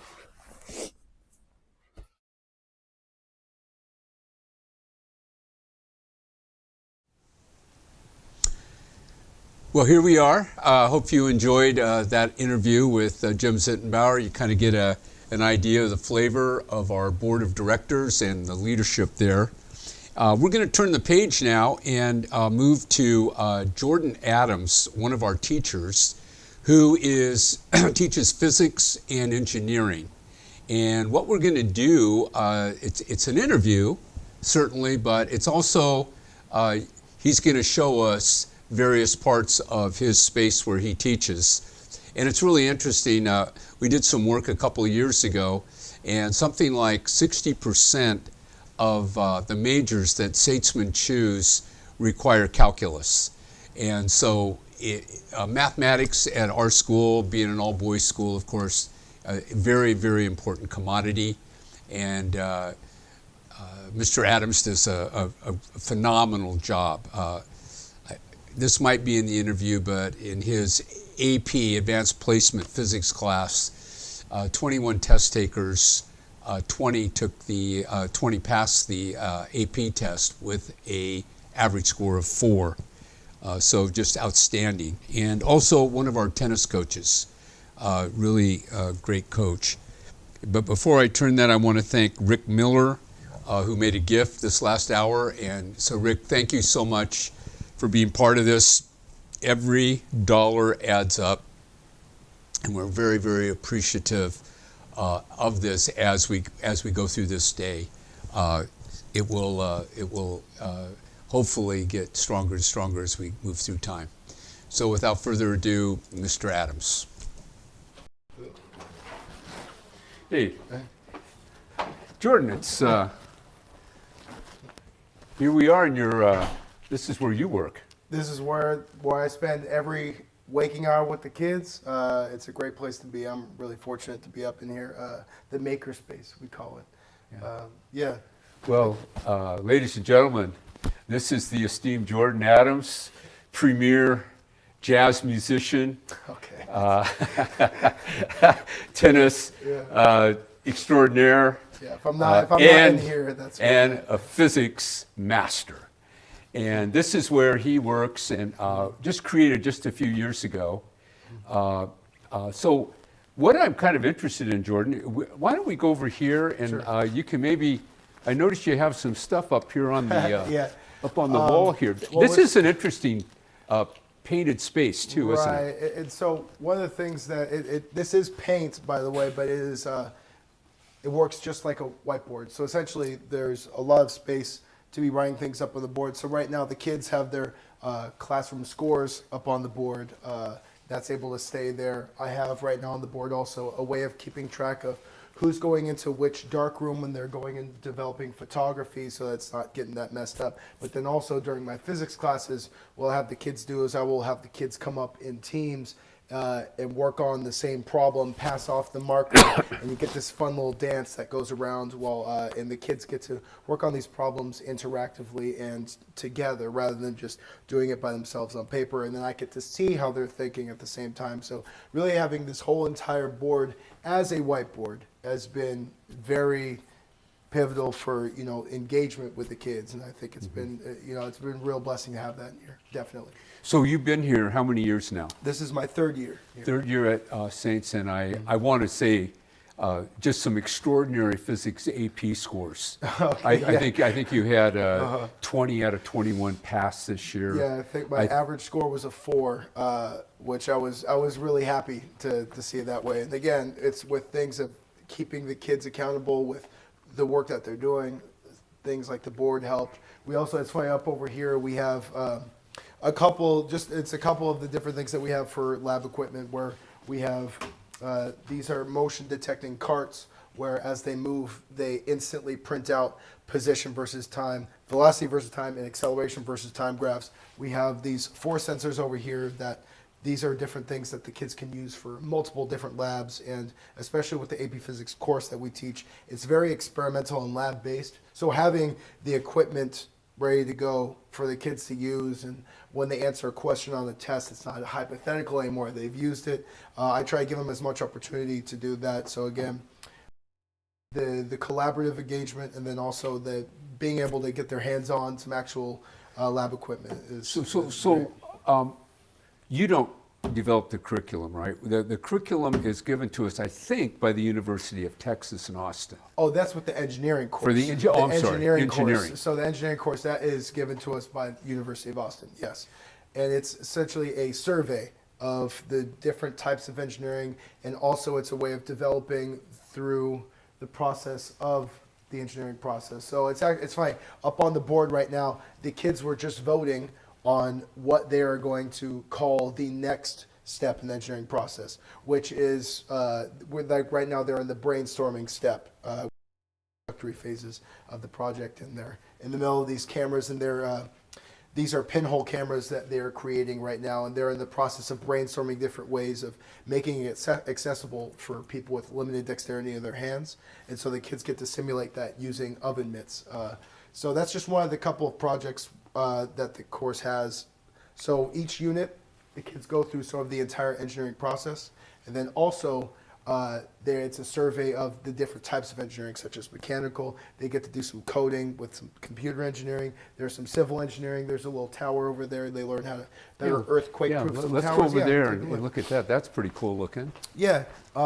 This is an example of one of the tower designs that the kids came up with, and they learned that triangles were relatively strong shapes. So one of the groups was experimenting with, will the tower accelerate less? We have these shake tables that we have down here for the experiment that we wouldn't be able to get set up right now, but they have these shake tables, and they have a video analysis software that they can go and use in order to graph out the acceleration of these different towers.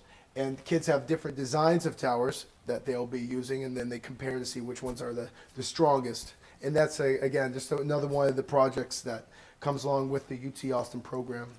Yeah, actually, I think like in an earthquake zone, like Los Angeles is in, for instance, this kind of structure is generally the interior of high-rise buildings. Right. This kind of very strong, rigid structure. And I think, if I'm not mistaken, that everything else kind of moves around this structure. Right. And so it has some practicality. It's great. I mean, a lot of the designs, the kids actually also, rather than just blindly going through and looking at different, just imaginative ways they could do things, they go through that process initially, and then they get a chance to see, well, what do they use out in the real world? They'll go ahead and select their ideas. And again, this idea of like idea selection, not just brainstorming, but idea selection and then coming down to technically what has worked in the past, is also something that is stressed with the program that they have. And it's it's been a great program so far for them to get their hands on something that's a little bit more technical than they might be used to. Right, Yeah. right. So I noticed that you've got a lot of movable desks in here. You can move things around. It looks like you could work on a car in here. You've got the pull-down electrical deal, like you see in yeah, we've just shops. I mean, especially with my class, you know, it's a lot of the simulations that the kids are end up running, a lot of things that we can't do with the lab equipment that we have. So I have different simulations the kids can access, and so the kids will be able to have these in order to, you know, bring them down, charge their computers, or if they want to have one of the shake tables out where they're doing the earthquake testing, then they can also power that at their tables. And there are different tools within the makerspace back there as well that they could go ahead and plug on into these outlets right here. So it's essentially making it so that you can kind of bring the makerspace to your area, essentially, is the idea with Could be any place. any place. Yeah. So let's go back here and Please. Let's see some of the, I guess this would be more dirty engineering back here, the sawdust and things like that. Yeah, yeah. But let's talk about a few of the machines back here. Of course. I mean, we have, I would say over here in this middle section, we have some of the more typical you know, woodshop equipment that you'd be using. We have a miter saw. We have a vertical bandsaw. Over there hiding on the side, a horizontal bandsaw. That's a little bit more niche. But then also we have this nice saw stop that the kids have been able to use. We have a drill press. So let's just stop right here. I know this is a special saw. Right. It's not your typical table saw. Correct. And some people out in the world might be looking at all this going, yeah, but how many fingers have you lost and stuff like that? Yeah, high school boys and blades. Yeah, exactly. Kind of scary. But what happens with this particular saw? So this saw, and with saw stop, it does a good job of detecting moisture. And so when it detects moisture that is beyond what you would get within a normal piece of wood, for instance, a finger or even a hot dog, right? Once it detects that moisture, there is an immediate braking system that will immediately get the blade out of the way and disconnect the whole thing so that the blade can no longer rotate. So you would get no more than a tiny little paper cut, essentially. And so this safety, luckily, this is one of the tools that we have that has a built-in safety feature. But with all the tools, the kids learn not only how to be safe with the tools, but then also just in general, the best practices about how to go about making certain cuts, how to make them accurately, and then how to do them safely. Good. In this machine over here, it doesn't look like a normal shop machine. Oh, this right here, we have a CNC machine, or we have this wood carving machine that can get programmed out, and kids can be making different wood cuts that it's automated. And while a kid can go through and do it by hand, a lot of times it's going to be easier to just have the CNC machine go through with it. And lots of things that are fabricated these days are done through CNC. So having the kids being able to actually interact with this and know how to use an automated software like this has also been really rewarding. Good, yeah. So this is like connected to a computer. Currently, no. It has circuitry that will get it hooked on up to a computer. Right. And it even could be the kids' computer as well with the software that we have. It's fine. And then this table right here is something that the kids are working on. I have the kids' service project for the staff. And so this is Mr. Oakley's table that the kids are currently going to be working to kind of assemble back together, because there was a little incident over in his other room where it kind of broke on down. So my kids are kind of getting on it to make sure that we build it back up. So. Good. So is there anything else in the mix for you in engineering or physics? In the mix. Like for the future. It's funny. I look back here, and this is a launcher that we have for intercession. And I don't know, what the people know about Saints in intercession, but in the month of January, rather than having your typical course load, the kids take one elective class for the entire month. And for that entire month, you're able to be submersed in it. And there's a class that we have here that is different from the engineering course that we have, Engineer Your World, a little bit different than that. And it's just a month of kids getting in here and working on 5 different projects, starting with something as simple as a mousetrap gar to a Rube Goldberg. And then throughout the room, there are these little flying devices. And so we have these gliders that the kids have made, a couple back over there. And this is the launcher for that. So they also get an opportunity during intersession to go ahead and launch the planes on and off. Yeah, it's great. Awesome.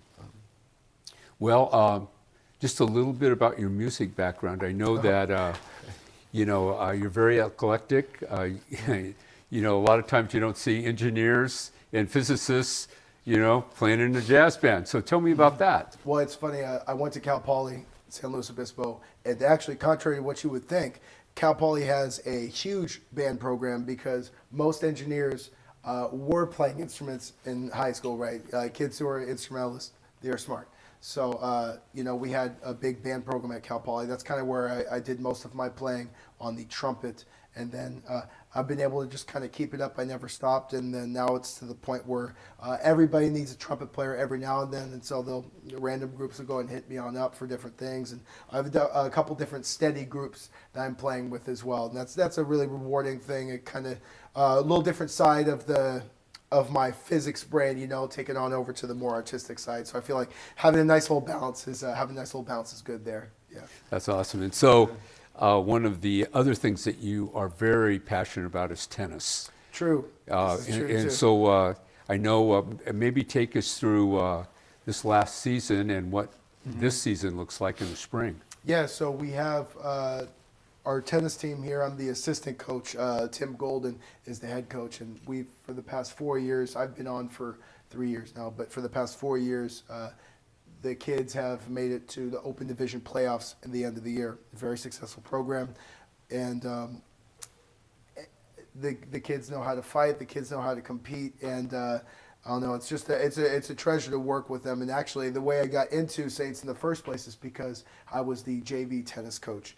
And so I was just honored that I got, they figured out that I could manage 24 kids at a time with weapons in their hands. And I think they said, he has a physics degree. We can put him in the shop where all the blades are at. So that's kind of how I got into it. And luckily, tennis is one of those sports you could play forever. So while I'm also still competing, I can take that competitive nature, and I can take what I've learned from there, the strategies that I use day to day when I'm playing in these leagues, and I can bring it on over to the kids and show them how to properly play doubles, or what kind of strategies they should be going for that they probably wouldn't have thought about, things that are not so intuitive. So yeah. Right. So we were just at a conference back in Chicago. That's right. And that's right. Good time. Yeah, and called the Augustine Values Institute, and we got to know each other really well as a result of that. And then that's our second big interaction, because also 2 years ago we did on the junior pilgrimage. We had a nice little time to get to know each other as well. Yeah. I didn't realize I was intimidating you. Well, no, it was nice to see that you can relax around me. I'm in the same group as the school chaplain and the school president. I mean, I'm going to get a little tight, I'm going to get a little nervous. So. That was funny that you expressed that. Yeah, first year teacher, but whatever, that's fine. Well, we're really pleased that you're here as a teacher, a coach, and really a mentor to our young men. And I think they're very, very fortunate to have you. And you can see this is one of the most creative spaces on our campus. Yeah. And just thank you for just a great job. No, thank you. I mean, it's a privilege to be in here. Like I say, I say I have the easiest job on campus because I get to deal with kids who elect to be in AP Physics, who want to be in engineering, and because they know the rigor that comes with that, they know that I'm ready to be there to really turn it up for them. And it's a great space that I get to be in. It's just very energizing in here in general, while at the same time it's also spacious, and the kids have room to do certain things. It doesn't feel so cramped in here. So that's another one of the reasons it just feels relaxed in here. We have nice speakers, we can have music going on and playing, so it does create a really nice environment for the kids to sort of relax, but then also, find a way to get them some 4s on some AP tests as well. So, yeah. Move their college application process along. Oh yeah, exactly. Well, today we are all over San Diego doing a day of service, and certainly right after Thanksgiving, I think all of us have a lot to be thankful for. And we are in the midst of a huge campaign, our endowment campaign. And you can see, I think, just from our 10 minutes, 15 minutes with Mr. Adams, that there's so much value at this school for the kids. And of course, our goal is to increase that annually. So you can get online, you can and you can make a gift at any point, and we appreciate anything that you might give. Thank you so much, and we'll be in touch in just a while. Well, we hope you enjoyed that kind of walk through the engineering classroom. It's becoming, as you can imagine, a more and more important space here at the school. We're going to turn our attention now to a young woman that graduated from Our Lady of Peace in 2013, was a cheerleader, and now works as our registrar. And her name is Elsie Lopez. And I think you're going to maybe if you're out there and you're kind of wondering, like, how's this all boys school work, and what about girls and all of that stuff? We want to dispel that myth that boys don't meet girls in an all boys school. Certainly they do. And so anyway, we wanted a woman's point of view. She just started here in the fall, so everything's fresh, and I think you'll find this, the next 20 minutes, very enjoyable. Well, this is Ed Hearn, back at you on Giving Tuesday. We have a very special guest with us today, our newest Saints woman, Elsie Lopez, class of 2013 OLP, and we thought we would get that connection and just kind of go back and relive some days back when you were in school. I guess you would have been at OLP a pilot 2009 to 2013, correct? I actually transferred in my second semester freshman year. So yes, but I didn't start at OLP. So that's a good starting point. What happened? I had just decided I did want to go to OLP, but I just wasn't sure if that was the route we were going to take. So I ended up going to Hilltop High School. And then after like my first semester, I still kind of knew I wanted to go to OLP. So we talked to Sister Dolores. I honestly can't really give you all the details. My mom was a big part of it, so she knows the details from head to toe. But I ended up having an interview with Sister Dolores, and I believe Sister Joyce was part of it as well. And then I got a call saying that I could start second semester. Yeah, so it was pretty exciting. So like when you think back on those days, you know, an all girls education, Catholic, the nuns of St. Joseph Carondelet kind of in control, and the philosophy built around their order. How did that set you up to the day? Like when you look back on that experience, how do you think it kind of came into your being? Well, I went to St. Rosa Lima from kinder to 8th grade, so I was very familiar with like who OLP was, what they represented, and being Catholic has been part of my life ever since I was born. So there wasn't that much of a dramatic change when I went to OLP. I feel like St. Rose did a great job of, I guess you could say, filtering me into that sort of environment. Mm-hmm. And then getting to OLP, I have to admit that I was very shocked educationally. I was like, I have to kind of rewire my brain to go back to, I guess, the discipline that OLP instills in us. But I feel, what's the right word? I feel that they did a great job preparing me for college. I think we had a great dynamic of education, understanding what it is to be a strong, independent woman, and being Catholic as well. Mm-hmm. Well, we have this prop right here. Yes. And I suppose this is yours, Elsie. Yes. Yes, and it's beautiful, by the way. Thank you. So obviously one of the things that you did was you were part of the cheer squad. Yes. So tell me a little bit about that and being at games and things like that at Saints, that sort of thing. Yeah, so cheer had been a big part of my life to begin with. I did it at St. Rose, so it was for 4 years. I also did like an all-star team, so was very big with it competitively and also school spirit-wise. Mm-hmm. And I actually chose before to go to Hilltop because I chose to go to Hilltop because they had the best cheer squad in that district for public schools. Mm-hmm. But then OLP had the best cheer squad in San Diego. So I basically told myself, I was like, I'm going to go to OLP, I'm going to do great, and I'm going to make the cheer squad. There's not going to be any ifs, ands, or buts about it. And at that time, OLP had 3 teams. And I told my mom, I was like, nope, I don't care. I'm going to make the top team. There's no way that I'm not going to. And yeah, I went in my sophomore year and I made the gold team, which only had 12 girls in it. And I think we had a team of like 53, 54 girls. So it was very selective, and that was the top team, like the varsity team, the advanced team.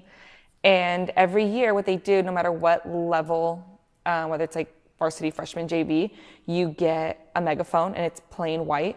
And what they do is they tell you, the only requirements are you have to have your name going down and your year across. Other than that, you can do anything you want to your megaphone. It just has to be pretty much like Saints dominant, like Saints colors, any logos, or you can't have like I don't know, like you wouldn't put like I don't even know, like something weird. It has to be like appropriate, school related, school spirited. Mm-hmm.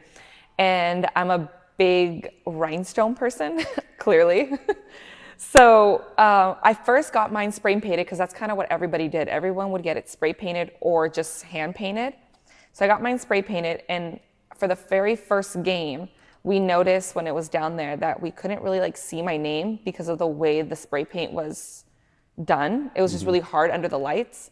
So I took it to my aunt and I asked my aunt if she could help me rhinestone just like the outside of the lettering of my name. And she was like, okay, sure. And the next week when I told her, oh, hey, I need my megaphone for tomorrow for the Friday's game, can I come pick it up? And she was like, yeah, you can, but you need to bring it back to me because I'm not finished. And I was like, okay, that's weird. And I came and she had done, I think, like my name and maybe like the outline of my year, maybe some random little things. And I was like, oh my God, it's perfect, it's beautiful, it's what I want. And she goes, no, you need to bring it back. And so every week she would add more to it. And then I had like the Halo Joe, because I thought he was adorable. And then the back side, it says Saints. And I just love stars. So I added a star that had Saints colors in it. Right. And then the year, and then I'm a huge baseball fan. So I had to add a baseball in somehow, because that's, I guess, the personal touch that's not Saints. Mm-hmm. And then she also put rhinestones inside. So, wow. So when we would like yell into those stands, you could like see the shimmer of the rhinestones. Very cool. Yeah. So both of us just went on a retreat, the Augustine Values Institute, and I found out you were a big country western person. So seeing the rhinestones like that, I thought of Rhinestone Cowboy. Things like that were kind of entering into my brain as you were going through this.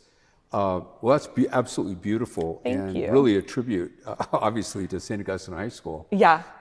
Which was great. So in the time you were on the cheer squad, it was kind of a golden era for Saints football. Oh, it was amazing.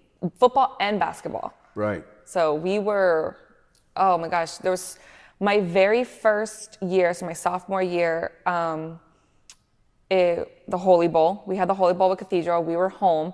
And so it was going to be my first like huge performance as a Saints cheerleader, super nerve-wracking. And I mean, we had all the girls participate. So it was all the 53, 54 girls. And I was so nervous because I had to do a skill like on the floor for a tumbling pass that I had never thrown on like hard surface, just on mats or spring floor. but all the adrenaline and the craziness and the game was so intense that day. So our performance ended up being awesome. I actually have a picture of the huge pyramid that we have. I think we have like 7 or 8 huge stunt groups going up, and it looks really cool because you can see like the entire field, and all the girls like look perfect. I don't want to say we look perfect, but we look perfect. And so it was like a really intense game, and we ended up beating Cathedral, and it was just insane, like the energy. I had gone to some Saints games because my cousin was also a cheerleader a couple years back. So I had gone to some games, but I was younger. So I don't think like for me, like the feeling was as there as it obviously it was when I was down at the field. Right. But it was like insane. People were going crazy. People were like picking us up and like going nuts. The football players were like ecstatic. Coach Sanchez was going crazy. Like it was awesome. So that was like my first big like hoorah, I think, as like a Saints cheerleader, and definitely like one for the books. Yeah, one for the books. One for the books for sure. Can it get better than this? Yeah, no. Yeah. But yeah, so that's like was like one of my top favorite experiences for football. So you obviously you went to college, graduated. How did you get to St. Augustine High School? Well, actually, thankfully, it was because of my mom. So your mother's figured. She's amazing. So when I came back so I went up to the Bay Area for college, and then I came back down to San Diego, and I wasn't sure if I actually wanted to work in a high school setting, but then I did get the opportunity to coach and work in high school, and I realized that that's something I do want to do. I loved it. I loved being around the kids. I loved being around, I think, like the education. But I wanted to be somewhere where I knew that school fit who I was. It represented what I believe in. And I kind of stepped away from the school setting until I found one. And then I was just working, a normal like 9-to-5 job. It was like in payroll. And my mom would always send me jobs for like different schools. And I would just kind of like put them to the side. So I was like, no, I don't want to work there. Or that doesn't sound good. And one day she sent me the one for Saints. And I thought it was just another one, so I was just going to ignore her message. But I looked at it and I was like, oh, that might be okay. And I just like really read through it and thought about it. And like the next day I started like putting my resume together to look nicer. And then I got the call that from, I believe, I don't know if it was from Greg, but I got a call basically to come down for an interview. So it was a group interview the first time. Mm-hmm. And then I got a call back again saying that I made it to like the next round. And the next round would be meeting with the principal. And I had always heard of Jim from like my cousin who went to Saints and friends that went to Saints. So I always knew Mr. Horn. But I've never met him. So I was like, oh, okay, I'm gonna actually meet Mr. Horn for the first time. And yes, I had an interview with him and I thought it was going great. So after the interview, in my mind, I was thinking, okay, well, I hope this works out. I hope he calls me. But before I could even leave his office, he offered me the position. So I left very happy that day. That's great. So I think you're our newest employee right now as we sit. There might be someone that kind of squeaked in. So what's your initial impression of St. Augustine High School now that you've looked behind the door? Yeah. So to speak. I feel like the best word to describe it is community, just because even being from OLP, like you see the community that Saints has, and it's not just students or just teachers, like the students and the teachers and the parents and outside like events that we do or charities, like it's such a close-knit group of people. And I don't think I realized how strong it was until I entered it now as like an admin or as like a worker, and it still upholds like what they represent. Like people talk about, oh, Saints, like we're such a tight-knit community, but we really are. And everyone was so welcoming. Everyone was very, I feel like everyone knows my name, and I feel like I have to catch up to get to know everyone's name because I'm still learning faces and names to put together. But even places that I go and I mention that I work for St. Augustine, people just light up, and it's amazing. And it's actually like a personal story, but I just moved closer to North Park, and I believe I got the house that I got because the guy knows that I work at Saints now. Because it was on a spirit day, so I was wearing like jeans and a polo, and I messaged the guy about the property, and he said, oh, I'm showing it at 6 today. Come down if or you can come tomorrow at 10. So I went there on Friday, and I just stayed in my polo and my jeans, and he asked me, he's like, oh, do you work at Saints? I was like, I do. He goes, oh, my daughter goes to St. Patrick's. My kid wants to go to, my daughter goes to OP. My kid's at St. Patrick. He wants to go to Saints. We know so-and-so from Saints. We know this person, da-da-da-da.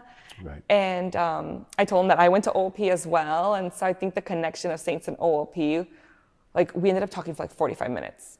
That's great. And then I left, and my mom went to the showing with me. And she was like, oh, you're going to get the place. And I was like, oh, I don't want to say that. But I got the call like in 2 days, and he offered me the property.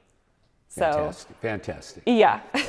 So you and I, along with I think 3 other Saints people, went to Chicago recently for a 3-day institute retreat called the Augustinian Values Institute. And it so happened that you and I were in the same small group. And I think we both had a lot of fun. But so it's all about St. Augustine. Mm-hmm. What is your biggest takeaway? Like, being there 3 days, meeting people that work in 11 different schools. I think it also goes back to like Saints as well, like the community, because there were so many people that I connected with, both like I feel like we connected about like things about the school, like what we've experienced. I even brought up like my experience at OLP and then going to Saints, and I feel like a lot of schools have that, like those filter schools as well, so that kind of relates, or they have like a sister school, or some of them are co-ed. Right. So. But I think like the connections and building new relationships with those people was one of the best things I could take away, the networking. I loved all the talks, but I think the discussion groups and the outside connections that we built after the talks were what were really like eye-opening, how we all connected. And we talked about that too when we were down. We talked about like the talks, and we talked about personal things, and it all just related back to how we all how we all want to show others what like Saints and like those schools represent. So yeah. Yeah, I've been to 18 of them. When I got home, I kind of checked which ones I'd been to, and I think I learned something new about what we do philosophically and theologically every time I go. And I was just curious because here you come from a different tradition, and now you're being imbued in this tradition, and kind of cool. You get to go right away to Chicago and see it kind of firsthand at another school that is also an Augustinian school. So what exactly do you do here at St. Augustine High School? So I'm the new registrar. So pretty much anytime the kids need help with transcripts, work permits, I help a lot with like enrollment stuff. When like any school records, that's all going through me. So especially I feel like a busy time will be like graduation, and then when the kids are getting ready to get their transcripts sent out to colleges, I'm gonna see probably a bunch of seniors coming in verifying, did my transcript get sent to, whatever school? And I'm like, yes, it's okay, we're good. But yeah, handling any school records is basically what my office is. Well, we are very, very pleased that you've made the decision to come to St. Augustine High School. It's certainly a great start, and we look forward to many years ahead with this relationship. Oh, thank you. You're welcome. So anyway, just our newest employee, Elsie Lopez. kind of in a unique situation, joining us from an experience at OLP. And I wanted to make sure that everyone viewing us today has a real good shot at seeing exactly who we are in the entire community that we represent. So, with that being said, just a reminder, go to our website. You can click right on giving and it'll take you right to what we're doing today. And we're working on our endowment so underserved boys can go to this school. It's a great cause, and it's one I think that'll put a smile on your face. Thank you so much for your consideration, and we'll see you and be back soon. Well, I'm really happy that we had the last interview. It's not every time we get an OLP grad to kind of voice her instinctive kind of considerations about St. Augustine High School and how she's experiencing it. So I hope you got a lot out of that. A young woman, recently graduated from college, newly in the workforce, and I think she had some very insightful judgments about her experience at OLP as well as her new experiences here at Saints. The next person up for a very short interview is Mateus Cardenas, who is a sophomore here at the school, and he comes with a little bit different background. He also receives financial assistance, and he is here because of the generosity of the Saints community. So here is Mateus, and I think you're going to enjoy his comments about St. Augustine High School. Hello, I'm with Mateus Cardenas of class of 28, and which would make our guest a sophomore. Yeah. So he's been here almost 3 semesters. He's in his 3rd semester. So Yeah. what is your initial reaction to St. Augustine High School, Mateus? It was a little different for me because I've never lived in San Diego. I'd lived in Sinaloa and Palm Springs. So originally getting here is more of a just getting to know like not just Saints but also San Diego. But like since I got here it was very like I met friends real quick. I didn't know like anyone because I was coming from so far away. But meeting people was super easy and getting like accommodated like just with orientation was like a easy process to make me feel good. That's great. So you, obviously English was not your primary language. I was born in Palm Springs, but yeah. Oh, okay. Born in Palm Springs. Yeah. Okay. I thought it was the other way around. No, but both my parents are Mexican, so my first language was Spanish, but I'm fluent in both. Right. So, and that started like right from the get-go. Yeah. Right. So, how did you get to Saints? It was kind of a long process. I, like, 1st to 3rd grade, I was living in Palm Springs, and then we moved to Sinaloa, Mexico, which is like kind of deep, not very close here. Mm-hmm. But I always said I wanted to go to university in United States. So I told my mom that, and well, the best opportunity to do that was going to high school in the States. And I wanted to go back to Palm Springs where my friends were, but my mom decided to come to San Diego. And we didn't start applying to schools till like May, which was really late. So, but it just happened that a friend of my mom's who lives here in San Diego recommended the school. So so she applied, and well, it just kind of happened after that. Right. Right. Well, we're really glad you're here. Yeah. So what do you do here, like outside of the classroom?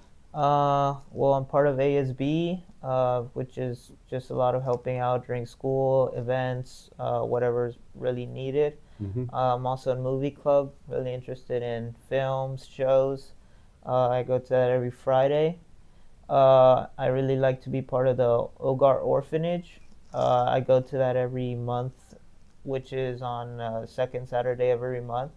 So just hanging out with the orphans, helping out. So really good service, and just like helping out with the kids mostly. Yeah, so the Augustinians have an orphanage in Tijuana, and we support that. Yeah. Not only with our own service, but with our money as Yeah. well. It's very important to the school that continue and do such good work. Yeah. So you're here. How has the experience been? It's been really good for me. I mean, I've really had everything I needed here. I mean, there's counselors. I mean, we can, it's a lot of opportunities here. I really like my classes. My teachers are all really great. I feel like I've advanced a lot more academically than I was. But there's also a lot of opportunities that aren't academics when it comes to sports. Like I said, movie club, which I really like. The Ogar Orphanage, I love doing service there and just helping out. And it's just been a really like accommodating experience coming here at Saints. You play any sports? Not right now. Might play some, but I really do like the like sports here. Yeah, and the activities, obviously, because you're really involved. Mm-hmm. Well, I really appreciate you being here. Thank you for giving up. I know it's kind of a wet day today, Yeah. but I appreciate you getting here early to school to be part of this. Mm-hmm. Thank you.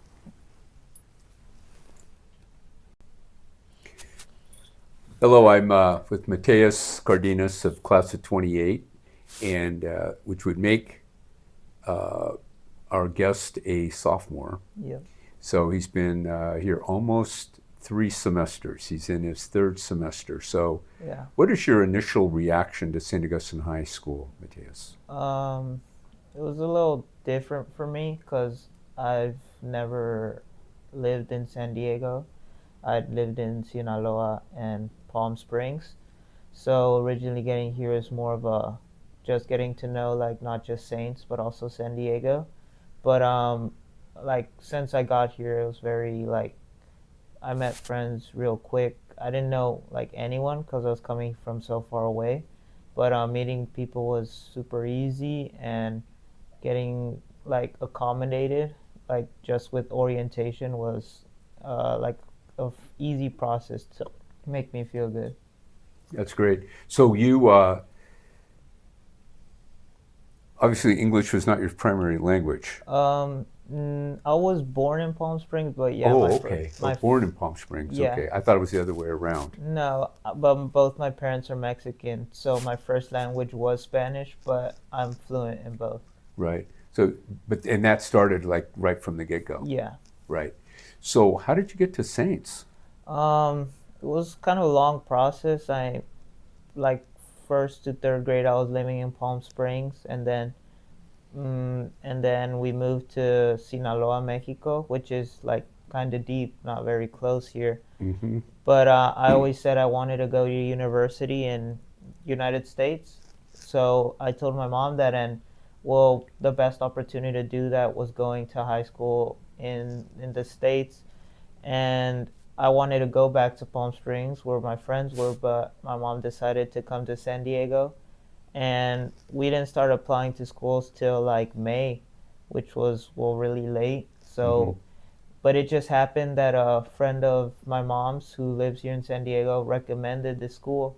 So so she applied, and well, it just kind of happened after that. Right. Right. Well, we're really glad you're here. Yeah. So what do you do here, like outside of the classroom?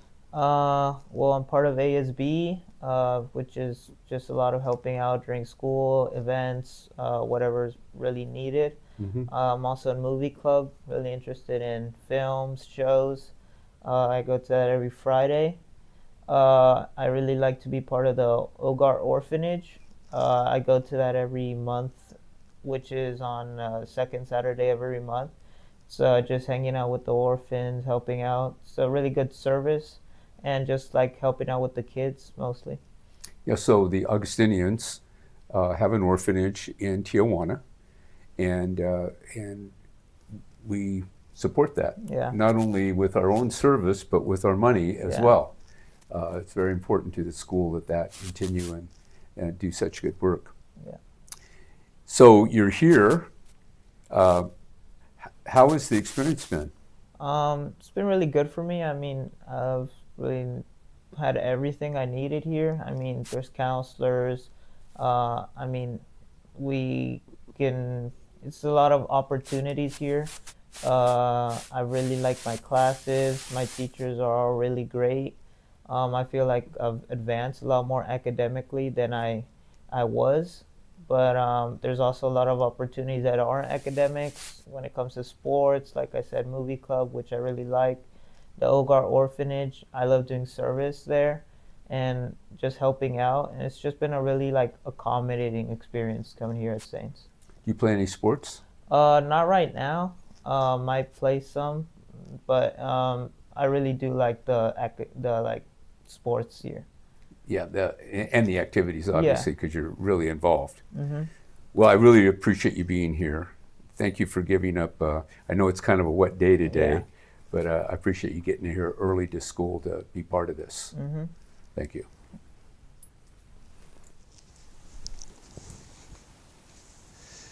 Hi, Ed Hearn, Giving Tuesday. Hope you're considering a gift today. We're trying to show you kind of the inside of St. Augustine High School, how it works, the people that work here, and we think we offer tremendous value to the community, and I think those of you who are watching this would agree. Our next person that we interviewed is Chuck Lamandry, and Chuck is a member of the class of 1973, and he won the Augustinian Achievement Award, and will be that award will happen on January 31st, 2026, right here at St. Augustine High School. The ceremony actually will start about 5 o'clock, and if you're interested in attending that, please contact Casey Callery.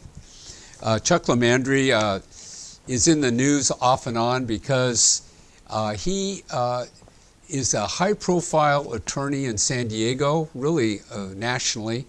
And if you've ever followed anything about the Soledad Cross, Chuck Lamandry was involved with that. If you were worried about Under God and the Pledge of Allegiance being taken out, Chuck Lamandry was involved with that. He's been involved in a lot of pro bono work throughout the United States in trying to protect Catholic rights. He's also a big fan of Sir Thomas More, and in fact, he started a club, a Sir Thomas More Club, at Georgetown when he was there. So, ladies and gentlemen, I'd like to present to you Chuck Lamandry, class of 1973.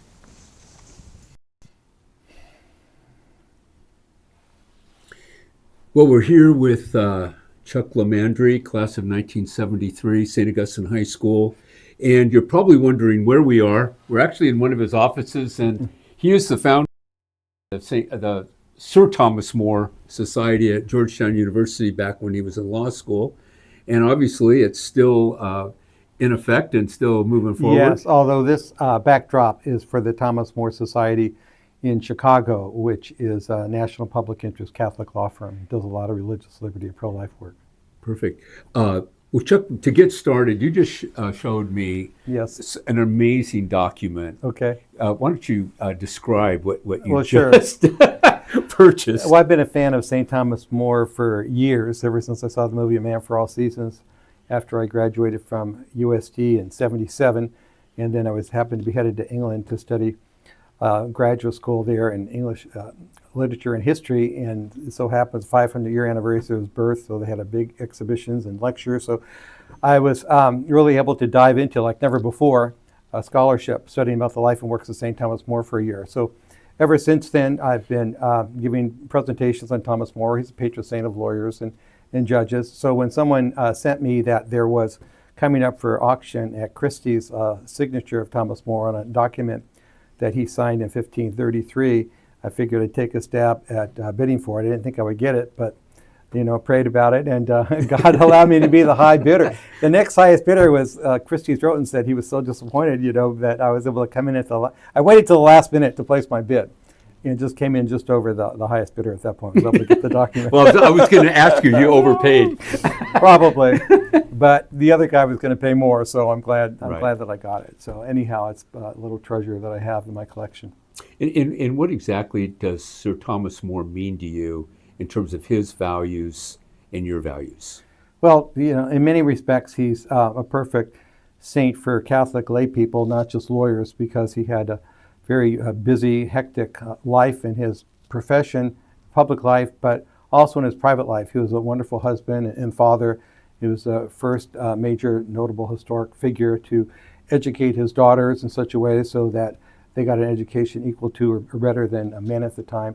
But mainly he just symbolizes for me as an attorney, kind of like Abraham Lincoln, my second favorite lawyer, as to what it means to be in that profession as a service capacity to the clients you're serving and to the broader community. But mainly he coined the phrase integrity, which meant to him and to me to try to integrate your faith in all aspects of your life. So your private life, your public life, your work, and your family and interactions with friends. So that, for me, from St. Thomas More, is probably the most important aspect of what I've learned about him. Yeah. So you, out there, you probably don't realize this, but Chuck has been awarded the Augustinian Achievement Award, and it's a very prestigious award for our school, and it's about a graduate or even someone that's not a graduate that lives our values, which are unity, truth, and love. And I think when we look at you, Chuck, we see those consistently through your life. And when Tom Merritt, he was the one that wrote a very lovely letter on your behalf. When we read that letter, it was a unanimous selection. And we're very, very proud to have you as one of our award winners. Well, thank you, Ed. I'm humbled by that. Saints has always had a very special place in my life. As we all know, those years between ages of 14, 18, 13 to 17, whenever I graduated 17.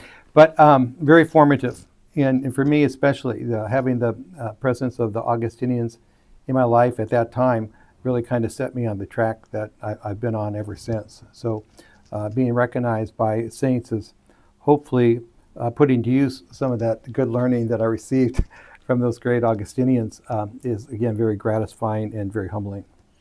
When you look back at your experience at Saints, there's obviously a lot of friars that were there in those days, but was there a special friar that had a direct kind of mentorship with you during your time there? Well, Dick Hardick taught me freshman theology in 1969. I'm sorry. and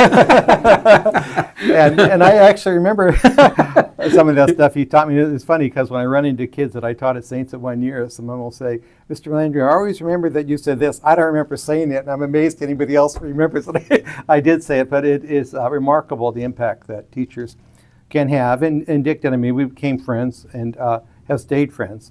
Ever since I graduated from Saints 73, we continued to even vacation together when I was in college. Mm-hmm. So I would say he had a pretty dramatic effect on me. We both would scuba dive at the time. I went scuba diving with him. Yes, there were others. Father Pat Kane, who was the principal at the time. Father Sullivan, who was the academic vice principal. Father Sullivan actually took me on the Scavi tour at St. Peter's in Rome, where you go under the altar and get to see where St. Peter was buried. So that was kind of cool. So I've kind of maintained a relationship cool.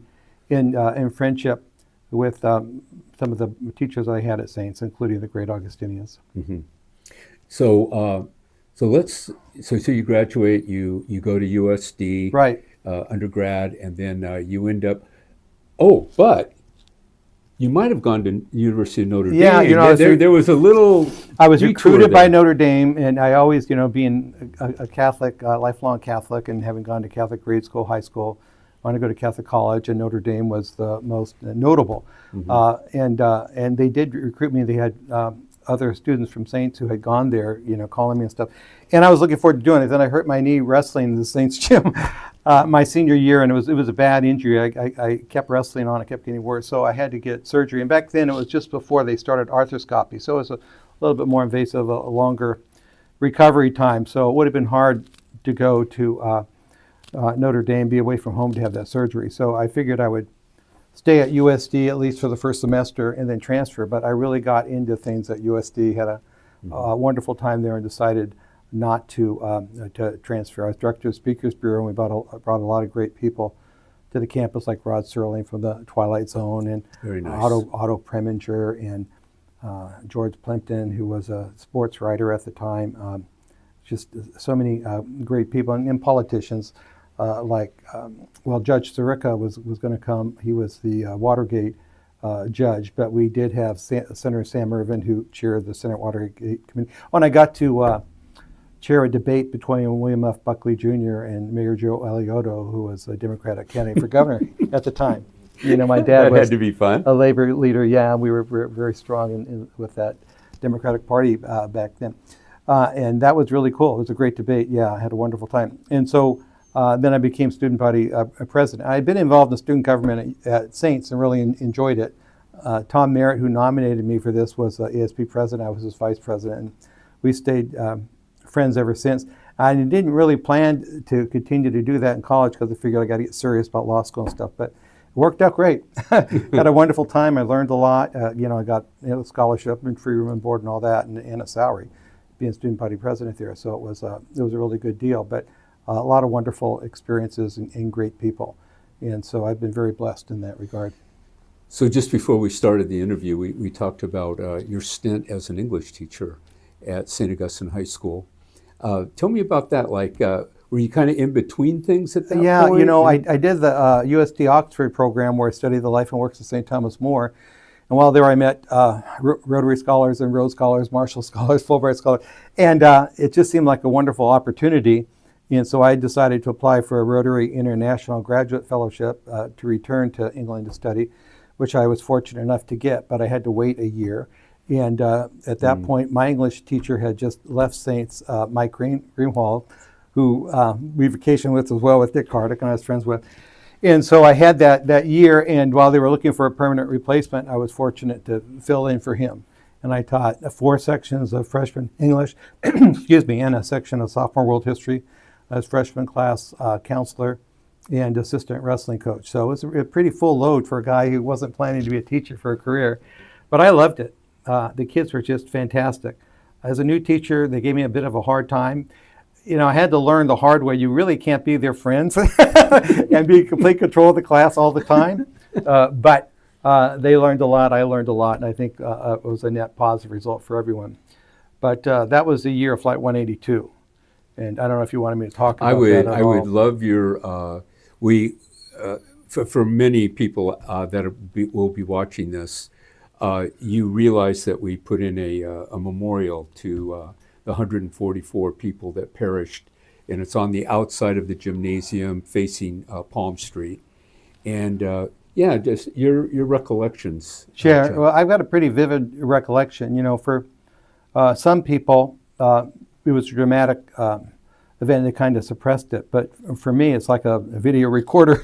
It affects people differently when you're faced with that kind of traumatic event. But we were between classes. It was a very hot September morning.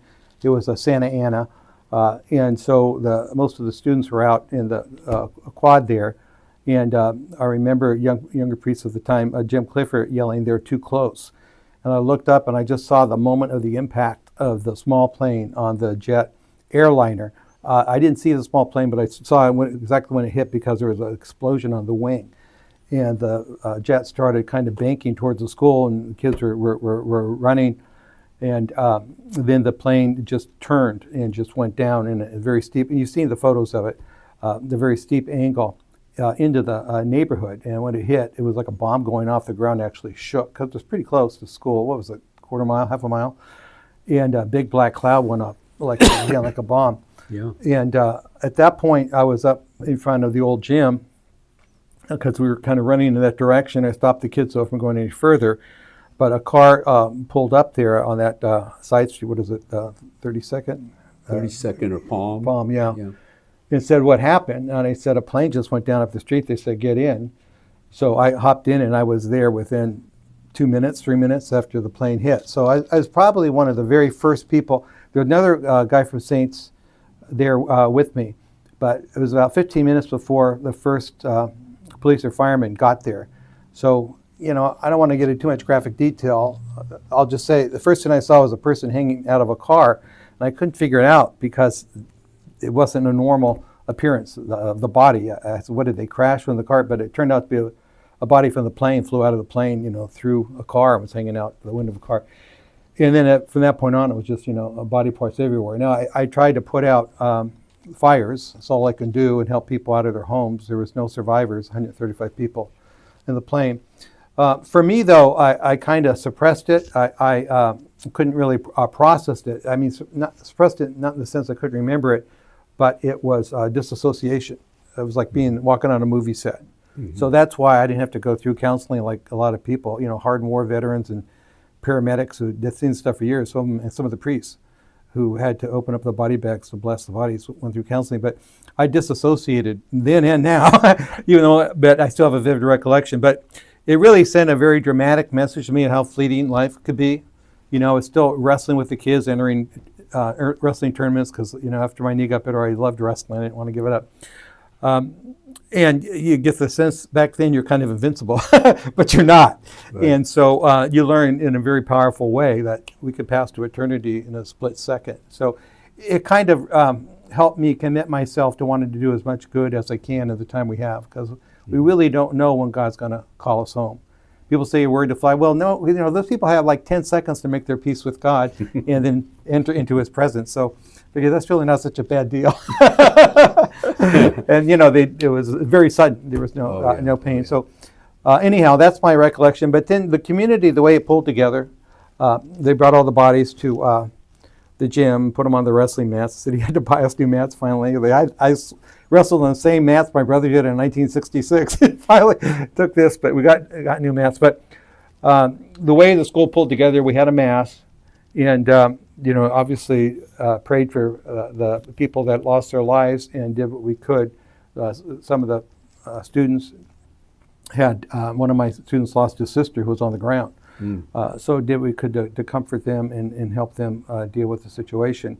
But it was a response that was very reflective of these values that you talk about at Saints, where the community pulled together in a very loving and supportive, compassionate way. And that kind of helped me deal with the situation as well. Yeah, it was traumatic. I was also just looking at all the wonderful things you've done, but one of them really stood out to me, and that is the Soledad Cross situation. And I don't think your firm was in the game at the beginning, but you were partly the way through, you got involved. Right. I was kind of watching it. Yeah, you're watching it. I'm just kind of interested in, when did you go, hey, we've got to do something? Sure. You know, obviously I'm native San Diego and went to Saints. And I remember as a kid going to La Jolla at the beach and seeing the cross up on Mount Soledad, and I would kind of tease people. I didn't really think of it as much of a religious symbol as a landmark. I used to take dates up there, you know, when I was in college because of beautiful sunsets and all that.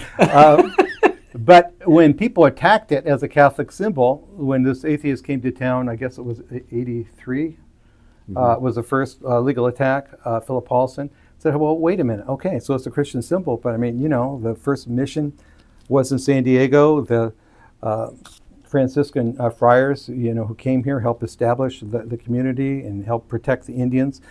I can tell you a lot more about that because we had a case trying to protect the good name of Father Anipro Cerro, and people were saying that he was a colonizer and such. But that's another story for another day. As far as the Mount Soledad Cross case goes, when I learned that the city and the Mount Soledad Memorial Association was finally going to throw in the towel after, I don't know, over a dozen years of litigation, this was about 2003, 2004, I offered my services to the city free of charge.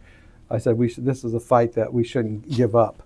And when the mayor Sanders got elected, he asked me if I would be a special appointed city attorney to represent the city in the fight, which I did, and that fight continued about 2016. But it went through a lot of twists and turns. A couple of trips to the U.S. Supreme Court, 2 acts of Congress. I had multiple trips to Washington D.C. I got to be in the Oval Office of the White House when the president signed legislation that I helped draft to make it a federal national war memorial. But the Mount Soledad Cross has a special place in the hearts of a lot of San Diegans. People have been engaged up there. People used to go up there for Easter sunrise morning services.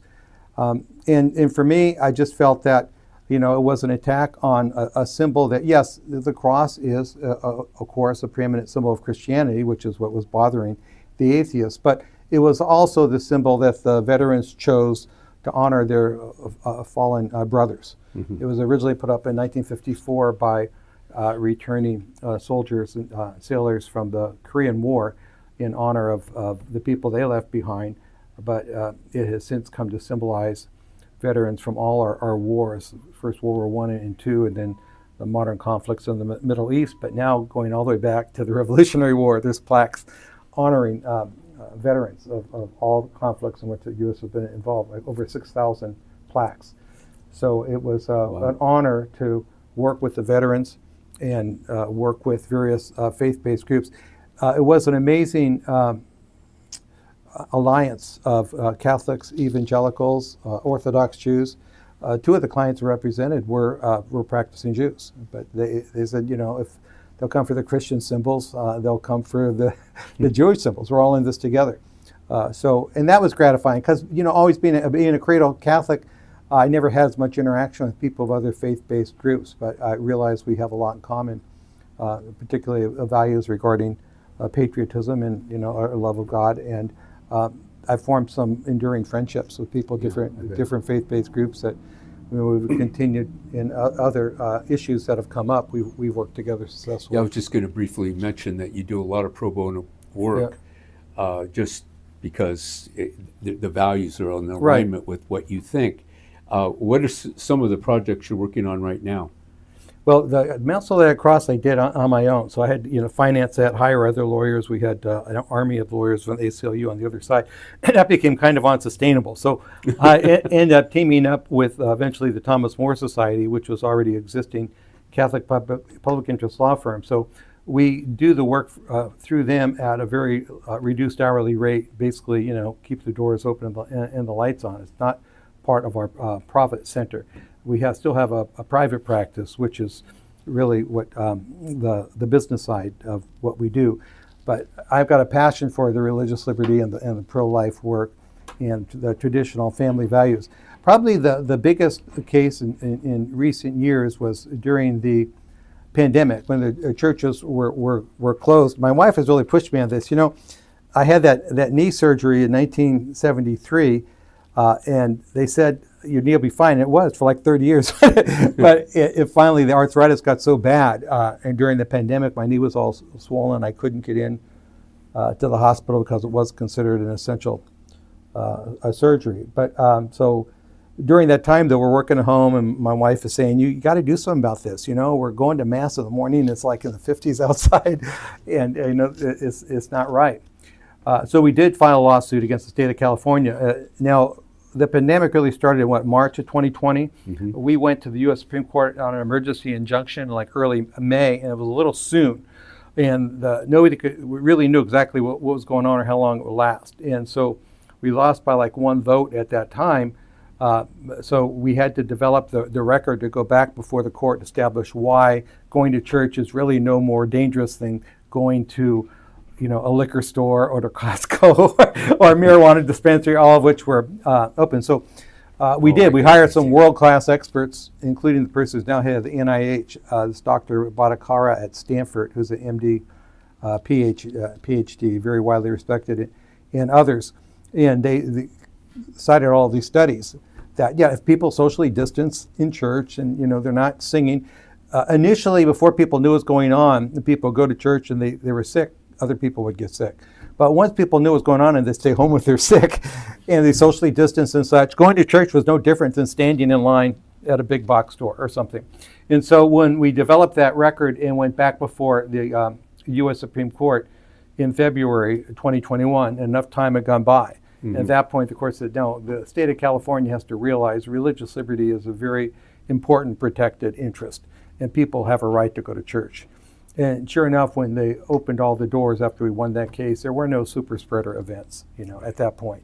So there was no reason to be keeping people from worshiping. And the best part of it is the state entered into a permanent injunction. They'll never close all the churches in California again unless they have to close down everything in the entire state, because going to church is an essential service.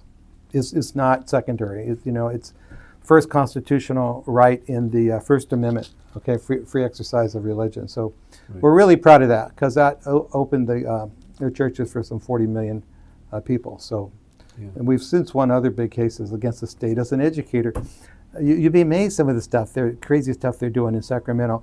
For example, they had tried to introduce into the curriculum that students would have to cite what essentially was an Aztec prayer to these Aztec gods that the Aztecs used to sacrifice kids to.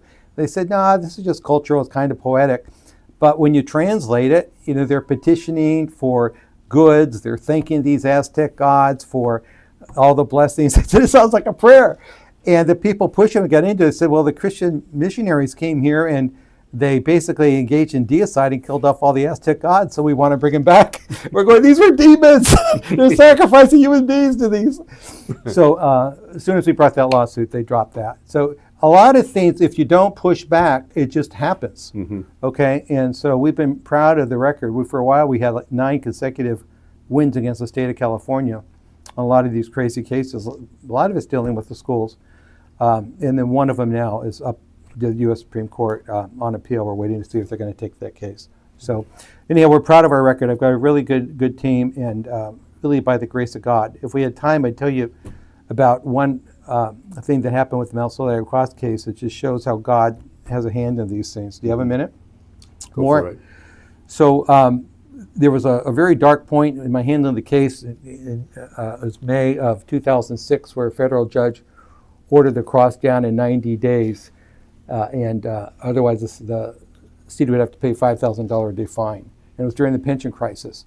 And Mayor Sanders told me we don't have the money to do that. So unless there's a miracle, the cross is coming down. And about that time, this prayer warrior named Sue Lopez called. She would organize prayer groups outside abortion clinics and said, let's do a miraculous novena. Now, I'm embarrassed to say, being a cradle Catholic, I've done a lot of novenas, but didn't know what a miraculous novena is. So you do 27 days of prayers of petition, followed by 27 days of prayers of thanksgiving. So I said, sure. I mean, we're desperate. We'll try anything. So our group goes up to the cross. We figure we'd start the novena there and finish there. And we're praying and, singing praises. And someone finds a box at the foot of the cross.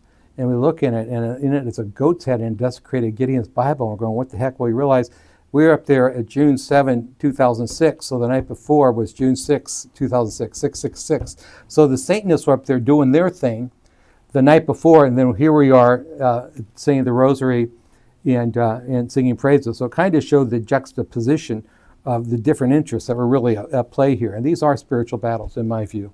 Okay. And at the end of the first 27 days, I'm working out up at La Costa Remembers there, and the valet guys, a lot of them are Christian guys, they'll sometimes leave Bible verses and stuff in my car, and they know the work I do, they're friends. And they said, did you hear the news, hear the news? I said, no, what news? So the U.S. Supreme Court just granted your petition to hear the case, and they're going to stay this decision to remove the cross in 90 days. And all the legal experts said they would never do that because the Ninth Circuit hadn't acted in their intermediate appellate court. Because when we asked the Ninth Circuit to stay the decision to remove the cross, they said we won't stay it, but we'll set it an expedited hearing. But they still set it to be heard after the cross was scheduled to be taken down. So that's like telling a guy in death row, good news is you're going to hear your appeal, bad news is after you're executed. So then we went to the Supreme Court, and lo and behold, they said, no, that's not right. So they stayed it. That was the end. That was at the end of the first 27 days. On the 54th day, we're trying to do all kinds of things. We get it on the ballot. 76% of the people in San Diego say we want this cross to stay. So we used that to get a law passed through Congress. Congress didn't want to act unless the people of San Diego told them. And so it went through the House of Representatives. Congressman Duncan Hunter, Sr., sponsored it. But we didn't have anybody in the Senate. And I got a call from Senator Denton, who was the longest prisoner of war when he was in the Navy. Was a Navy pilot shot down in Vietnam. And then he became an admiral, then he became a U.S. senator. And he said, what can I do to help? I heard about this. I said, we need someone to sponsor it in the Senate. So he said, fine, let me call Jeff Sessions. He owes me a favor, help him get elected. So he calls back in 15 minutes and said, I got him out of a cocktail party. He's going to sponsor.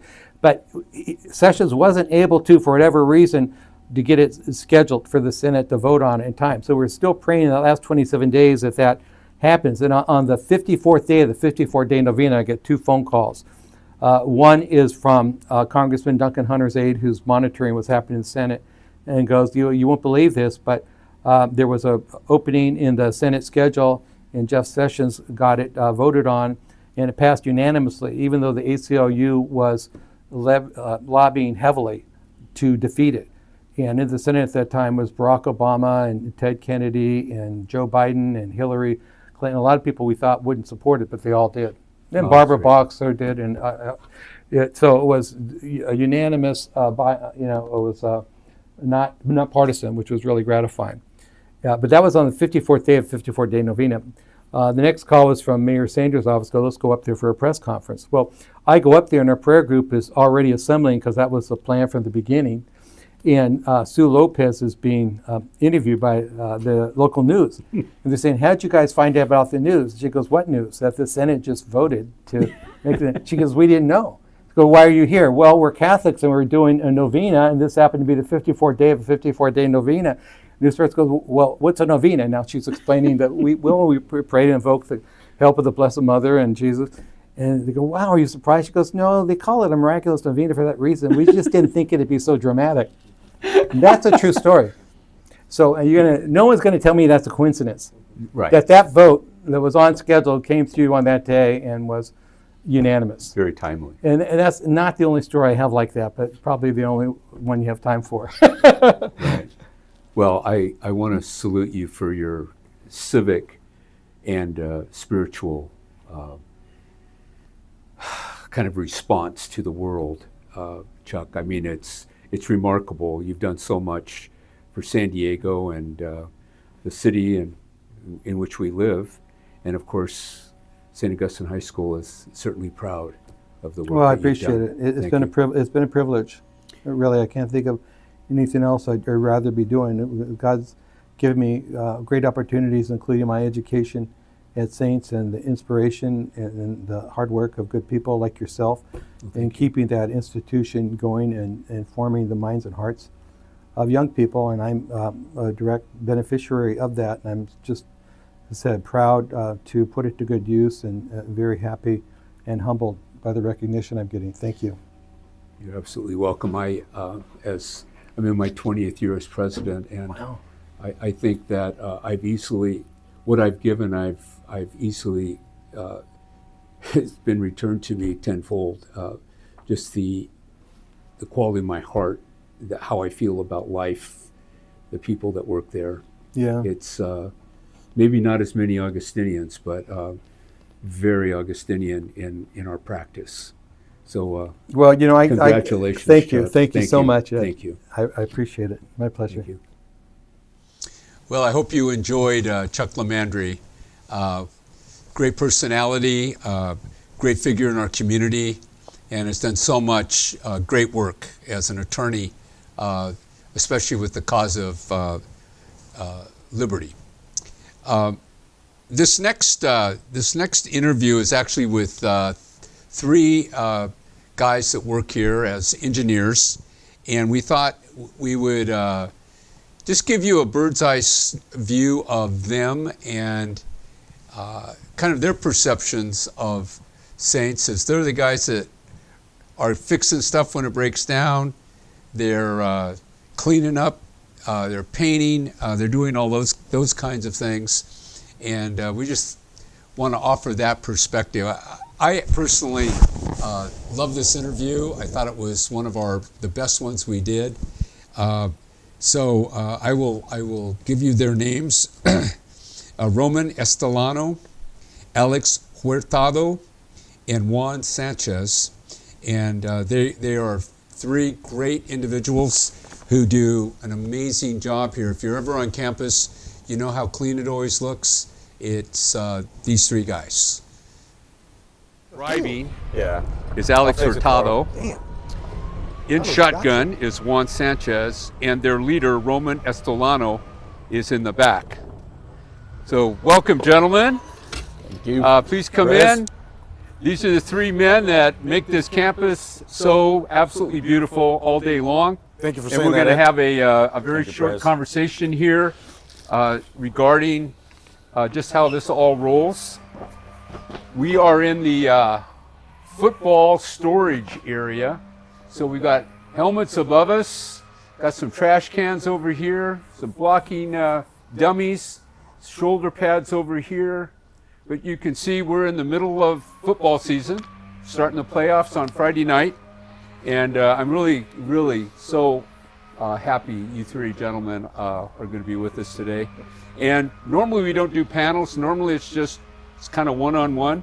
Right. So just jump in anytime. I might ask you a direct question, but to get us started, what I thought we would do is just, Roman, if you would just kind of introduce yourself, your family, how long you've been here, and what your job is. And then we'll go to you, Alex, and then Juan, we'll finish up with you, and then we'll get to the hard questions for you guys. All right. Got it. So I'm Roman Estelano, chief engineer here, coming up on 2 years being here at Saints, and it's been a pleasure the whole time. Glad to be a part of the family. Good, and your family? My family, Mexican descent, everybody. So we've been here a couple generations, and can't complain. You have a son? I have one son, 27, just got his bachelor's in nursing. Okay. So he's going to be taking Take care of Daddy? Going to take care of me. Okay. Alex? I'm Alex Hurtado. I've been here for a year, say 2 months. My family, my wife, I got 2 kids. My daughter goes to Mater Dei, she's in 10th. Her sports are volleyball. Used to do cheer, all that in St. Rose, but she's just sticking to volleyball. I got a son that's in 8th grade, goes to St. Rose. Hopefully he'll be here at St. Augustine this coming year. That's awesome. And you personally know our principal, Mr. Horn. Yes. Correct? And that was kind of the connection to I get know here. them, my daughter and his son Daniel. They've been 11 plus years at St. Rose since pre-K 3. So I know the Horns for a good amount of time. So yeah. Awesome. Hey, I'm And Juan Sanchez. I've been here since February, and I have 4 kids. All of them grown. They're all moved out. Mm-hmm. So I'm just your impressions. You guys have been in the workplace for a number of years. You've been doing all kinds of different things. I think one, you even owned your own business at one point. Yeah. Correct. And here you are. You're at St. Augustine High School, this all-boy Catholic school in North Park. Probably didn't know much about it until you got here. I'm just wondering, we can start anywhere, but your impressions of the school and how it works and all of that. Since I got here, it's like the vibe of the school is different than any school I ever been to. It's everybody's like getting along. Like I remember my first week, I saw kids arguing, but not arguing of like you suck, this and that. It's like, man, you could do better. You could do better on this test. I'm like, I've never heard kids talk like this. This is crazy. And then ever since then, it's been more of that. More of boys picking each other up instead of like knocking each other down. And, you know, there's still the razzing and this and that, but not. So what's your main thing here, Juan, while we're talking? Like, what do you normally do while you're on campus? I fix everything. Anything that breaks, set up anything that needs to be set up. Anywhere they need me, I'm there. Mm-hmm. maintain like the systems around here that need to be maintained. And we have a door in our office suite that keeps you Absolutely. Not just one door. Not just one door. It's a couple of them. 2 doors. You've solved that problem at least 25 times by now. So we're very Well, indebted the last to you. one works.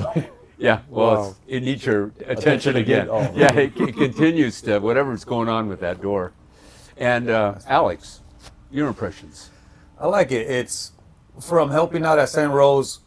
I helped out a lot of boys and girls. You see a lot of kids always, yes, she did this, he did this, going back and forth. You come here, like Juan said, it's all boys. You don't. First thing we said is like, hey man, they never fight. They never. Like, no, you walk through the campus, you're looking at everybody, all the kids. Yes, there's difference when boys don't say hi to you. You're walking one-on-one, you're a little shy. I'm that kind of person. If I'm walking, hey, you see me, talk to me. What's up, boy? Hey. But I see that, and it's a good school. It's all boys, no girls, no drama, no, hey, he pulled my hair, he did this. It's all nice. I like it. So I noticed on Sunday we just had open house, and you were here, and I think you brought most of Chula Vista with you. Yeah. The mayor. The mayor brought his. 2 of those families are already gonna come here. So, and then one of them actually, he's the parent. He's all Mater Dei.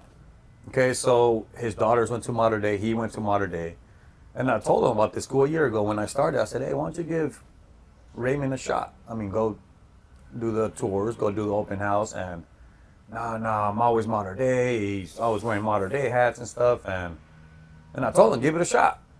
So he did it. He did a tour, and all of a sudden, he's like, he loves it. He wants to come here now. So he's going to make that push for him to come here now. So, and I gave everybody a tour, like, the gym. Hey, they want to see behind the stuff. And I took them, and they all loved it. So. Well, you have a key to the place, so you're able to do that, right? I got you guys. So, yeah, so everything exactly. went smooth, and they loved it. They loved the campus. Clean.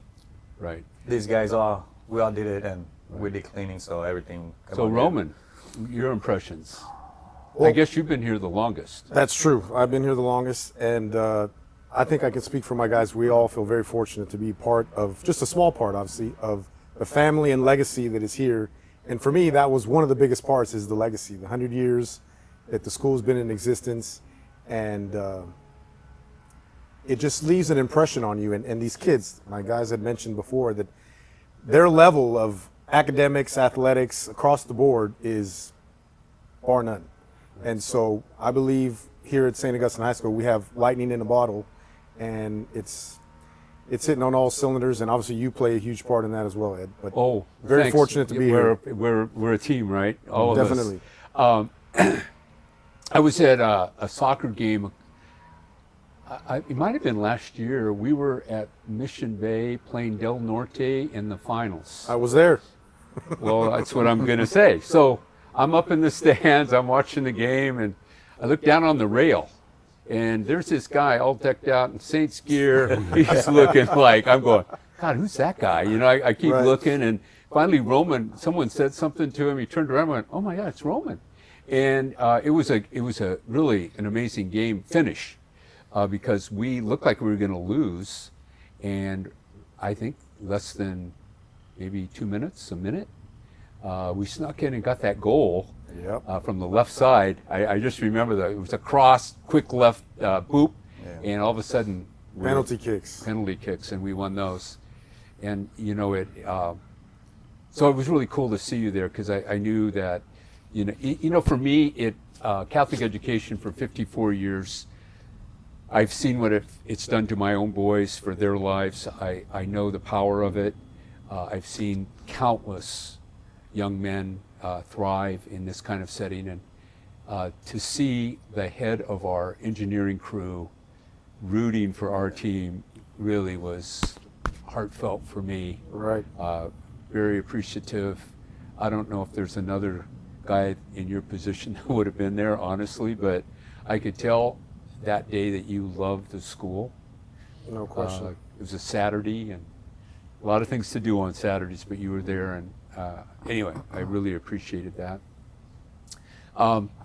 So the care of this campus, 10 acres, a lot of it's new, some of it's old, and so I know that you took on a really big task, Roman, and then I don't know which one of you guys is afraid of heights.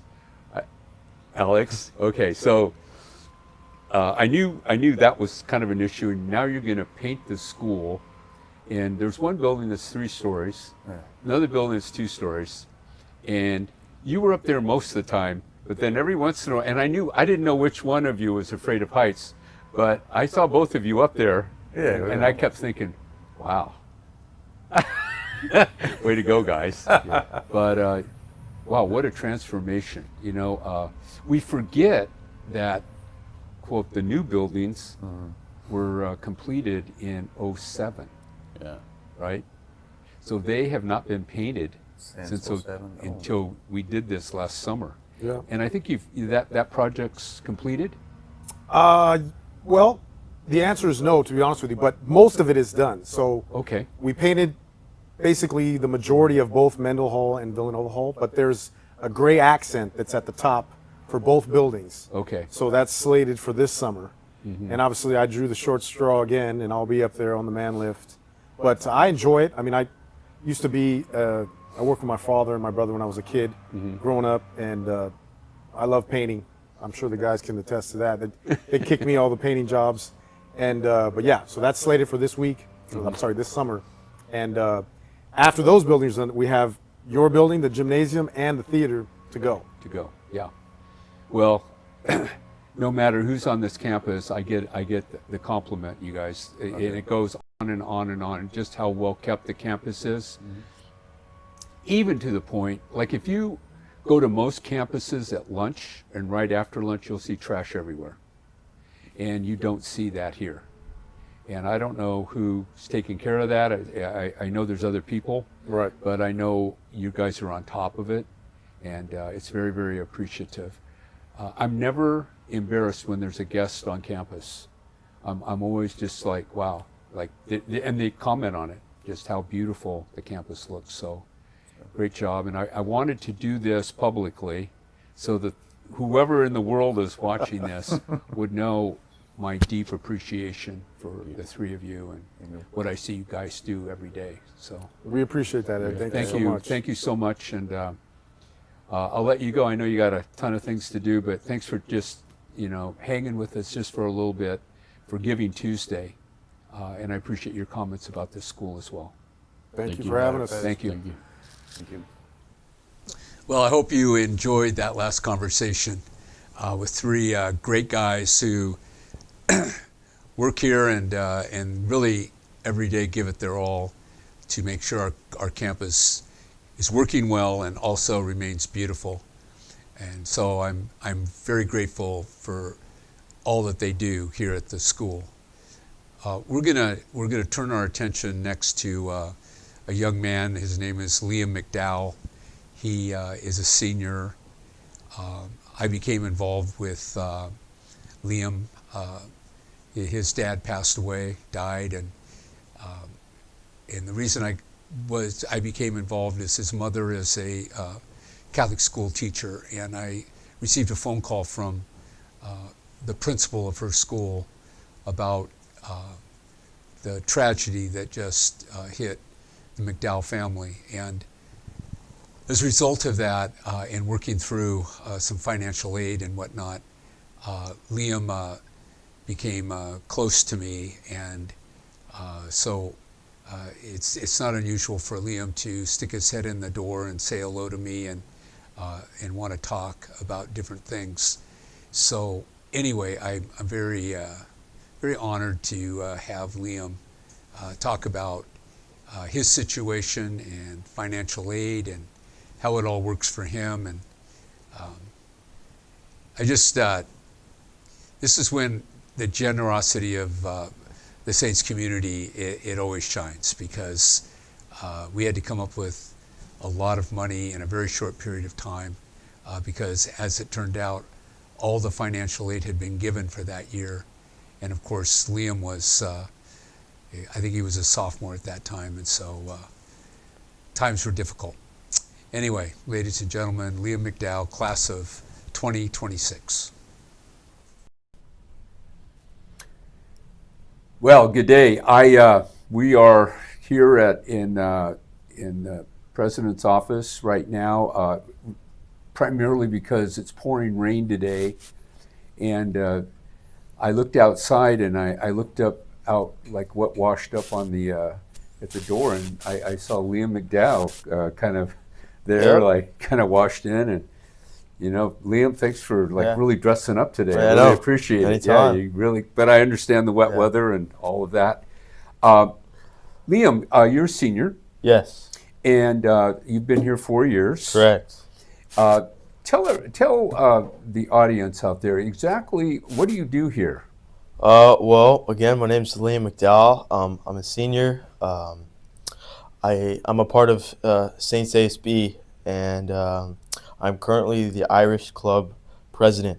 So, celebrate my Irish heritage. So, great 4 years. And you've had you get one day a year where you get to do that at Mass. We have an Irish Mass every year. So, last year we had Father Joe Farrell, who's the Vicar General. He's the prior provincial of the Augustinians. Actually, he's the general. The general, prior general. He's the prior general. Okay, so he's the top big dog. He's big, yeah.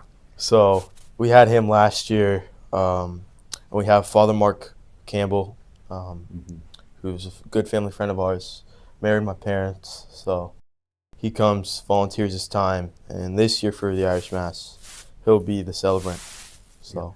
So Liam, your family suffered a tragedy a couple of years ago. Yeah, we did. And it really changed the finances of Yeah. your family immensely.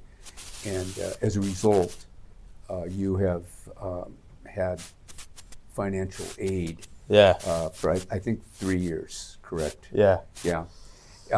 What does that mean to you to be able to continue your education at Saints? I mean, you started it. Things kind of seemed one way, and all of a sudden they just took a complete turn of events. Break in the road. It was. It was. So how did that affect? I mean, like when you think about your life. Yeah. What would have, if you couldn't have gone to Saints? Let's say we didn't have the financial aid. Right. And you couldn't have come. What would you have done? To be honest, I probably wouldn't be here if it wasn't for the financial aid and the generous donors that Saints has had throughout the years. So, a huge thank you again to the donors. So it's primarily just the donors helping me with financial aid. Mostly helping my mom. She doesn't have her husband no more to help. So I don't have my dad either to help. So, these donors, and Mr. Hearn here, finds these alumni that come back and, donated good, generous amounts of money, truly do help, Saintsmen here at Saints that really want to show, their families, they did it. Right. Well, I appreciate you. I know this might be hard to talk about, but I appreciate you coming in, Liam, and sharing your story with the Saints community. I am thrilled that you're able to go to this school. I'm thrilled as well. It's awesome. Thank you. Thank you.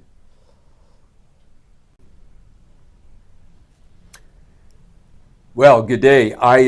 We are here in the president's office right now, primarily because it's pouring rain today, and I looked outside and I looked out like what washed up on the at the door, and I saw Liam McDowell kind of there, like kind of washed in, and Liam, thanks for really dressing up today. I really appreciate it. Yeah, you really. But I understand the wet weather and all of that.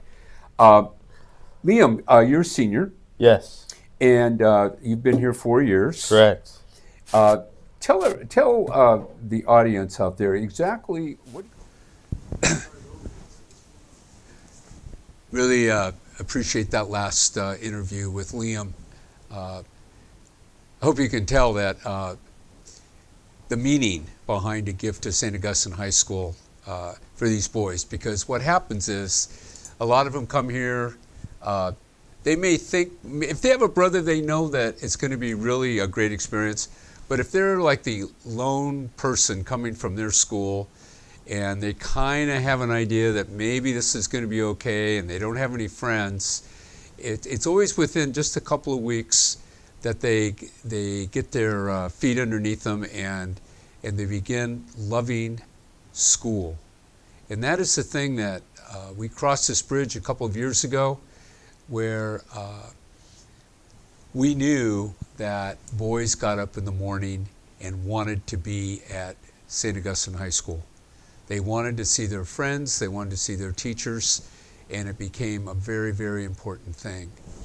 And when you look out there about boys in the world, there's not as many success stories as maybe there was 30 or 40 years ago. Boys are struggling across the planet, but also in the United States. But what's interesting is they're not struggling here at St. Augustine High School.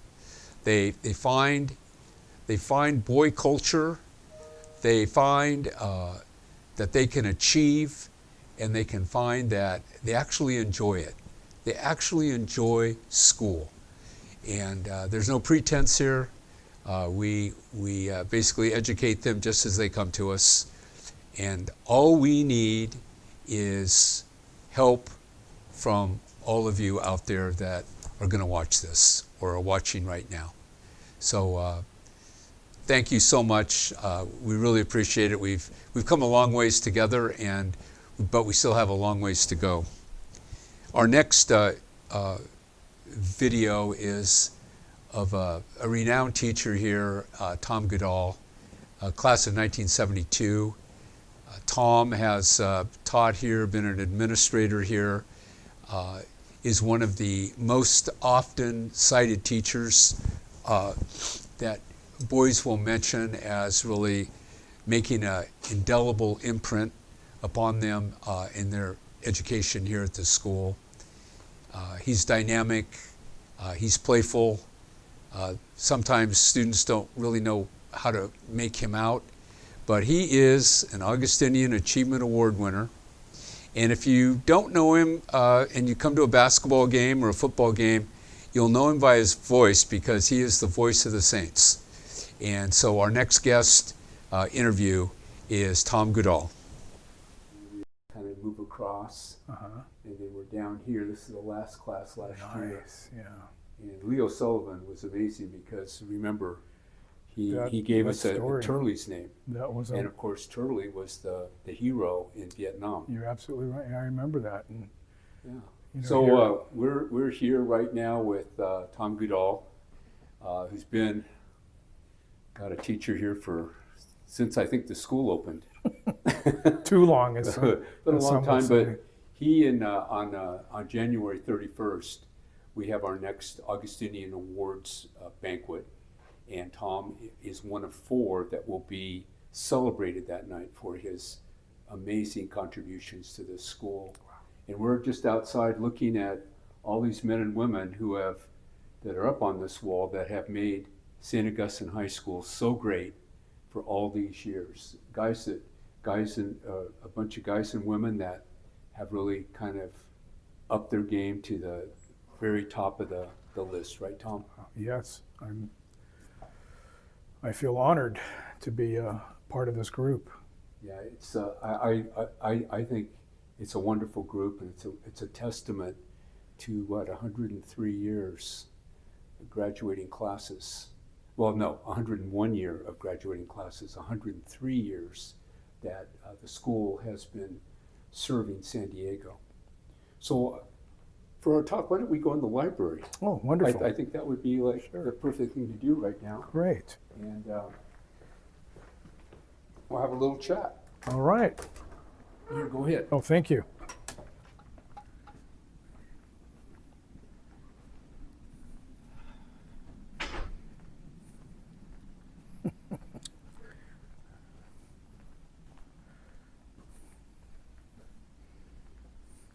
So Tom, let's talk just briefly about how far back your connection and relationship with St. Augustine High School goes.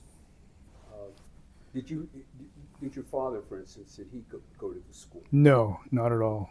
He was, no, he didn't go to college either. He just was in the Navy and always put education first. And I was really exposed, if you want to call it that, to Saints when I was in grade school at St. Didacus. And it wasn't until like 6th grade, maybe 5th, but 6th grade, we would come here to play JV basketball. And of course, I was on the JV team when I first started playing basketball in grade school. And where were our games? Right here in the Saints gym, in the original Saints gym.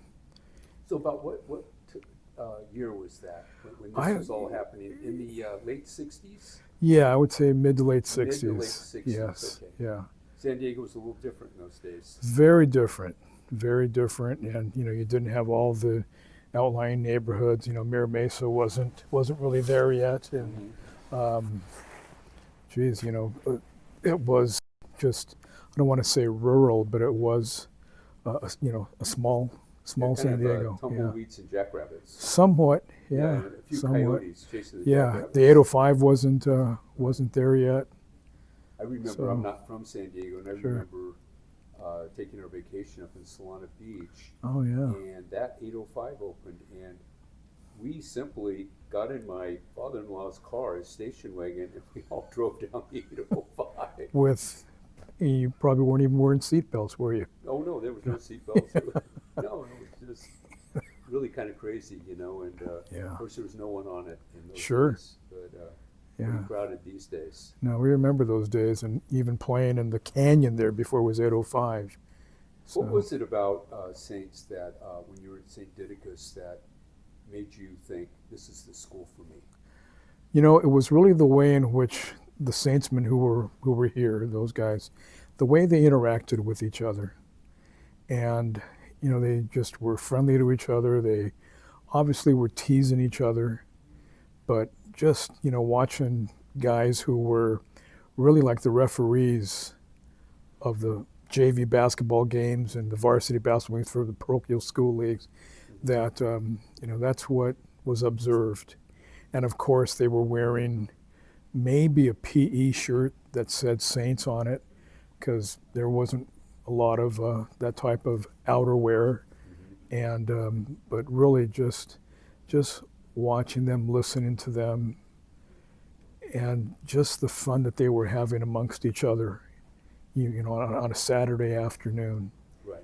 And they were very encouraging to us as well as, these young players who were just learning the game, and watching them even during like our halftime or during a timeout. These guys would go out and shoot baskets also while they were, are the referees at our games. So, that pretty much solidified it for me, just because, these guys they were just nice guys, friendly guys. And Guys to look up to. Exactly. Exactly. So it's kind of funny. The old gym is now the theater. Right. And I know that's where you played your games when you were at St. Didacus. Yeah. And that gym was finished in 1952. So it was a kind of a brand Kind new of a new when gym. You Yeah. guys were getting in there and Oh, playing. yeah. And I'm not sure how many consecutive years that tournament has actually happened, but it's in, I think, the 60s maybe. Yeah. It's Yeah. one of the oldest tournaments, basketball tournaments in the Yeah. United States, actually. Wow. Yeah, probably. It goes back a long, long time, and the Alumni Association still runs it happily and encourages, of course, all these boys. Sure. Here you are. Yeah, and come to Saints. I noticed one of the guys that's on our Achievement Awards wall there, Tom Graciano, and he was instrumental in making sure this continues. His dad was very much a part of this as well, and his dad would be at at some of these parochial school games, even when I became a student here, and he would still show up and make food and sell the food, but You know, that's So you that's what started Saints is. Saints September 1968? Yeah, yes, Right I think there. so. Yeah, that was it. So That's you right. graduated in 72. Graduated in 72.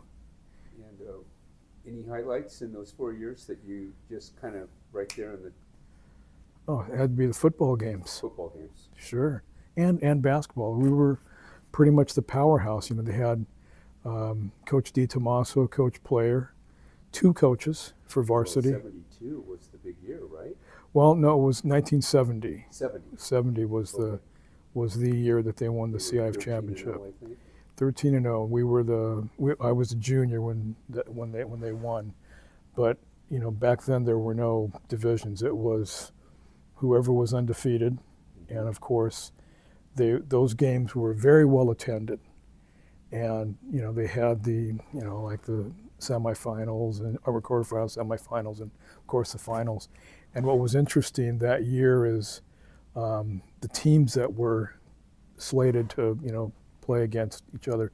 It was I think Sweetwater High School against Grossmont, so they had to beat Grossmont, and we were hoping they would beat Grossmont because, and I forgot the team that we played, but they were called the Devils. So it was great because we thought it was going to be the Saints against the Devils, but obviously Grossmont beat Sweetwater, and here we go. We went off and played, and of course we were in the stadium, in the old Jack Murphy Stadium. It was well attended, and just what a great game. And of course we went 13-0, even better. Yeah. And of course, even back then, the player of the year was Frank George, who never came off the field. I mean, he kicked off, he returned punts, he did everything, middle linebacker, fullback, and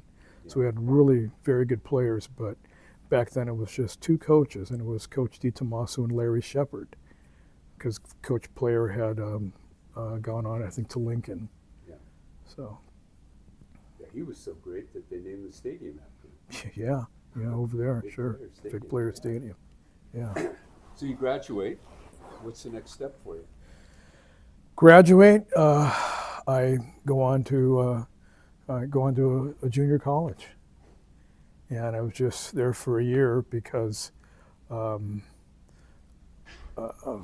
girlfriend at the time, who I met, at the famous dances that we had at Saints and OLP and Uni at the time, and Rosary High School. It was meant to be, right? I mean, guys that you'd meet a girl from Rosary or OLP, and so I'm sure I met my wife now. I met her, but in high school, and she went off to SDSU, and I transferred to SDSU, and we started talking about what we want to do, and she said, I think I'm going to be a teacher, and what about me? And I said, yeah, I think I'm going to be a teacher also.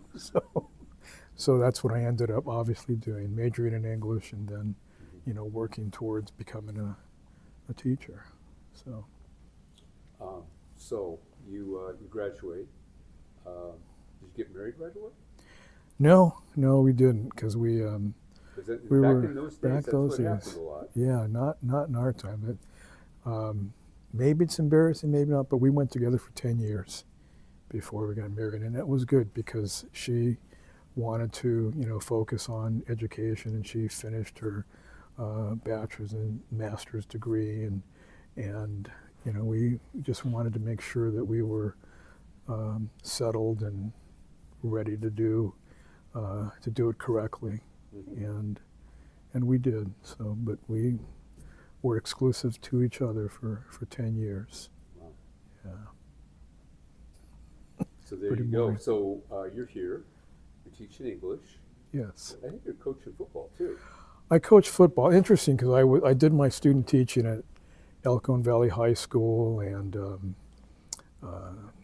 Memorial Junior High School. I don't think it's around anymore. But I was riding my bike right around here, and that's when I saw Deacon Hardick. And hey, Deke, how you doing? And it was then that I asked him during the summer. I asked him, hey, if there are any openings at Saints, and he says, yeah, there is. It's for an English teacher, and so sure enough, I interview with Father Wasco was the principal at the time, but he was on vacation, and so I met with Ben Smith and Ned Wilson. Both of them were the assistant principals, and interviewed with them, and I think I was wearing flip-flops and shorts, and because I was riding my bike, so, but I interviewed with them, and maybe they didn't have anyone else that they were interviewing, but I got the job. Well, both Sure. those guys are all of them. Oh, they were the best. You're right. Yeah. And you think back in the history of our school, those are names that they ring. Sure. Oh, yeah. Yeah. Hearts. So. Yeah. But there were 9 teachers that were hired that particular year. So, yeah. So, and you had a stint as assistant principal too. Yes, I did. I was coaching, said for 10 years. I was a drama director. I was also ASB moderator in those first 10 years, and then I think it was Father Peja was named principal, and then he left.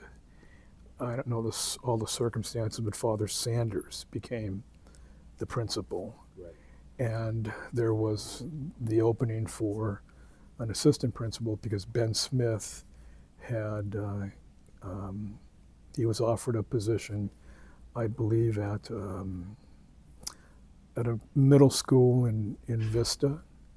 And he took that, so this position opened up, and then I interviewed for assistant principal and went through an interview, and I spoke with, I think it was Sister Claire Patrice at the diocese. I don't remember everyone, but so sure enough, I interviewed for it because Father Sanders encouraged me to apply, and which I did, and then here I was on campus after the interview and was doing something, and I saw Father Sanders, and we were right near the chapel, and the words he said to me, I said, hey, Father, how you doing? And Father Sanders said, Tom, he said, you're the man. Well, that's something he always said to the students, how's the man, how's this? Right. But he says, you're the man. And I said, okay. What do you mean, Father? And then he says, you are going to be the assistant principal right now. I said, Father, thank you. And there it was. So I worked, with him, and it was a wonderful experience. Yeah. That's great. I know that you teach honors English 9. Yes. And it's kind of a scary experience for a lot of freshmen. Oh. I think the first day. I don't know what you do in there. Nothing. But that's. The mothers are worried. And then day 2 happens, or day 3 happens, and then it seems to be okay.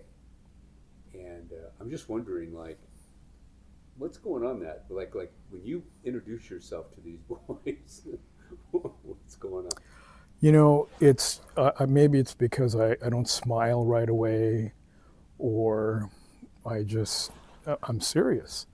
But there's always, usually, a student who arrives late.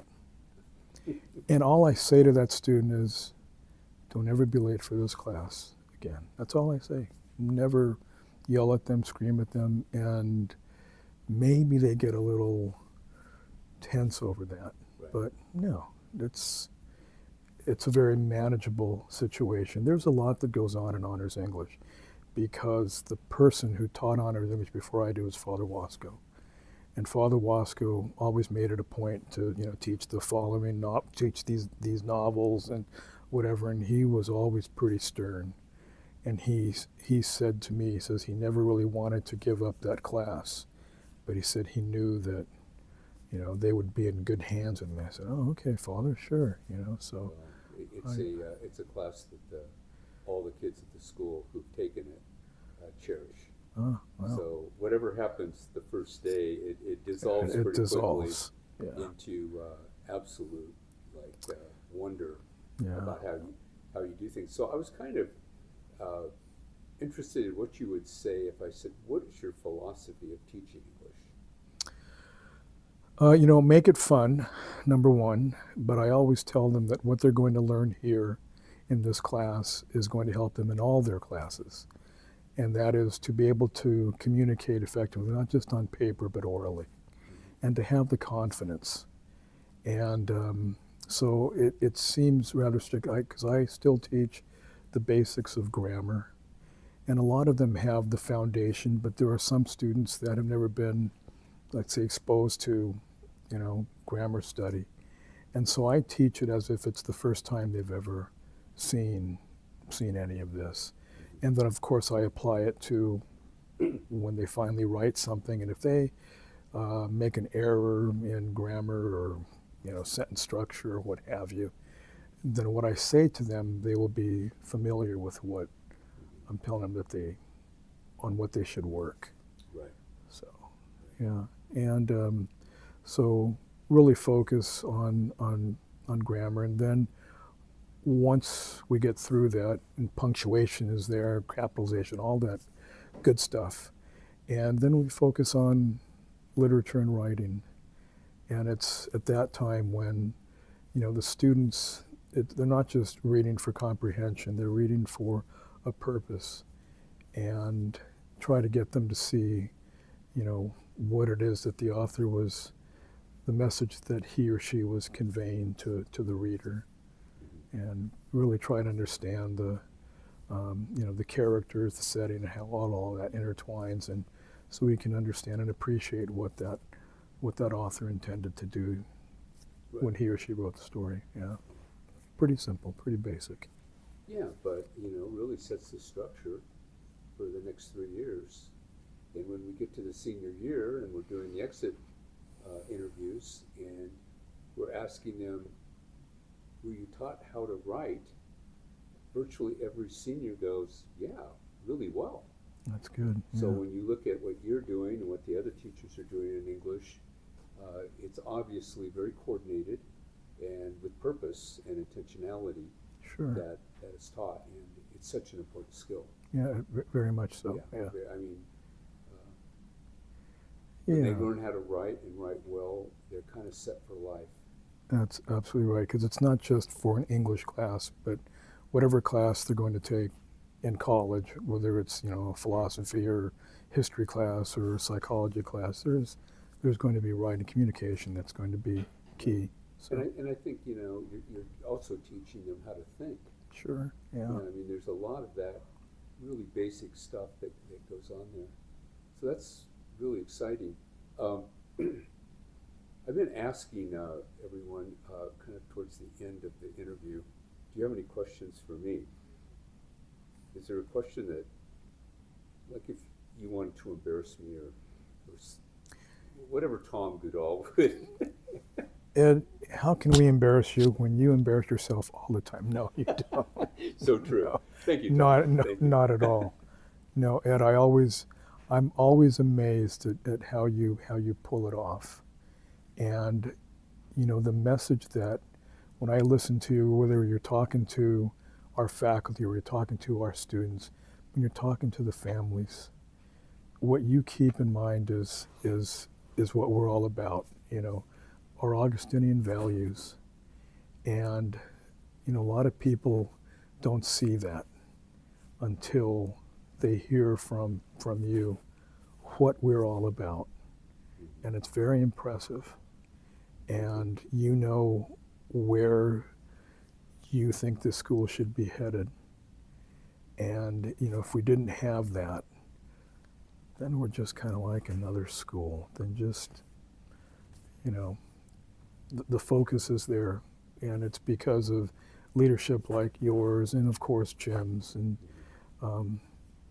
the Augustinians. Right. They know exactly what it should. That's why, at one time, there were Augustinians who, I think the reason we have speech as a graduation requirement, it's because there were those Augustinians who, they were all They were all on campus. There were so many of them. And they thought that was something, that was a course or a skill that they wanted young men to embrace, and that was to be able to communicate effectively. So speech became, that was what was important. Obviously, there were their religion courses, thank God, but when they talked to students, they wanted students to be able to have that confidence in talking to older people and knowing what it is that they're going to talk about. Well, it's so true. I mean, you cannot be a leader if you can't communicate. Yeah. I mean, it's like the basic kind of structure behind leadership, communicating a message of where we're heading, what is important today, what's going to be more important tomorrow, all those things. So yeah, that speech class, I think it's during intercession freshman year. Yeah, now it is. All It's those great. kids have to take it, and I think it's wonderful as well. And I see the difference because I obviously have all the honors English students. And yes, at the beginning, the first semester, they're, a little tenuous, but then you see that confidence that comes out in them. So, but Ed, thank God, where we're headed, all right? And you have gotten to know so many people who are connected to Saints, and I think they feel, pretty comfortable around you. And it's like you've been here more than the years that you've been here, obviously. Well, the thing that I've been at, this is the 5th school I've been to in my career. So I've seen it a lot of different ways. And I remember my very first faculty meeting was in our chapel. Mm-hmm. And I didn't know Mike Stevenson yet, but he made fun of me that day. Mm-hmm. And I thought, I love this place. It was just like, I just felt like if he felt that comfortable to make fun of the new president, how cool was this place? Yeah, exactly. Yeah, right? Yeah, and that's... Because it's all based on friendship. Sure. And boys, men, kid each other. You do it all the time. It's all the time, right? Yeah. Well, this is a really, thank you for sitting down with us today, and I really appreciate this interview. And I want to be maybe the first or second to congratulate you on winning the Augustine Achievement Award. Oh, thank you. Very well deserved. Thank you very much, Ed. Thank you. I feel blessed to be here. So, thank you. All right. Thank you. Okay. Good. Well, the Venerable Tom Goodall, what a great human being and what a great asset to St. Augustine High School. Our next guest video is, we thought we would give you a little peek inside our counseling department, and to do that, we're bringing forward Tim Golden, who is also our varsity tennis coach and head counselor, and he is going to talk to us a little bit about the counseling situation that we find ourselves in and how we go about that very important part of school. So here is Tim Gold. So we are moving right through a lot of different personalities here at the school. It's our intent really to introduce you to a lot of the people that do the primary work at St. Augustine High School. We're here today with Tim Golden, head of counseling here. Tim, how long have you been at Saints now? This is year 12. I came here in fall of 2014, and so yeah, going through it. So we're in Tim's office right now, and as you can see, he's got all kinds of toys in here. You'd be surprised how many of the boys, when we're talking about their grades, so grab a hold of one of these as they tell me about a class they're struggling in. But no, it's made a nice collection over the 12 years for sure. Oh, it's great. Yeah, it's great, obviously. So Tim, how did you get here? And kind of, we were talking just before we got on about you were in TV for a while. Yeah. And I think you work for the Padres. I do. I still keep that going. Do that, yeah. So you've got in the fryer. I do. The Friars. There you go. I know, I was thinking Friars. So kind of, and then you're kind of our big time, one of our big time counselors. Yeah. So it has been a long journey, but a fun journey. I'm not a native San Diegan. I came out here for college. Where are you from? From Minneapolis, Minnesota. So that's where I grew up, born and raised. Came out to San Diego to go to the University of San Diego. Kind of knew of it because my dad had went to law school there in the 70s. And so we would visit San Diego from time to time, and then just kind of fell in love with it. What's not to love about this city, and especially that campus? So I ended up coming out, going to University of San Diego. I studied communications and had a specialty in media studies there, where I did do some internships and then eventually some work. I had about a 7-year career in local TV, NBC 7, CBS 8 here in town, doing sports, doing news, writing, editing, producing on that side of things. Kind of hit that mark where I decided that isn't how I wanted to spend the next 30 years of my life. I wanted to do something a little more impactful, something a little more personally fulfilling. And so after a little bit of soul searching, I decided I wanted to go back to school. And so I went back to the University of San Diego, got my master's in counseling with my specialization in schools, and then graduated that in 2012. Had a couple part-time gigs before landing at Saints as my really first full-time counseling job here, and been here ever since. And yeah, kind of climbed up to the point where, leading the department through all the things that we do and planning all those things. You mentioned the Padres. That's a throwback to the old love of the sports producing stuff. I'm able to keep that as a summer job when Saints is out of school for the summer.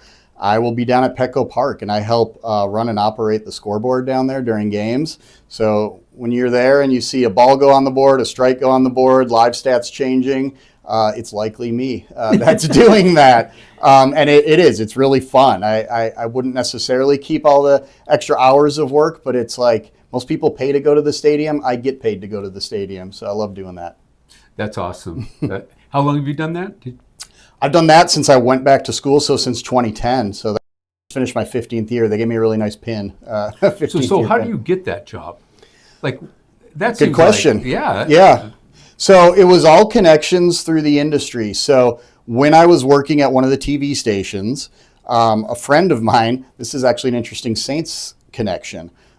So the friend of mine who was a photographer at the TV station, his name was Mike Howder. He sent 2 kids through Saints back before I got here. Mm-hmm. And Mike Howder used to work for the Padres.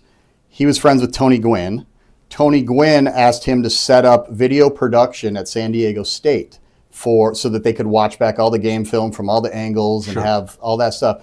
And so when I'm working with Mike Howder, he says, I need a crew to do these games at SDSU. And so, I was young at the time. I'm like, sure, I'll do anything for that extra money and opportunity. So I joined his crew for a few years. I actually have a really nice picture of me with Tony Gwynn and Mike and a few of the crew. And started doing that, met some people on that crew who worked for the Padres. And they put in a word for me with the Padres. And the rest is history, working there. Finally got some playoff games in the last few years. It was some lean years through the 2010s of Padres baseball, but it's been rewarding the last few with some fun playoff games. Yeah, I mean it's electric at the stadium. Oh, it's fantastic. The amount of sellouts that they're having, it's record breaking for them, and you feel it there. It's a great atmosphere. Yeah, that's awesome. Yeah. So, what is your actual? I mean, you start here as a counselor, and I understand that, but a lot of people have a misconception of what counseling actually is at a high school like Saints. Sure. Maybe you could describe that for us. Yeah, and the interesting thing about the profession of school counseling is it can look different at different schools. Some schools will have strictly a college counselor, strictly a social emotional counselor. One of the things that I love about here, which is why I've kind of remained here for a long time, is that all 4 of us, we have a team of 4, we are all fully credentialed. It's called a PPS credential, getting in the weeds there, but it's, not everybody has those credentials, and it allows us to counsel students on their academics. So plan their schedules, support them if they're struggling, Then there's the college counseling piece. So as they get older and move forward here, we support them on college and career planning. And then there is the social, emotional, personal piece. And so just being able to be there to support the boys beyond just schoolwork, and knowing that sometimes schoolwork's impacted by our personal lives and the things we struggle with. Mm-hmm. And that's a great part. So I love that we're an all-encompassing model of school counseling, and each one of us gets to do that, and it really helps us get to know our students on a more personal level. So when your students come, you have them for 4 years. Correct. They come all the way through, so you get to know them really well. I just met all my freshmen, so we do one-on-one meetings with every student on each semester. Mm-hmm. I just did all my freshmen in October, and that's a really fun one because they're about 6 weeks, almost 2 months in at that point. So I get to ask them, how's it going for you? And another reason why I stay at this school is their responses. They are so happy to be here. Like, it always takes me aback because my school experience, take it or leave it. But when these kids come in here and I ask them, like, how's Saints been for you so far? They light up. They're like, oh, it's been so fun. And oh, my teachers are so nice and I'm learning so much, like all these different things. And I was like, I didn't used to think schools could be that way. And so, I'm proud of us for being that type of school. I was shocked as well. As you know, I call all the freshman parents for a pledge to the school. And I kind of started off with, just so I don't get bombed and shot or something, kind of where they are with us as a school, and is everything all right, and that sort of thing. And 99% of my phone calls is a mother telling me my son is having the time of his life. My son hates school. Right. Since he's been going to Saints, he gets up and wakes his dad up because he wants to get to school early. Yeah. Because he has questions to ask his teachers. Yeah, which is great. Which is amazing. And it's not even the typical teenage boy, yeah, it's fine, school's good. It's like, no, I love it. And that's really special and unique. And having worked across a few different schools, I noticed that, and I really like that. Yeah. So another little aspect of your job, I mean, you have a million jobs. I do. I wear a lot of hats. You do. You're the varsity tennis coach. I am. And how long have you been doing that? So I've been involved with the tennis program since 2018. I started on as the JV coach. So I did JV for about 3 or 4 years. Ruben Carriedo, Walter Redondo were the head of the varsity, but we worked pretty closely together. And then it's been 3 years now that I've been doing the varsity since they stepped away from that role. And it's been really fun because it's been just another way to get to know newer students. I'm not just stuck with all the students that are on my caseload, but now I get to know students on other counselors' caseloads, but through the lens of tennis. And tennis was the sport that I played in high school. So I didn't really play any other sports at that point except tennis. And so that was really where my passion was. That's what I excelled in. My best memories of my high school experience were with tennis. So being able to have that back has been fun, and we've been pretty successful too. It's been a nice little run. You have been really successful. Yeah. So I want you to brag a little bit, okay? I know you're very humble and everything, but I don't know in the history of our school we've ever experienced at the highest level of tennis the excellence that you've brought to the program. Yeah, and I mean it's just a testament to the players that we've had, their commitment to the program. It's been really great. But my first season as head coach, actually, we just kept going. We kept winning. We qualified for Open Division playoffs, which was, we had done that the 2 previous years, but we kind of got wiped out in the first round pretty easily. We qualified in as the 6th seed of 8 teams. So our first round, we had to go to Westview, who was the 3 seed. Nobody gave us a chance to win, and we did. So then it was, you're now in the semifinals, and we went to the 2 seed and played Bishops. Had never beaten Bishops, according to some of the older folks that had followed up, and we beat Bishops that day. And then we went against a generational Torrey Pines team, and the newspaper wrote they were one of the best teams, talented teams in the history of San Diego. And we lost to them, but 2nd place in San Diego, our highest finish ever, qualified us for the state tournament. So the tennis team went to the state tournament up in Claremont, California, and first trip ever up there. And I would kid with the boys a little bit, and I would say, you guys just love each other so much you don't want the season to end. You keep wanting to come together and play and practice, and they would be like, that's right, coach. Like, we're not ready for this to end. And it went as far as it could, which was pretty amazing. And then the last 2 years since then have been, equally, well, not equally as good, but we've gotten to open division again. We've been competing at a high level. We had 3 league titles in a row. So, and I think you won your first round game and lost in the semis both years. Yeah. So we and did I think good. one year it was to the eventual champion. It often is, yeah, as it goes. So again, it's been fun to see us elevated, because when I joined the program in 2018, like, open division was this thing off in the distance, and I was like, what are Canyon Crest, Torrey Pines, Bishops doing up there every year that they're so far and above? And then all of a sudden, it's those 3 and us, and we're up there with them, and we even beat one of them. So it has been special to watch that. It's been special to watch our boys do that. Our number 1 player this year, who's a senior, has just made his college commitment to play some D3 tennis moving forward. So it's cool to see that. A lot of our guys are playing club tennis in college, which has really blown up, and it's a great thing for them to be able to balance their academics a little easier than doing an NCAA sport. They can still play what they love, travel and compete, but it's not as intense or rigorous on their schedules. And so letting those guys continue to play has been awesome. And then they come back. They come back to our practices. It's really cool to watch a program develop in that way, where they're coming back as alums like that. Yeah, I think Ruben Carriedo really got it moving on the right trajectory. Yeah.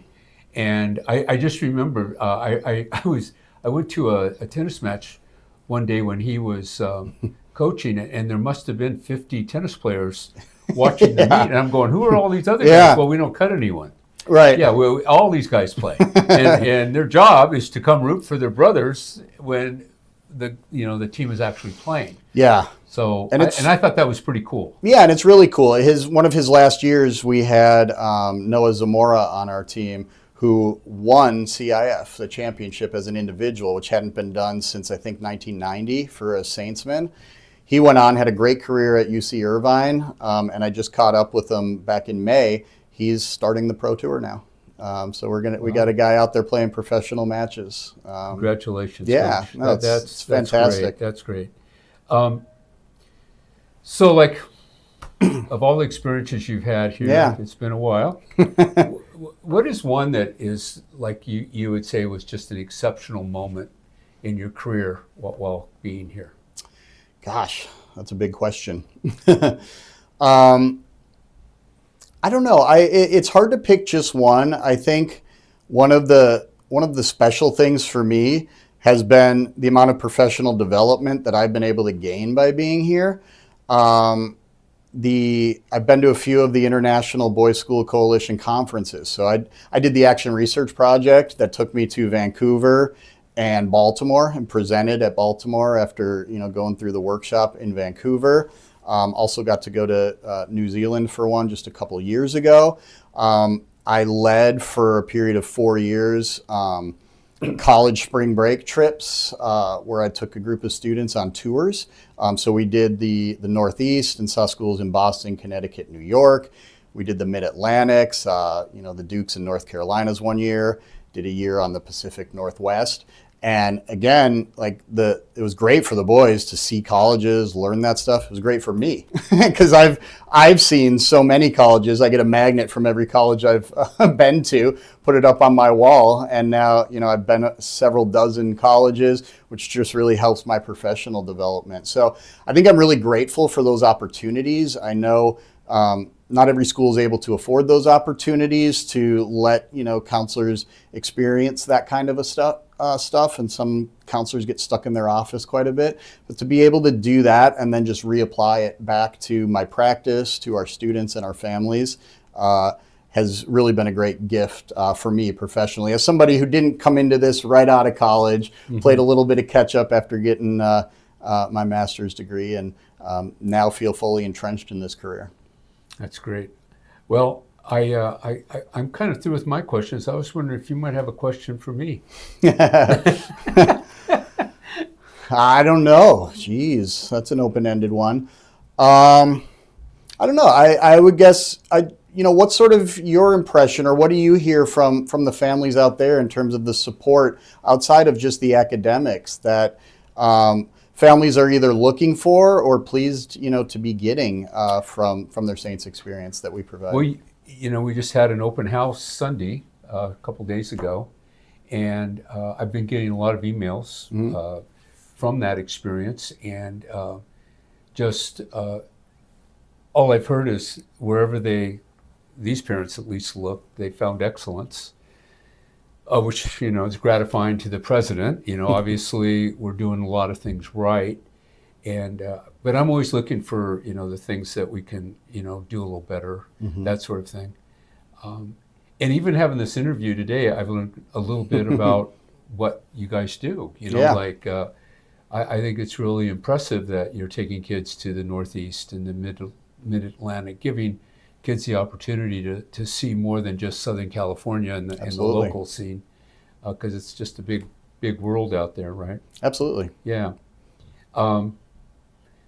So you just real quickly go through your department. You have Jerry Ray, who is the older senior member. Jerry Ray was here before I got here, before I think most of us got here. I think I'll probably get this wrong, but I think he told me something about like his 47th, 48th year here at Saints. He's done a lot teaching and other things, but has been a full-time counselor now for almost 15 or 20 of those years. Carl Bronson, who we brought in here, I think it was about 2 years into my time here when Nancy Kane retired, who had been here for a long time. We filled her position with Carl, and he's been a great part of the basketball program too as an assistant coach.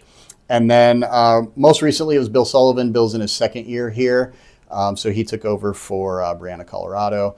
And Bill's been in the Catholic schools all throughout San Diego for a long time. Cristo Rey? He came from Cristo Rey. He spent a lot of years at Nativity Prep, I believe is what it was. So he used to come and on the 8th grade visits, he was mentioning to me, it was fun to be on the other side. He used to bring the 8th graders and watch all those events. Now he's on our side of things and has fond memories of all that. So so that's our team, the four of us, and it's a good cohesive unit, and it's nice that we all kind of share the same type of role and duties, so we can really collaborate with each other on things.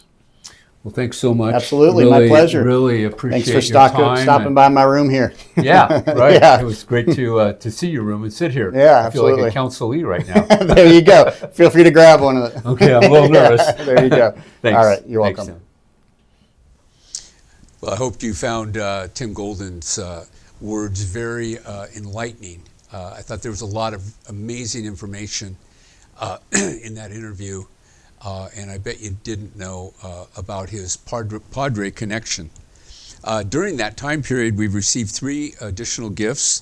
Thank you, Phil Barney, class of 1964, Albert Preciado, and Tom Beecher.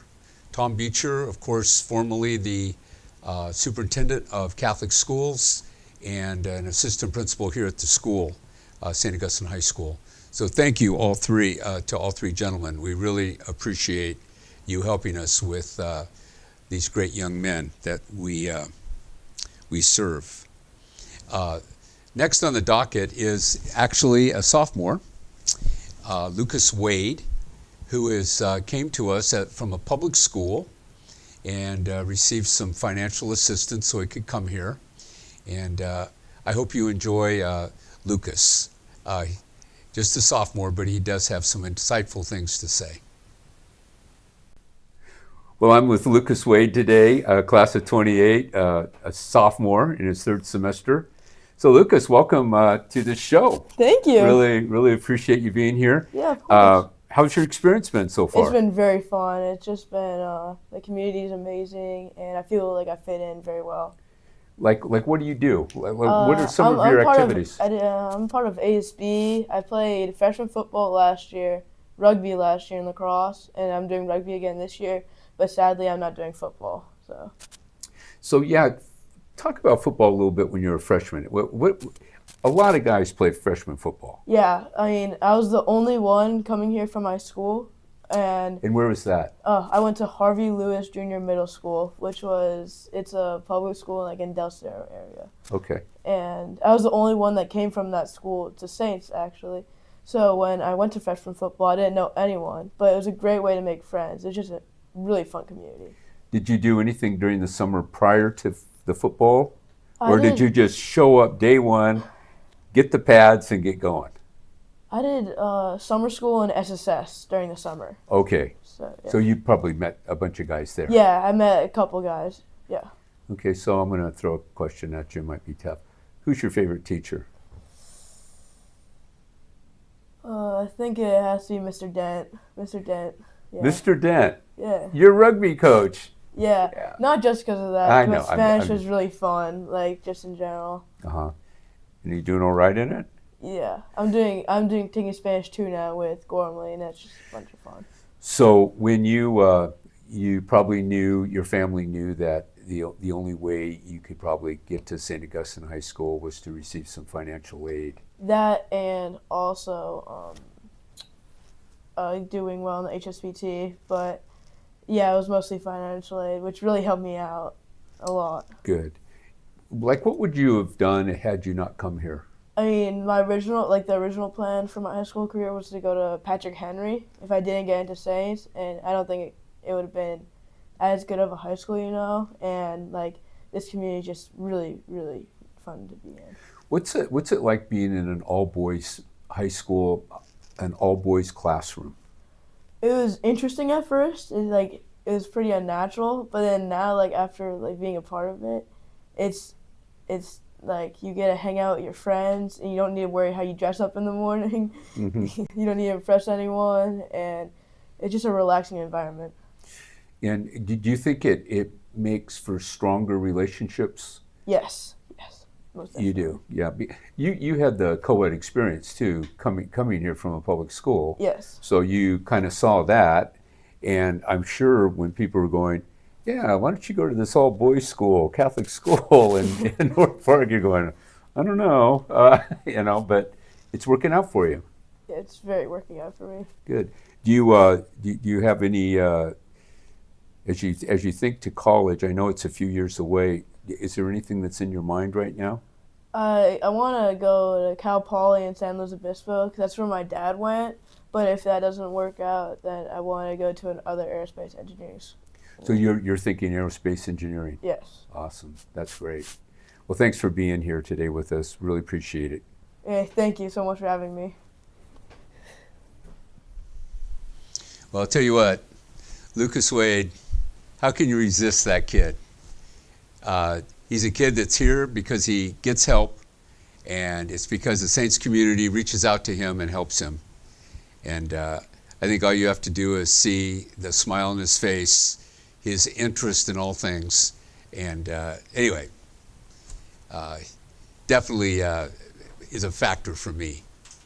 Our last guest is, it's interesting how our teachers kind of come to us. Of course, Brendan Johnson, longtime soccer coach, but also a longtime teacher and a Saintsman, graduated from Saints, went to Marquette, and came back and became a classics teacher.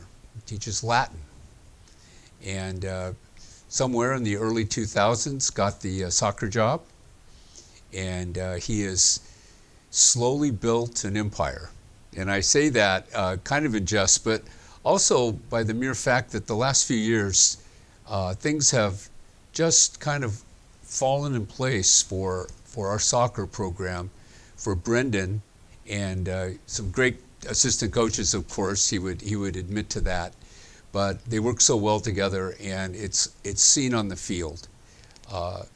He has 3 consecutive open league championships right now.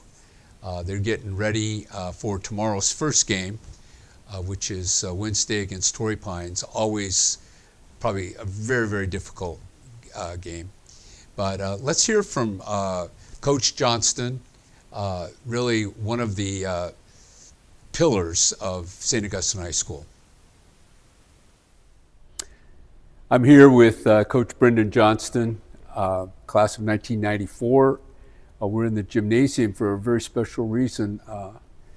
There are 3 state championships up on the wall here, and I was thinking that it'd be kind of interesting to just reminisce a little bit about each one of those championships. So the first one in 2012, and then another one in 2021, and another one in 2024.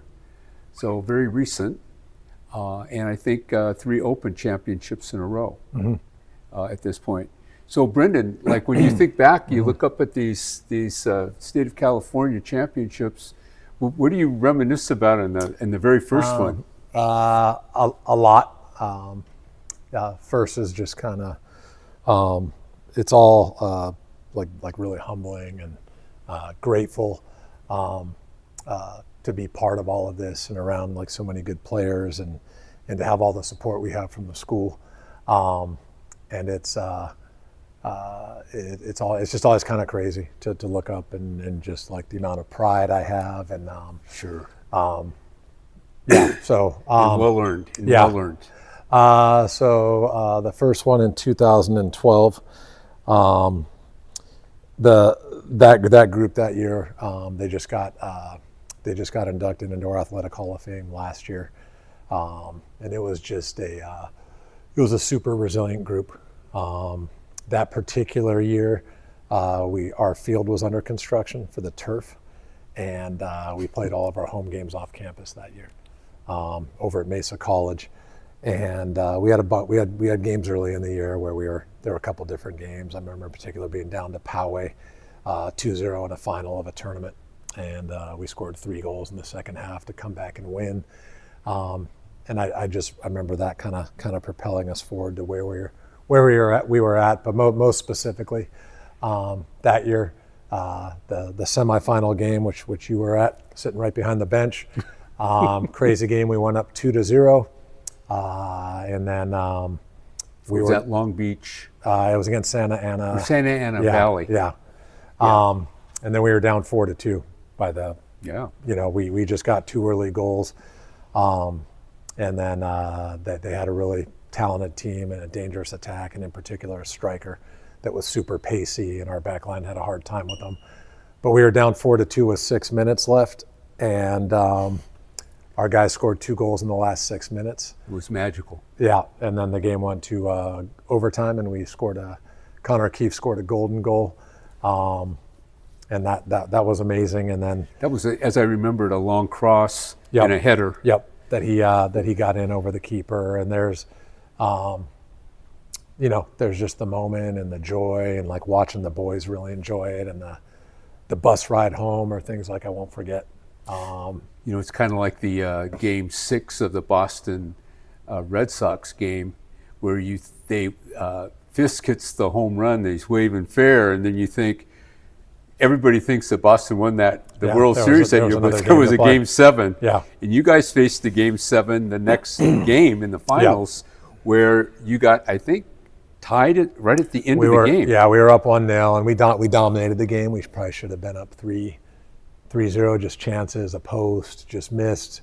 And then they tied it up, I don't know, with like 15 seconds left. There was no time left. Yeah, something crazy like that, on kind of a soft, deflected situation. So you can imagine like how the guys were coming off before overtime. Right. And then, but it kind of created in hindsight, a cooler way to win the game, which is a golden goal to win state. Remember that very well. Just the passion and emotion from the guys and how much it meant for their parents, and then another really fun bus ride home. Yeah, in your first one. Mm-hmm. You can't forget that. Yeah. It's just too big. Yeah. Too big. Yeah. Well, let's go to 2021. What was the nexus on that one? We actually lost in the semifinals for CIF. So the way Open works is that if you qualify for the semis, at that time, you qualified for a play-in game for state. So we lost, and then we had to roll out a couple days later, and we played Del Norte lost in the semis. We lost in the semis.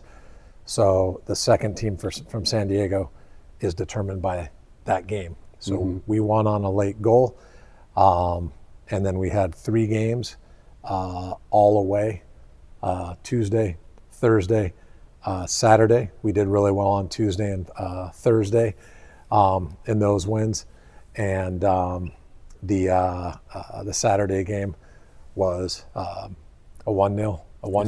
Santa Margarita? No, it was against Santiago. Santiago, and they were Corona. Yep, and they were the home team. We're actually playing them this year in the Chapman Showcase. I was just a couple minutes late to that game, and I saw the only goal. Yeah. As I'm standing outside the stadium. Yep. It was really amazing defensive struggle. Yeah, and that was scored by Ian Wagner, who was a freshman then, and he's in his sophomore year at USD, and tearing it up there.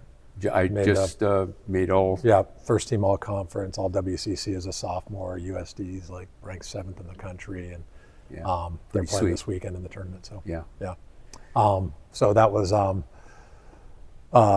that, you know, when you win, like, you know how special it is. So like to get to do it again, and giving the guys a sense before the game of the significance of that for our soccer program and for the school. I think they really got it, and it was another really fun bus ride home back to San Diego. So yeah, when you have to go on the road, right? Yeah. And then 2024, a Division I state championship, really competitive. I take us back to the semifinal game. I think that was the game that could have got away from us.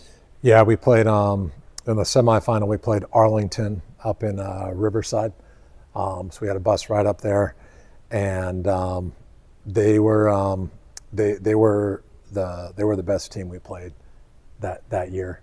I think they'd only lost 1 game, and it was in the CIF final. They were ranked as one of the top teams in the country. Really well-coached team, really talented team. The goal we got in the first half was a fortunate goal. Nico Zarur stepped up and hit a volley, and it got kind of partially deflected, and it had crazy topspin on it. And when it hit the turf, the keeper was just kind of in a little bit of a no man's land because of the way it bounced. So he was expecting to get it here. Yeah, it didn't go through his hands, but he was expecting to get it here. And it had some crazy topspin English on it, and it took a hop nobody saw coming. But those, and then we defended it extremely well. Yeah, you did. In goal, we were strong. Our back four strong. I remember early they were pushing. They were really. We were kind of on our heels. Yeah, a little bit. Alonzo cleared a ball off the line.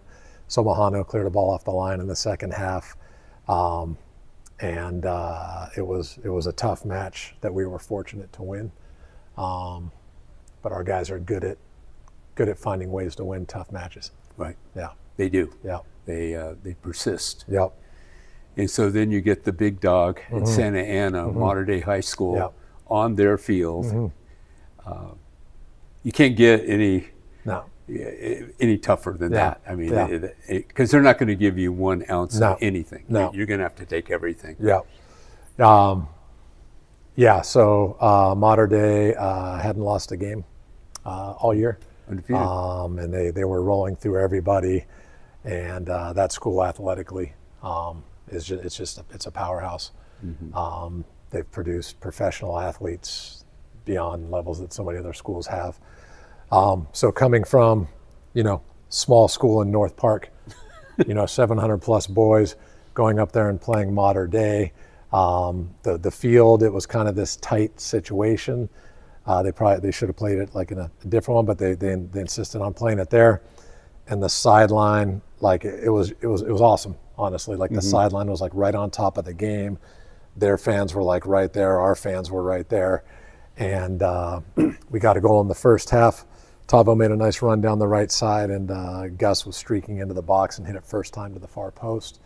And then in the second half, Nico got a super memorable goal where he whipped a hard in-swinger that just, the ball did some crazy stuff, whipped, bent, dipped, and ended up beating the keeper to the far post side net.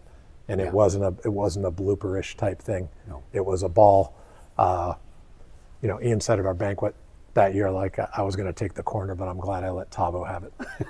He could hit that a bunch more times, and it I don't know how many times it would do what it did. Yeah. In that situation, It was magical. I remember him strutting down the sideline, right in front of their guys. There's a picture that is surfaced of one of the modern day fans in the background when Nico's celebrating, Conor McGregor style, and there's a guy in a modern day shirt with the double bird, and it's an amazing picture that warms my heart every time I see it. Oh yeah. Yeah. Anytime you can beat them on their home field for a state championship, pretty big stuff. Yep, and that was only San Diego team to win state at the highest level, and it was an amazing group, and all the games were close, and having my son on the team, that made it extra special too, and playing in goal, and that's tough to beat. That's stuff like you'd write a script for if you could. And I do have a remembrance of you and him hugging at the end of the game. And just, I don't know if I ever shared this with you, but my wife and I the game was over, we'd won. We were walking off the field towards our car, and she said, didn't even look at me, she said, "Did you expect that result?" And I said, "I didn't." Yeah. She goes, "That was amazing." Yeah. No, it was, and we won the game. Like, we outplayed them. We probably could have had a third at some point. It was just a sound defensively. They got a little cheeky at the end. Yeah. But we stood strong and tall. Yep. We did. I was really proud of our boys. Yep. So that's the beauty of having these up in the gym. When we're at Mass or I see them, like all the stuff we just talked about. Right. Those are the things I think about. Yeah. So you've just started. You're gonna start your season, and here we go. You've won. Your teams have won 3 Opens in a row, highest level in San Diego, and you've got a kind of a young team. It sounds like. Yeah. We have a couple of freshmen that made the team this year that I expect to contribute. We had a freshman on the team last year. We have some seniors returning, but the guys are excited for the season. They've been working out in the mornings for the last 6 weeks, twice a week. So it's nice to be getting them together before the season. Right. And we have our first game against we play Torrey Pines on December 3rd. Yeah. Get started right away. Yeah. They always have a good program. Yep. Is there any tournaments or anything like that will be things that you're pointing towards early?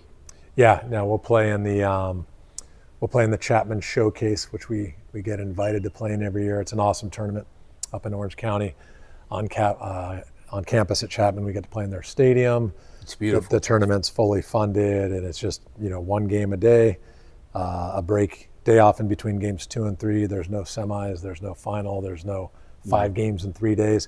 It's just 3 games against top-notch competition. So we play Bellarmine on the first day, all boys school from up in San Jose. That's right. And then we play Santiago, who we played in 2021 in the final. And I think our third game, I believe we're playing Servite in the third game. So all perennial powers. Yeah, that showcase. It's a good opportunity for the boys. There's college coaches that come out. We'll spend the second night in the hotel up there, and it's the best way to prepare for the season, because by the time the playoffs come, we've already played against the equal best. So you're not having to like, oh, hey, this team's going to be really good. Like we've already played really good teams. Yeah, they know what it means. Yeah. So that prepares us well for league, and then league is getting ready for the playoffs. So is the league still the same schools? Western League, they added Mission Bay this year. So instead of 5 teams, it's now 6 teams. So we play 10 league games instead of 8. So I adjusted our schedule accordingly, scheduled a few less non-league games, and there's no bye, which I enjoy having the bye. Yeah, you get a bye each round. You guys get a day to rest and recover. So no bye, but league for our guys, they've won league the last 7 years, and we always reference league as it's just how you get ready for the playoffs. So like every game you're playing to win the league championship, and that way when you get to the playoffs, you're already playing with the mindset that like this game is the final. Or like every game you have to play for the final. Right. If you give points away and a tie instead of a win or a loss instead of a tie, your season can be over. And I hope we keep winning league. Yeah. But it's not gonna always happen every year. I'm aware of that. But it just creates a standard and a goal and an expectation. And you can't, on a random Wednesday against whoever, like that game is just as important as the game before and the game after and all of that. So we try to use that to lock in on what we're doing. You play your home games here, and we don't have big bleacher sections or anything like that, but in really big games, a lot of the students will come out to those games. And I know, there's this tension between clubs and whatnot to not play high school or play high school, whatever it is. And I always, in those moments when I'm watching those kids, we score a goal or whatever, and all of our student body runs down and starts hugging those guys. Yeah, I think, wow. Yeah. Like, how can you miss this experience? Yeah. Yeah. No, Patrick Thompson, assistant coach, he'll always joke with the guys about that. Yeah. Like in moments like that, he'll be like, "Oh, this is just like your club game." You know what I mean? And we're involved in and support both. So it's not No, it's not either or. It should be both and. That's how it should be for everybody. Right. And then in 2021, we got to play the semifinal that year in the pro stadium up at the Great Park. So he was saying the same thing to guys. We walked in, the field's pristine. They had us up on the big screen. There's, Dave Matthews playing on the thing when we walked in, and he turned to a couple of the guys getting off the bus. He's like, "Oh, you guys have played here before, right?" And the answer is no, we haven't. No. So but this is awesome. That's his that's his shtick. So but yeah, it's a unique environment.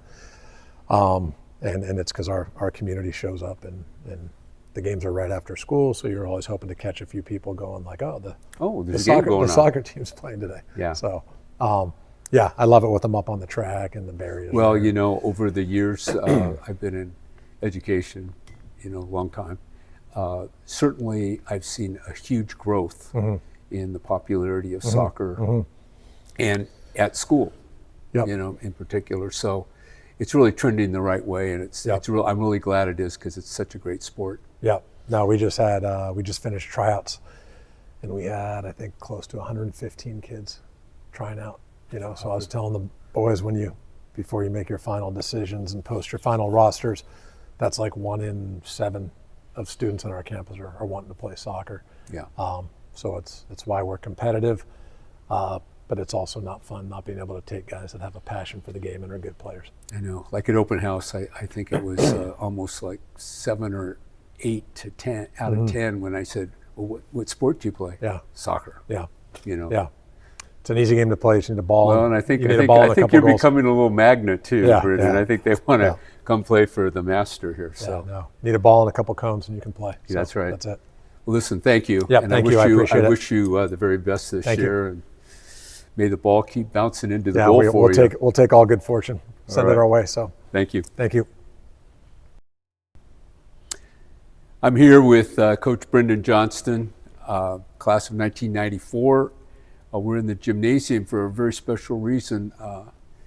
There are 3 state championships up on the wall here, and I was thinking that it'd be kind of interesting to just reminisce. Well, that wraps up our show today. But before we depart I have some thank yous to make. And first of all, Billy Morstadt, who is kind of sitting next to me, kind of feeding me information all day. I really appreciate all the work that Billy has done today. And he was the camera guy on the video, so the ones you couldn't hear, I'm going to blame Billy for those microphones and whatnot. Obviously, Casey Callery, who ran the calling center this morning and also was instrumental in setting up a lot of these interviews, and very appreciative of her. Holly Ferrari for making sure that we knew who was giving and keeping track of all that. But one of the most important persons on this day is Michael Tompkins, who is our camera guy, gets everything rolling, tells me when to speak, when to not speak, all those things. So I'm eternally grateful to Michael and really the whole crew. We have a lot of fun doing this. It takes about a month and a half to get everything together. This will all be, all these videos their home will be YouTube.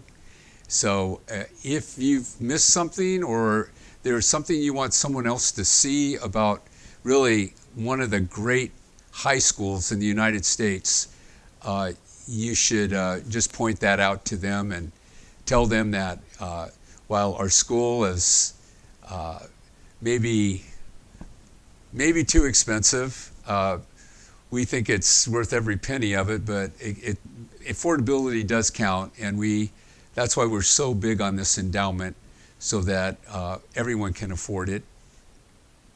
So as we enter into the Christmas season, I just ask you to know that most of the people out there that give, this is the time of the year that they do that, and I would encourage you to help us.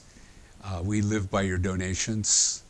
Believe me, the opportunities we're able to take advantage of, the things we're able to do, really come about because of people's goodwill to St. Augustine High School. And when you think about where we're positioned on the planet right now with Pope Leo and Augustinian, whose core values are the same: community, truth, and love. And you see the kind of work that he's attempting to do in the world. We're about the same work, and we have been very, very successful about it for really 103 years. So humbly, I ask each of you to consider your heart, consider these young men that you've heard today, the unbelievable teachers and coaches that they have mentoring them. And at the end of 4 years, the result is amazing. Young men they're out to change the world. Thank you.